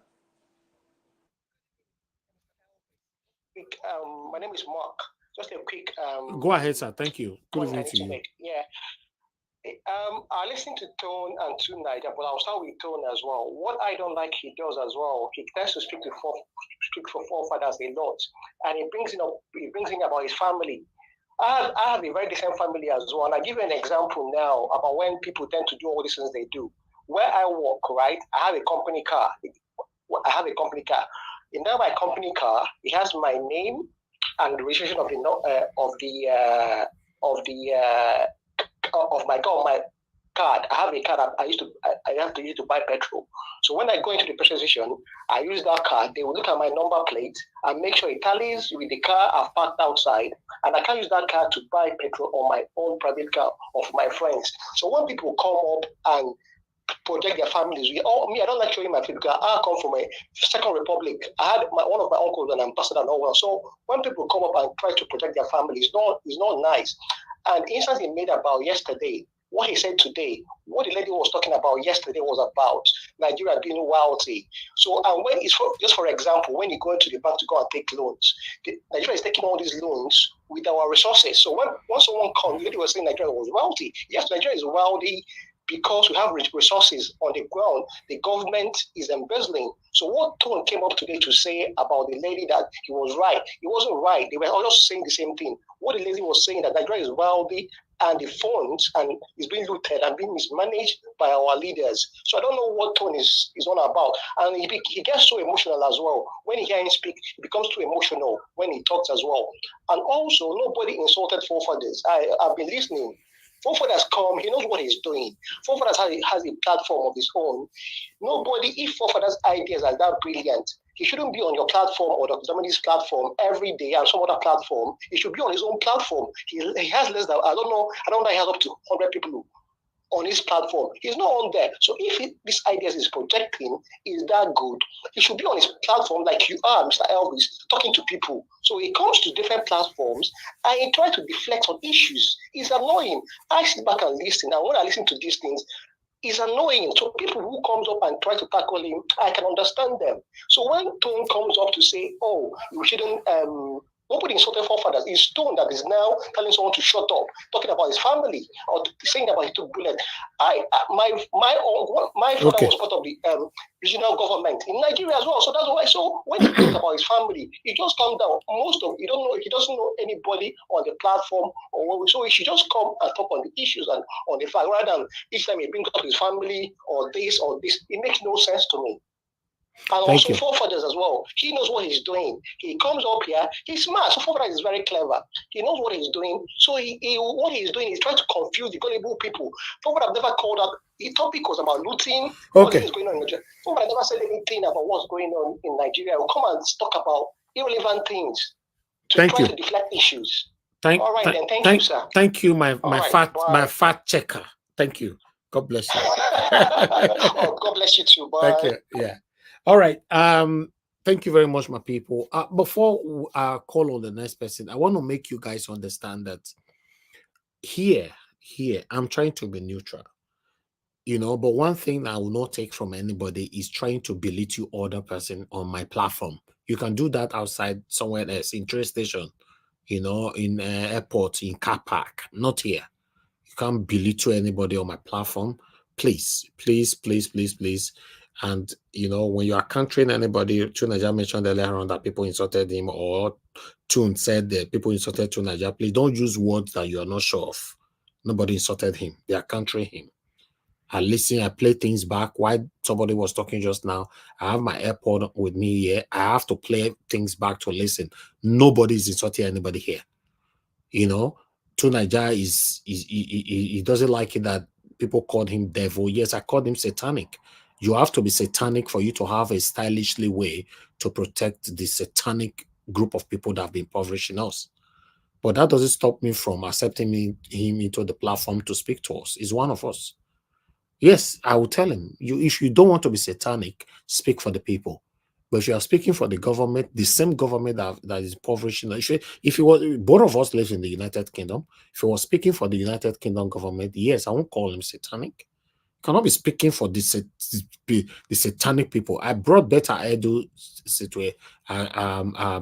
topic here today. All Tunaja's submission today have never directly hit on Better Edu. He's driving around like he's in the roundabout. So what are we talking about? Are we babies here? So when people are now angrily countering him, you said people should do counter, they should allow him to be spilling all those rubbish. No. I spoke about the corruption. It's not fair. No, you beating around. I know you. That You know, people came but here that's to fine. blame Nigerians. Nobody insulted them.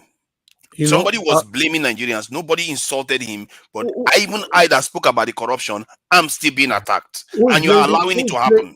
Who is blaming Nigerians?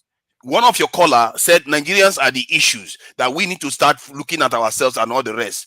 Yeah, even me. Even I it said, every day. okay, but when I say that, I am I said attacked. that Why? Nigerians are the issues is a different thing. In case you don't Oh, get that. so what did I they are say that trying was to so say, offensive? Nigeria, please let me speak. Nigerians are the issue. Don't you know you are very good at generalizing. Me, myself, I blame Nigerians here all the time. Even today, I've blamed them for being silent. That's all. Is that what you're blaming them for? No. So Okay, nobody's what did I blaming blame them Nigerians. for again? No, Nigerians are not, nobody's blaming them because they are the one destroying the country. No. They're only blaming them for being silent and taking their oppressors to continue to oppress them or suppress them. That's all. I didn't blame anybody. If anything, I said I understand why we are where we are. I talked about the essential ingredient of unity. I want you It's going to come. Listen, for me, I don't have a problem with your submission. No, to me, you come here, everybody come here. Yeah, but it's not fair. I'm getting attacked for saying something actually reasonable. I Mr. don't Elvis, what about vanishing into nothingness? We'll talk and talk and talk and vanish into My nothingness. 5 minutes is gone. If I qualified it by saying if we don't do certain things. No, It's we are my not 5 baby. minutes We you are, people are we are using. not baby.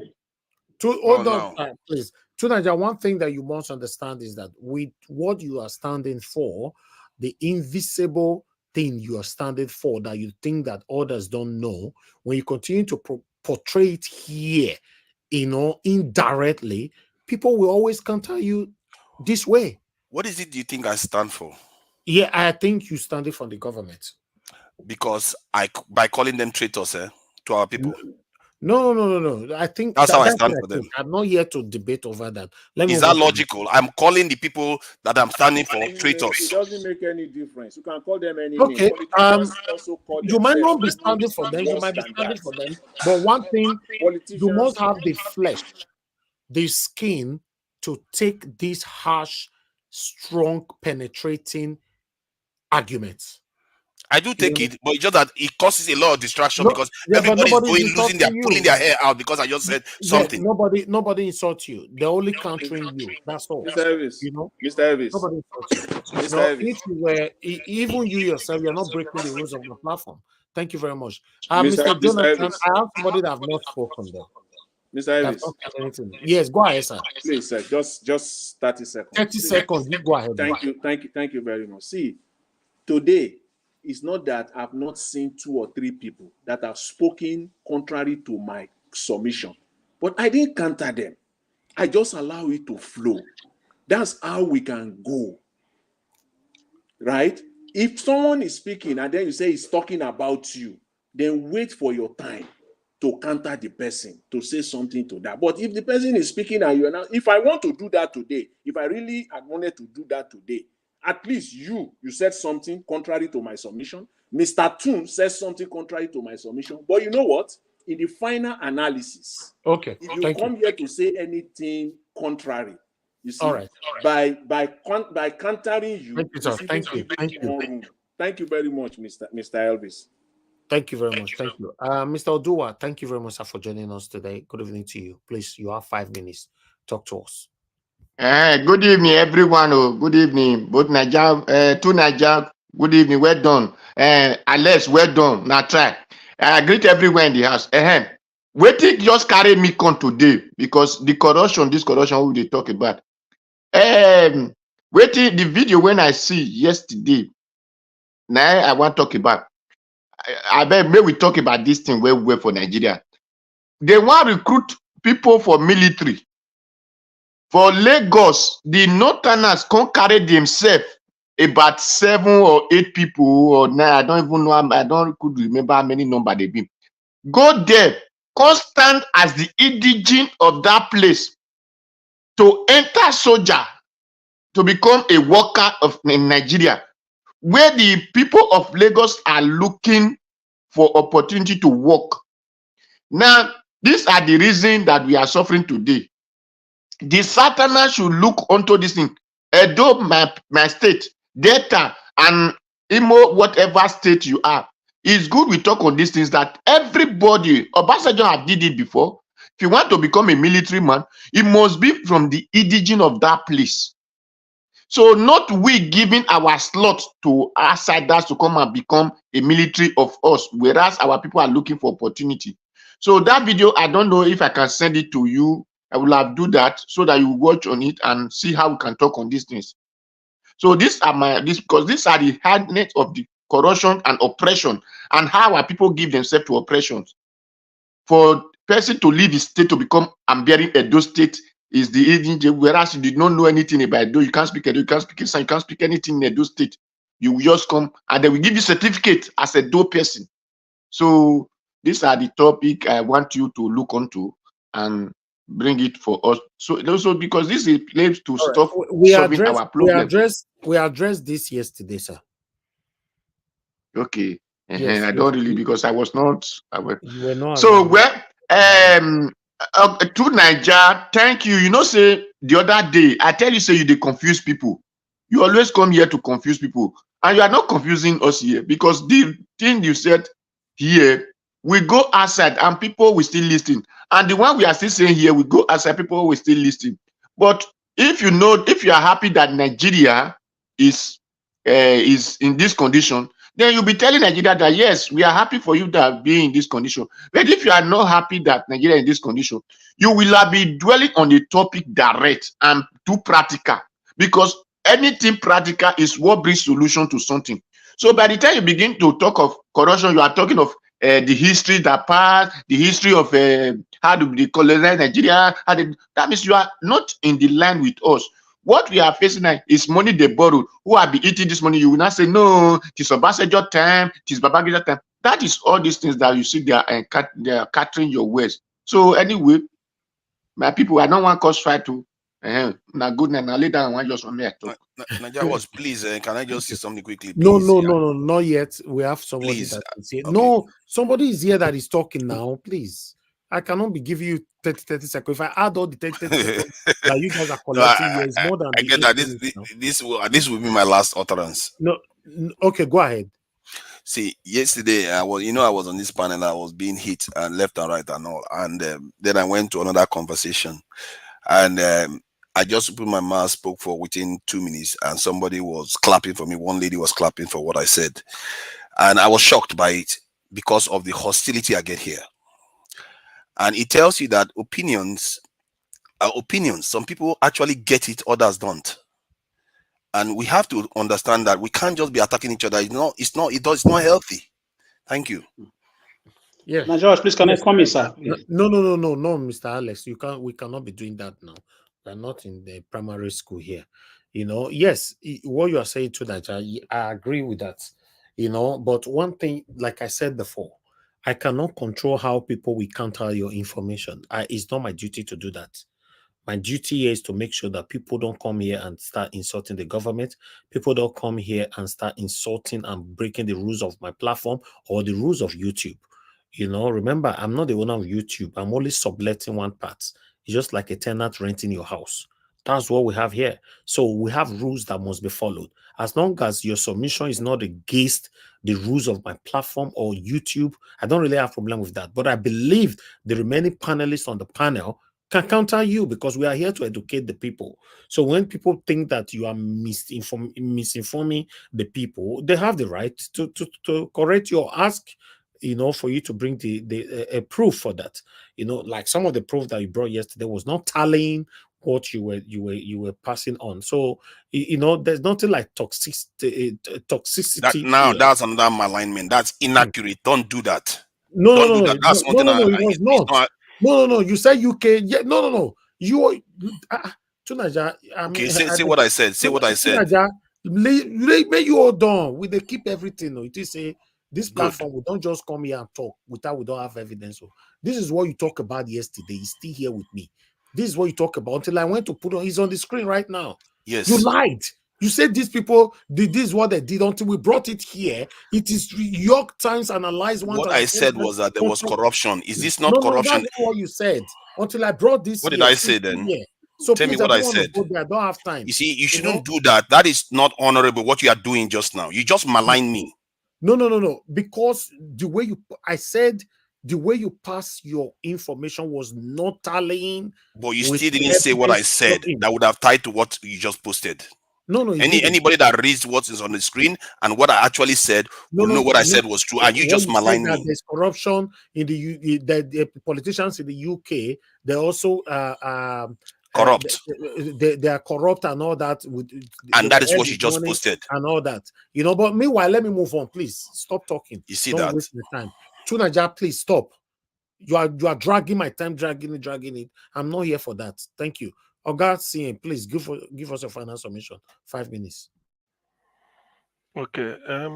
Thank you, Niger Watch. Actually, what I want to say is this. I think there's something I left out. Somebody suggested using royal fathers as electoral colleges. Well, as brilliant as that may sound, but I do not agree with it, and this is my reason. The system we are using now is okay. If only they will not switch up the beavers. That's all. You cannot falsify a procedure and later you say it's not good. I want somebody to tell me that the use of beavers to elect public officers is not good. Let the person tell me and tell me the fault of beavers. It's not that when you buy a Mercedes Benz from Germany and the Germans tell you this is the thing to put, this is the plug that it will use. You go and manufacture one local plug you don't know somewhere and put it, the engine knock. You say this Mercedes is no good. The Germans will tell you, did you do it what we said? Beavers was not meant to be switched off. It was meant for you to be used to upload results. Real time means as they finish counting in that primary school or one type of in that primary, normally they use primary school. In that primary school where the polling booth, where they did the voting, that is where it will be uploaded. Just like the way we upload something on on WhatsApp or send messages. So that's why I said, with all due respect, whoever suggested that, I do not agree with it. They don't involve royal fathers. Even if you involve royal fathers, what if you switch off the? That is the thing. We know why beavers was switched off this time. That is the only election where beavers that was not uploaded in real time. We all know it. So that's why I disagree with that. The person can come back and then let's debate it. Now, on the issue of fake professors, I'm not surprised. After all, what is not fake in Nigeria? The man who is in the druggie in Aso Rock, is it not fake certificate he's using? So as simple as that. That's what I'm saying. Now, there's something that Alex said that caught my attention. That's why I want to address it at the earlier stage. And it was Ojuku's statement. You see, there's something they call, I believe, excuse me, I believe in appraisal. Aristotle, a Greek philosopher, said, an unexamined life is not worth living. Sometimes you will close the door, be your comfort of your room. You reflect on your life. How are you getting on? Ojuku was saying, that's what Alex was saying, that we went to war because of the way we've been doing. And after the war, those things that led to the war are still even magnified. Is it not the time for us to revisit? Ojuku said, this is what he did, to revisit the very foundation of Nigeria. It's not bad. That is how you solve your problem. All these ones we are importing this and then building on a faulty foundation, it won't work. We all know it. It won't work. For instance, let's see, for somebody to come from Kaduna State, he want to get into the Nigerian army, and he's saying he's from Lagos because he lived in Lagos. Ordinarily, it shouldn't matter. This was what Dr. Chubo Kadibo, God bless his soul, argued in 1999 because he said Nigeria they want to debate a bill whereby every Nigerian, if you can show proof you've lived in a state for 3 years or you were born there, you can claim it. 3 years paying tax to the state, you can claim it. Or you were born there, whether you pay tax or not. So far you were born in that state, you can claim it. That's fair. He said that's how we do it, to unite the country so that it doesn't matter. Do you know the hostile reception somebody get? I think unless you can still go and because you are good in this. They said no, it will favor the Igbo, that Igbo was scattered all over. So Igbo man, they claim here, they claim here. That thing died. But if they had done it then, these people that are from Kaduna State, say they're from Kaduna, but they've lived in Lagos, they could have gone to Nigerian Defense Academy to be recruited as, where are you coming from? Lagos. because they've lead, because then the constitution will capture it. But what they are doing now is illegal. That's why I think somebody was saying yesterday, was it Black Panther? If you are born in Texas, you can decide to live in New York and run for Senate there. Rhoda Clinton, the wife of Bill Clinton, was born in Chicago. I think that's where she was born. Grew up there, went to Yale, but she was able to represent New York as a senator. True or false? True. So when we are talking, that's why when Nigerians are building, we like to make semantics, do all these things. Somebody like me, that's why I'm saying I'm a trained scientist. I look at TV. When I know the way your trajectory you are going to according to Black Panther, I just leave you to go. You come back after saying all those things. So people are listening to us. Some people know what means something. All this idea of you can build this, you do that, you do the. It was from Tune here. I learned that Nigerian military increasing the number is not what will solve the problem in Plateau. He said it the face that he will remember. I learned it from him. He said, because I've been in the armed forces, I know what goes on. He said, if I had disclosed my distance before getting it, I may not get admission. I may not be admitted. I think he said something to that effect. He said, what they need in Plateau is intelligence. You see, this is the type of discussion I like to listen to. When I go home, I take it in and then I can quote the person. So, but somebody will come and then you leave the tangent and then start to rattle. You are free. After rattling, you can't convince me. You can shout like a mad dog from now to infinity. It doesn't convince me. All I know is that I'm looking for facts. Whatever you say, if you invite me in a debate, I know how to puncture every argument by simple question. Then we answer. So the issue of when we come here to debate the issue of part Nigeria, there are some fundamental facts. If not for anything, Nigeria is not working. We agree on it. So what do we do? If you ask anybody now, they say Nigeria is not working. Not working. It's not working for Igbo man. It's not working for Yoruba man. It's not working for Efiki. Everybody that make up Nigeria is not working. Then what do we do? Must we pretend and say, hey, after it's not working, we have to do it? It doesn't work. If you give 5 soldiers job to do, they couldn't handle it. Even if you recruit million, is that not the same thing? By the way, why should in an emergency that Nigeria is now, you are still seeing soldiers? But where does military stand on the road and be collecting money from people? Where? In big part of the world. You don't see the military. You feel them. They are in the barracks. When you move your military out, please, you can correct me. When the military comes out, their own is to go and do what the police cannot do or the other security. You don't see them. Either they are moving to the airport to fly them out, or they are moving maybe at night to go and take cover and do something. That's how military does. But go to between Onisha, Oka Road, going down to All Hallows Seminar. This is where you see them all over the southeast, pimping, taking money from people, parked under the sun. So why can't those people? Why can't they mop them up, move them to Plateau? That is where they are supposed to be because it calls for their presence there. But when people come here, they keep talking all this, and when you thought that somebody who talks loud or maybe pretends to be more patriotic, you're not more patriotic than me. Nigeria is fundamentally flawed.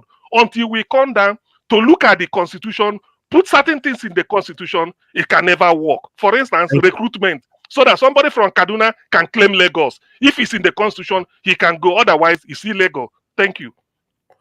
Thank you, Augustine. Thank you very much. I appreciate every one of you. Thank you so much.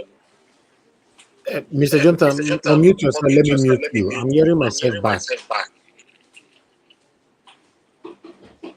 Mr. Jonathan, okay, let me unmute yourself. Let me mute you. You leave your this thing.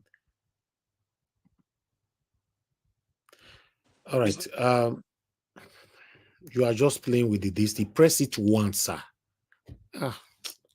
I don't carry a headache this evening, man. Okay, let me move on. Thank you very much, my people. I appreciate you all for your time with us today. On this panel, it's not very easy to manage the people here sometimes. But one thing that we must understand that everybody is an adult, so as long as we are not insulting anybody, country people is not a problem here. I don't know why some people are trying to take it to become a problem. It's not a problem. Personally, I don't have a problem with it. If you want to counter people, what they're saying, you think what they're saying is not right or there's no fat on it and all that, you can counter people. But the only thing is that allow them to finish the submission, then use your own meanings to counter them. That's the only area I have problem with. You know, just wait. Your 8 minutes will be given to you. If you want to use all your 8 minutes to counter somebody, that is fine. But countering them at the same time, someone that I give 8 minutes will not end up talking for 30 minutes, both you and them talking on each other's, then you end up with what that particular person end up spending 30 minutes. You know, it's not nice. It's not nice. Use your 8 minutes, counter the person that what you're saying is not right, and this is the fact. In fact, before you finish his submission, he gives you the opportunity to do your own research, to use your facts to counter him. You know, so but in terms of countering people on this platform, I don't have a problem with that. You know, and another thing is that insulting anybody on this platform is totally prohibited. I'm not part of it. My platform is not part of it, and we don't accept it. You know, it's only Mr. Toon is the first person that used insults today, not telling Alex to shut up. You can't tell a grown-up man, a father, a husband to somebody, you know, that he should shut up like you're talking to your baby. That is wrong. Nobody can do that to you on this platform and allow it to be. You know, so Mr. Toon, I think you yourself need to work on your own self. You can't be in a lane of trying to correct people, and at the same time you are committing the same crime at the same time. It's wrong. Okay, I do apologize, Mr. Alex. I do apologize. You know, yes, I love that. You know, please, you know, let's correct ourselves on this platform. You know, we are learning from each other. I learn from you guys. I cannot come here now to be bragging that, oh, I know it all. I don't. To be honest, I don't. Mr. Elvis, can you give me 10 seconds, please, sir? Yes, go ahead.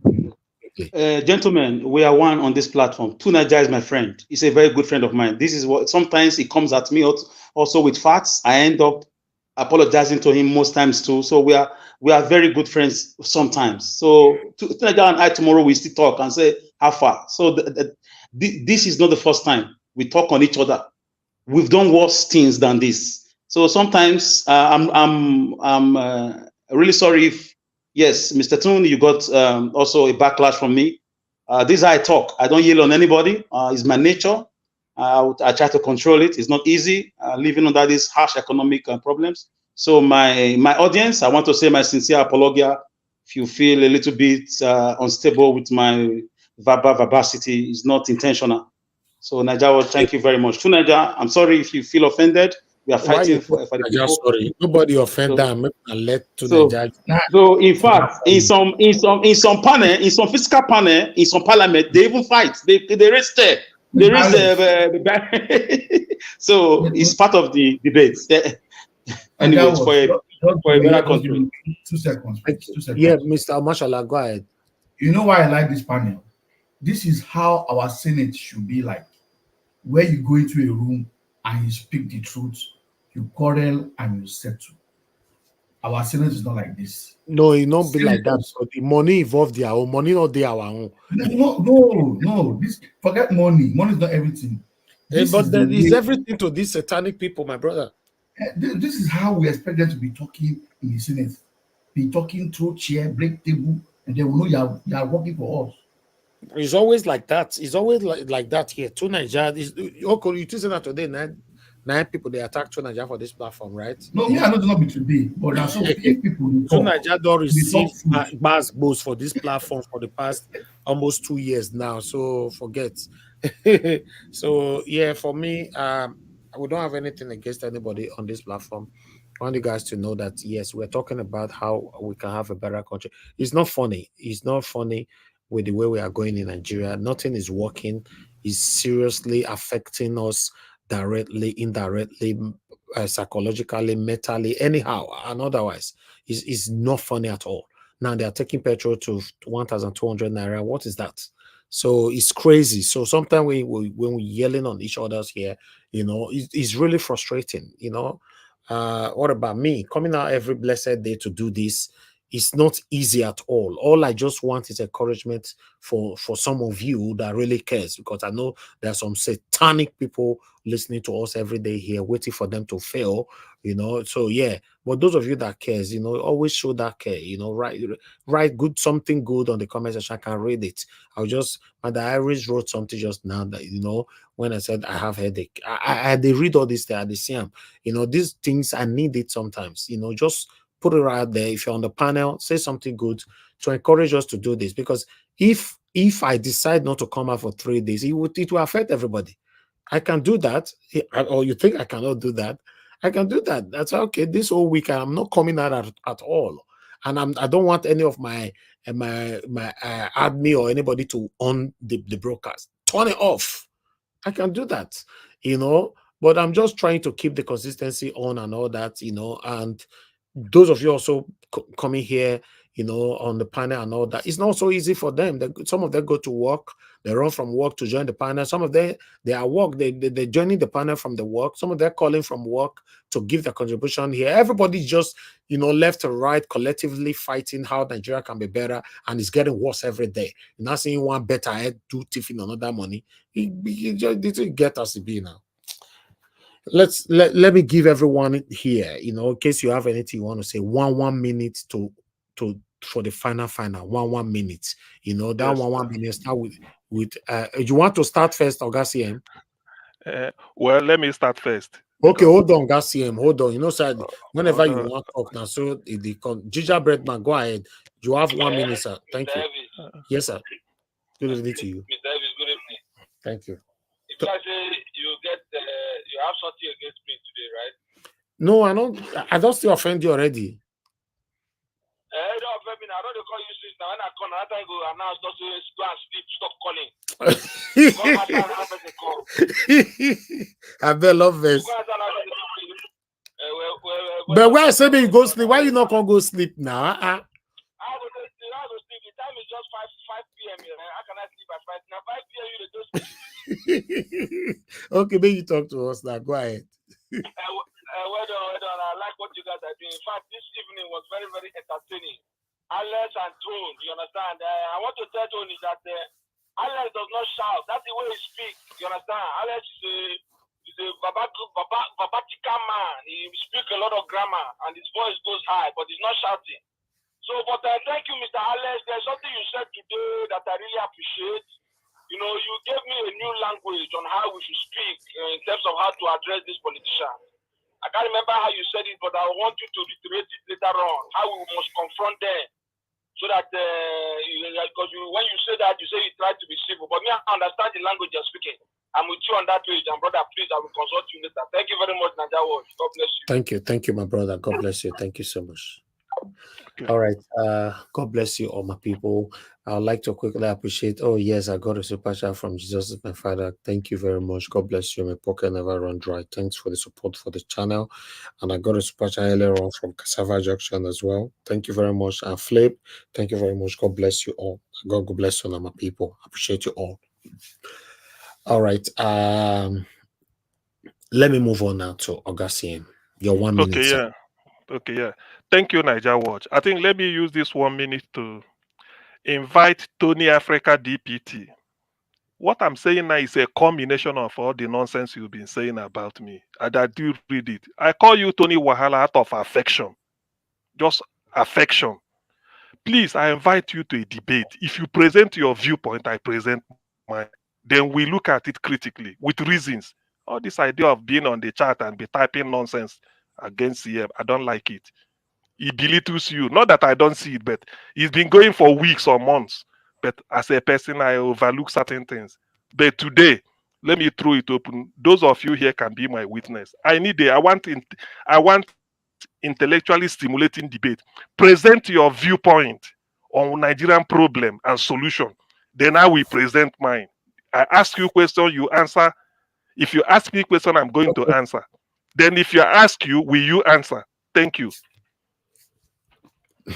If I were you, I would not respond to Tony, to be honest. But meanwhile, let's move on. Engineer Francis, sir, please, 1 minute, final. Thank you, sir. Thank you very much for this opportunity for this final comment. As a matter of fact, I think CM and Rita may have pinpointed what we are looking for. The point is that we have one common denominator, which is we do not want a single individual that is not elected by the people to be the one that will make the call. Fine. And from inputs from CM and Rita, it's as if we already have the solution, which is the beavers. So what we will have to do now, I suggest, is that we here put serious pressure on the Senate and the House to make whatever amendment they will have to make to that their constitution or whatever language they need to sharpen to make it be mandatory that if the beavers is switched off, no results from that area.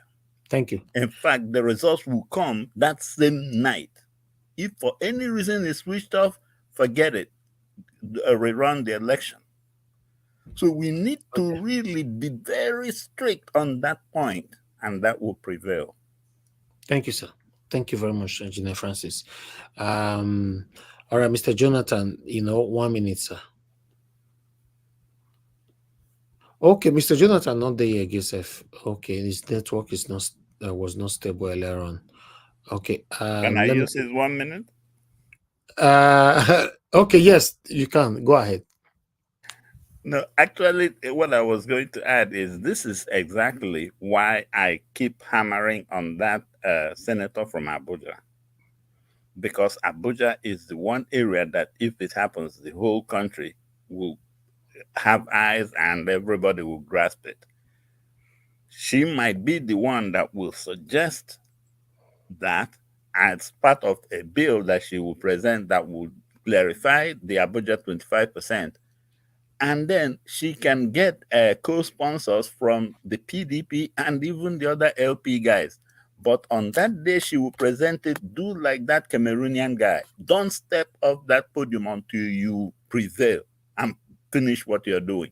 You want them to turn off your mic and even use the police to move you from that building, because then everybody in Abuja that you are representing will see it, and then that might be the start of this revolution. As a matter of fact, if I were her, this is a golden opportunity, but we do not want to take our eyes off this idea of going into 2027 without any clarification made to these parts of the law. Thank you. Thank you. Thank you, sir. Thank you very much. Okay, let me come for Amashola. Please, your final. My final is not that much. It's just that the corruption is driving me crazy here. Nigerians, we keep talking on our channel here. We watch TV. It's the same topic we speak on every day. I can't wait.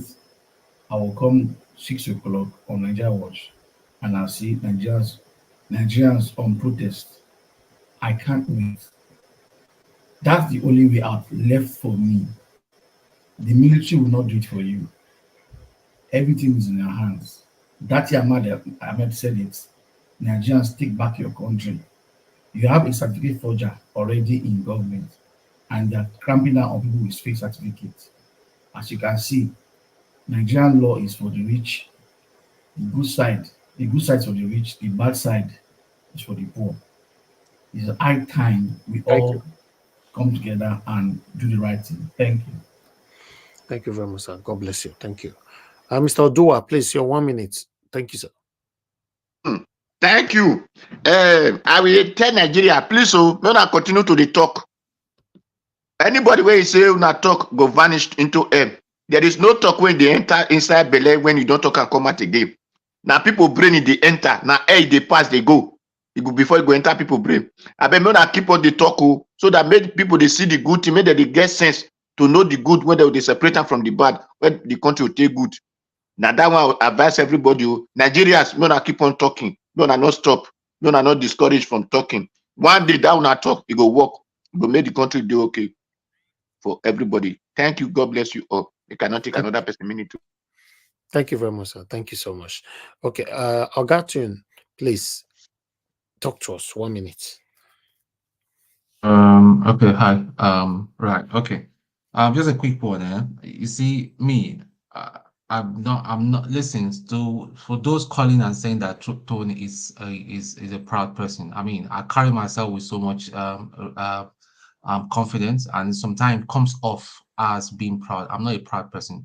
Like, I realized what I have in the heat of the whole matter and all that, when Alex was talking over and all that, I apologize, no big deal to me, even if he was even more, I was even much older. So that's me for that. So let's just clear that.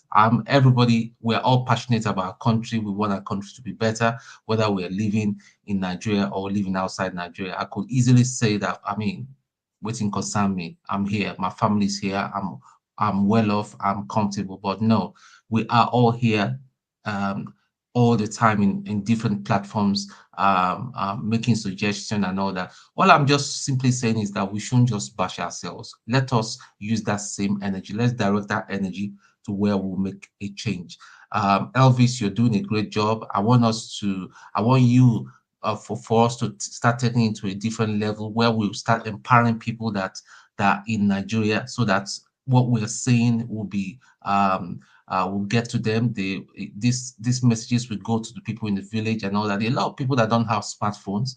Want to start organizing for them to have smartphones or even viewing centers where they can see such programs as this one or Dr. Damage's program and all other platforms that are that are putting pressure on these criminals for them to be pushed out. So that's all. That's what I stand for. Yeah. So thank you, Elvis. Thank you, everybody. Thank you so much. I agree with you. The energy, we should use it to fight the common enemies. That's a very good point right there. Thank you. All right. Let me move on to the next person right now. Okay, I'll come to Mr. Alex.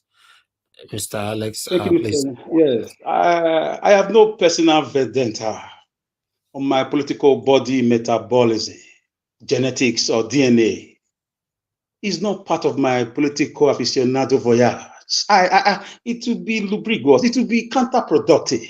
I'm a Democrat. Unless if you speak, people will hear this thing. So this one where they talk, people don't hear. I only come here to project the sufferings of the people, the sufferings of the Amino Kanu Kalatawas, the innocence of the Benin Kingdom, or the sufferings of the Okas of the Ojuku Biafra Republic. We are here on a common goal to set this amalgamation ablaze so Nigerians can break loose into different countries if they cannot rule as a Federal Republic of Nigeria.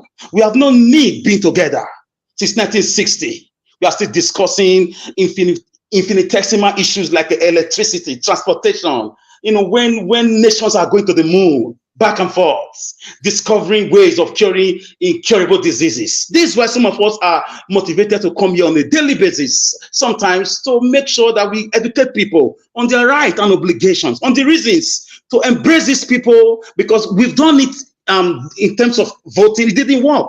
We've been civil, we've been orderly, we've been cordial. What else do you want us to do?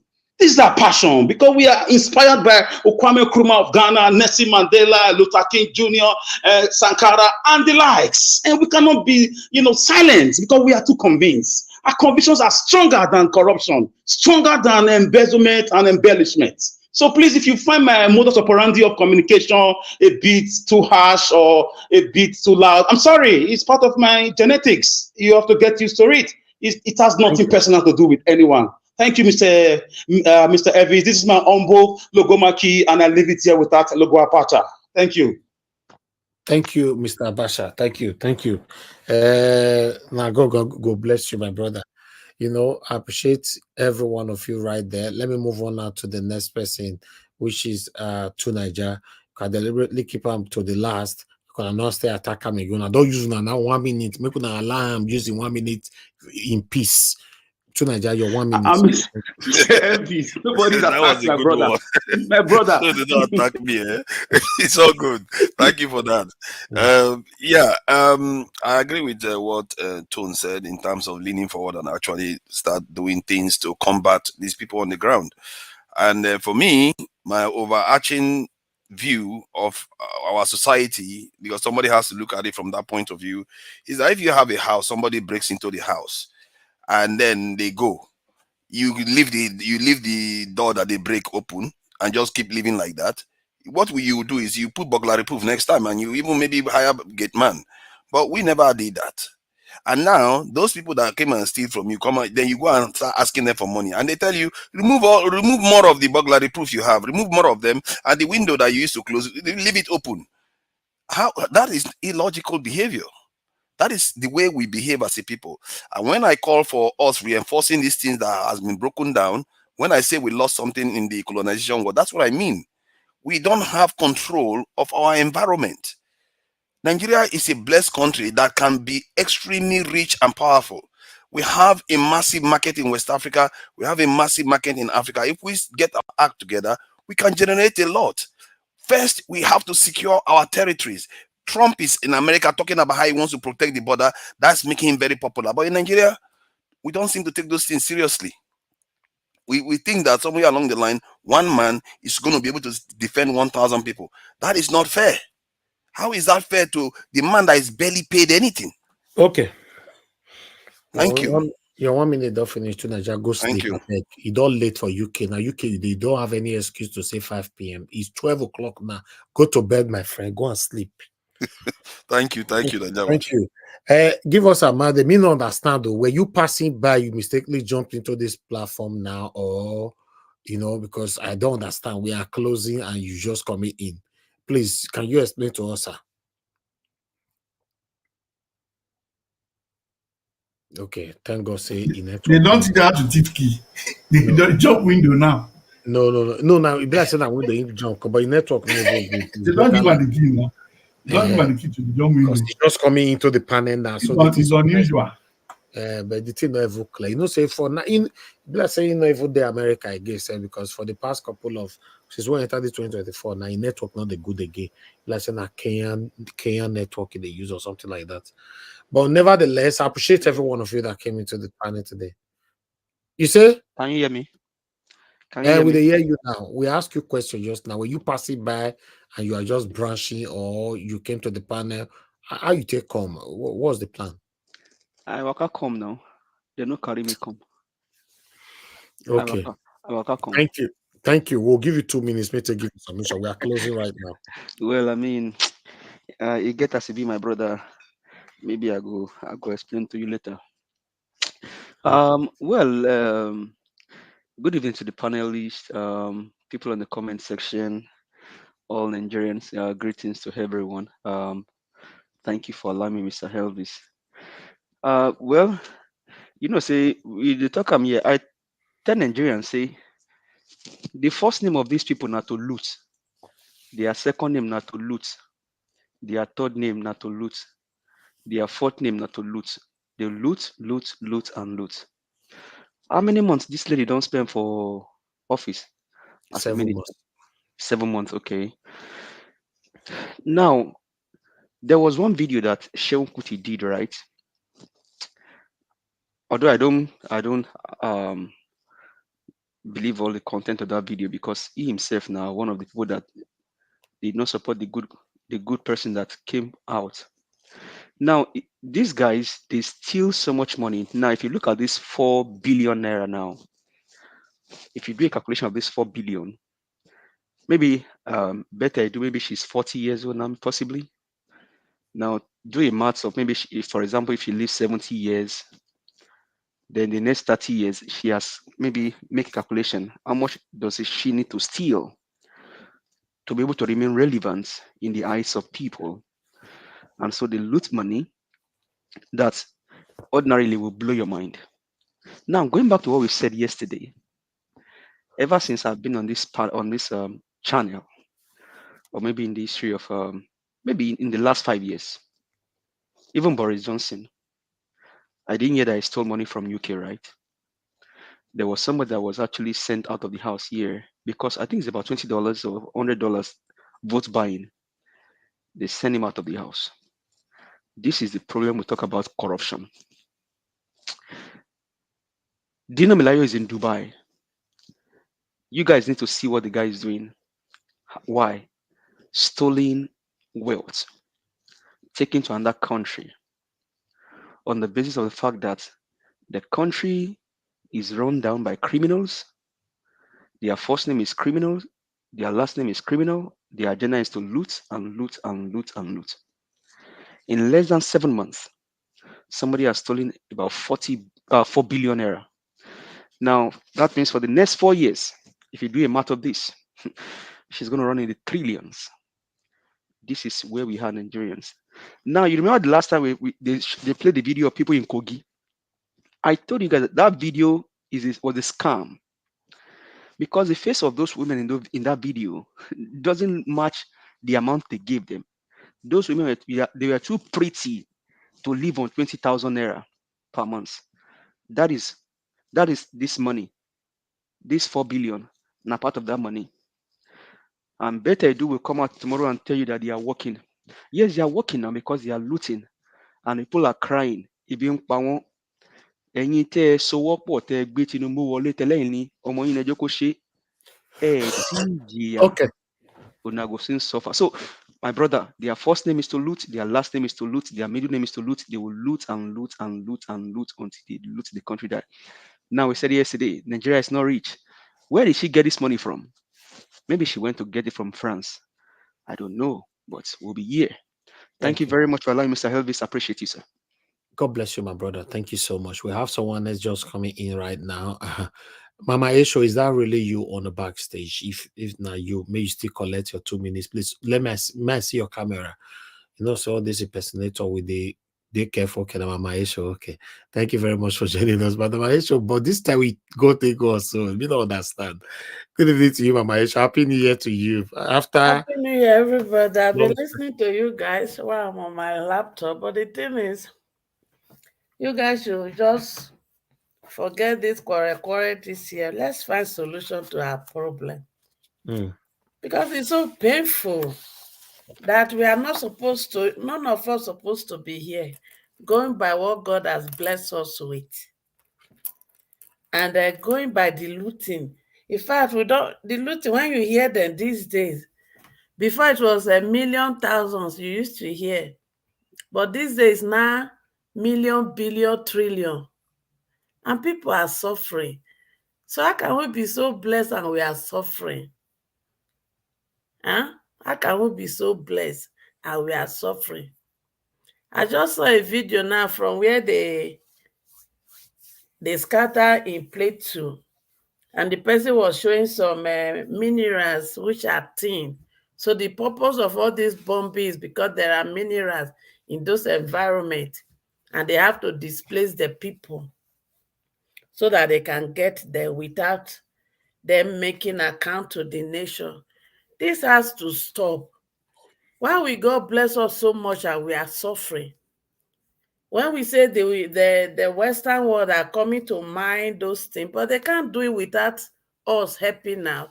And some few group of people just derive pleasure in looting. Look at how much this woman loot now. And they never even find all of them finished. Does it make sense?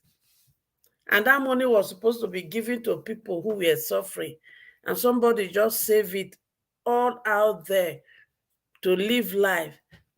Do we ever know that when the day we breathe our last breath, we don't take anything out of this world?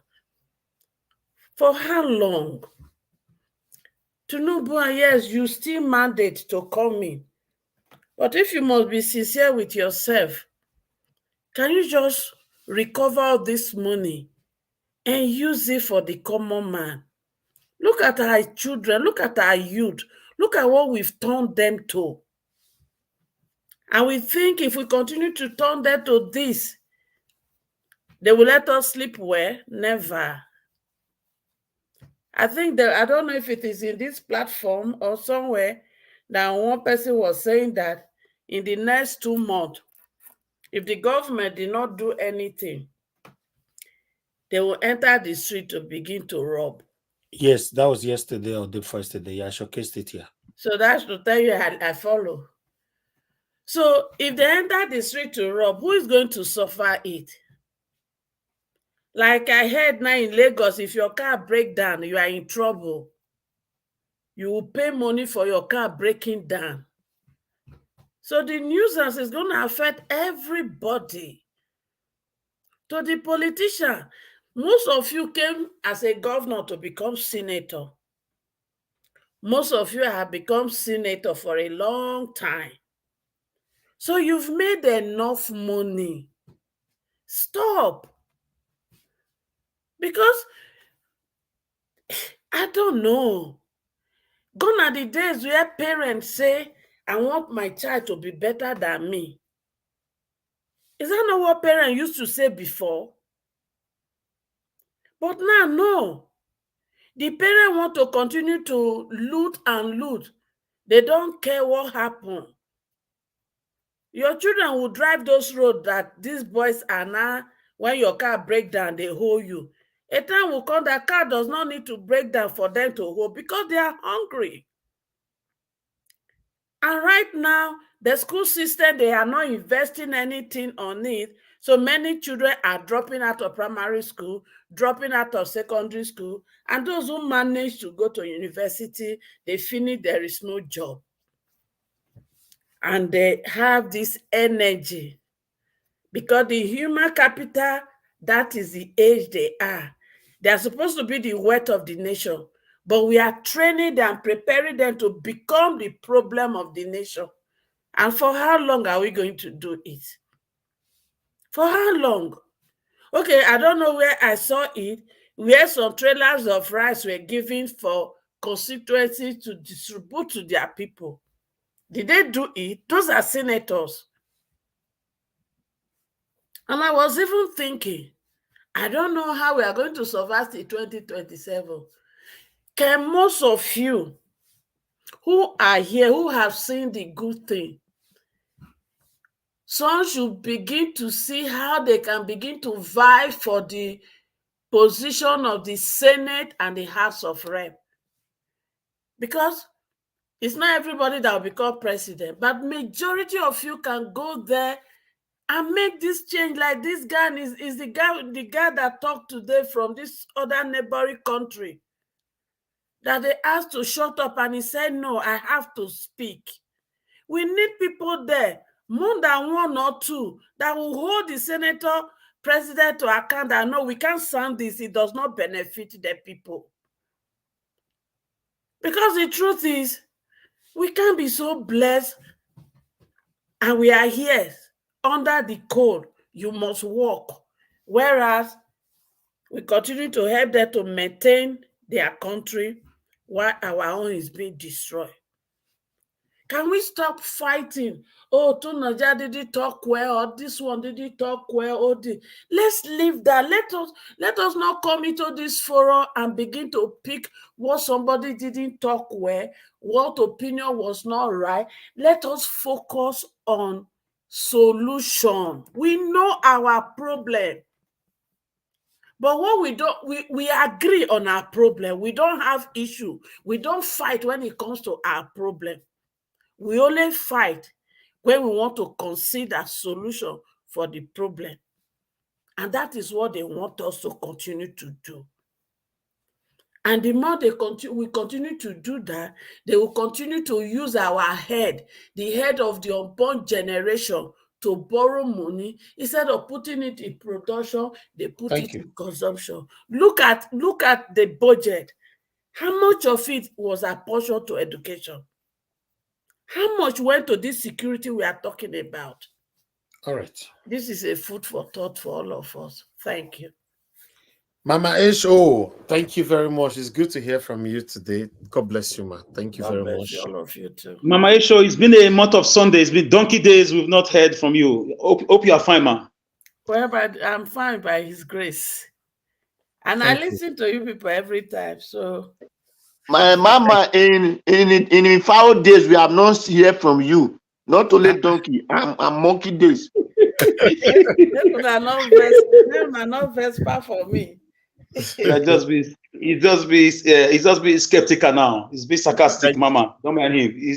He's my friend. Thank you, man. Thank you very much. We appreciate you. We Thank appreciate you, your time with everybody. us. God bless you all in this new year and grant you your heart desires. Amen. Amen. Thank you very much, everybody. We've come to the end of this broadcast. I want to appreciate every one of you that came in today, starting with Mr. Jonathan Kisley. Thank you very much. Thank you, Amanda Rita. Thank you, Mashallah, Mr. Alex, Mr. Oduwa, Gatun, Gacm, Tunaja. Sorry, guys. Give us a mandate, Mama H.O., Madam Luke as well, that was with us earlier on, and many others that came in. And those of you that call into the show, Love of God is my strength, Jija Breadman, Madam Origin, and many others. May God bless you all. Then I'd like to appreciate every one of you that supported the channel today. May God bless you all. Thank you very much, Stella Imasevedo. I appreciate you, madam. May God bless you. Kingsley Ogeriahi. Thank you, Flip, once again. Cassava Junction. Once again, Jesus is my father. Once again, and many others. Now God bless you now. On the comment section, my people, starting with Wonder of All, Mommy Diaspora. Thank you very much, Mommy. We appreciate you. We love you. Thanks for all you do. Thank you very much, Aurelio Abdul. Thank you, Madam Iris Finance. God bless you. Martina Abbasi TV. Thank you very much. You came in earlier on as well. Thank you, Chris Dublin. We can see you right there on the comment section.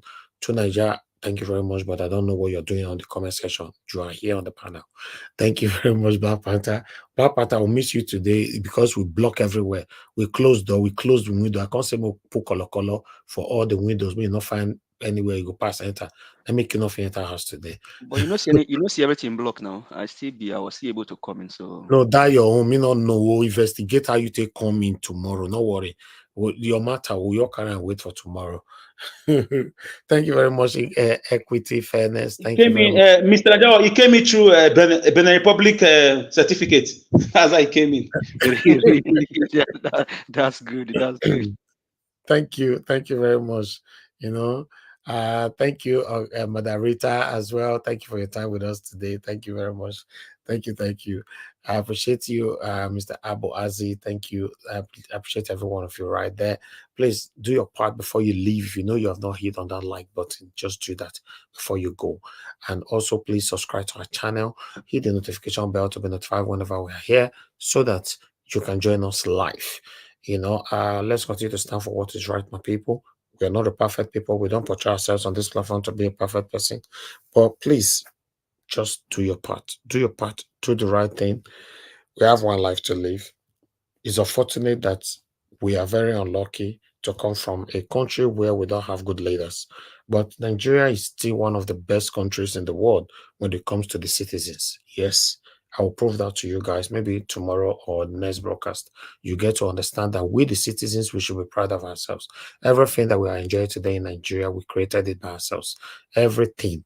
The only problem we have in Nigeria is the satanic side of people who gathered to impoverish us. So, my people, I appreciate every one of you. So, despite that we talk down on or talk what is affecting us, pour out our plight, we should still remember that we as individualisms, we are doing excellently well. Thank you very much, my people. And here now go join the curtain. Like I said before, help us to press on that like button. It's very, very important. Fredo, I can see right there. Guy one Lele. Thank you. God, I God bless you now, my people. Please allow me to end the show right now. I'll join you guys again tomorrow by 6 p.m. Probably by God's grace. We'll be here again talking about the things that are affecting you and I. Good night and bye for now. Yeah.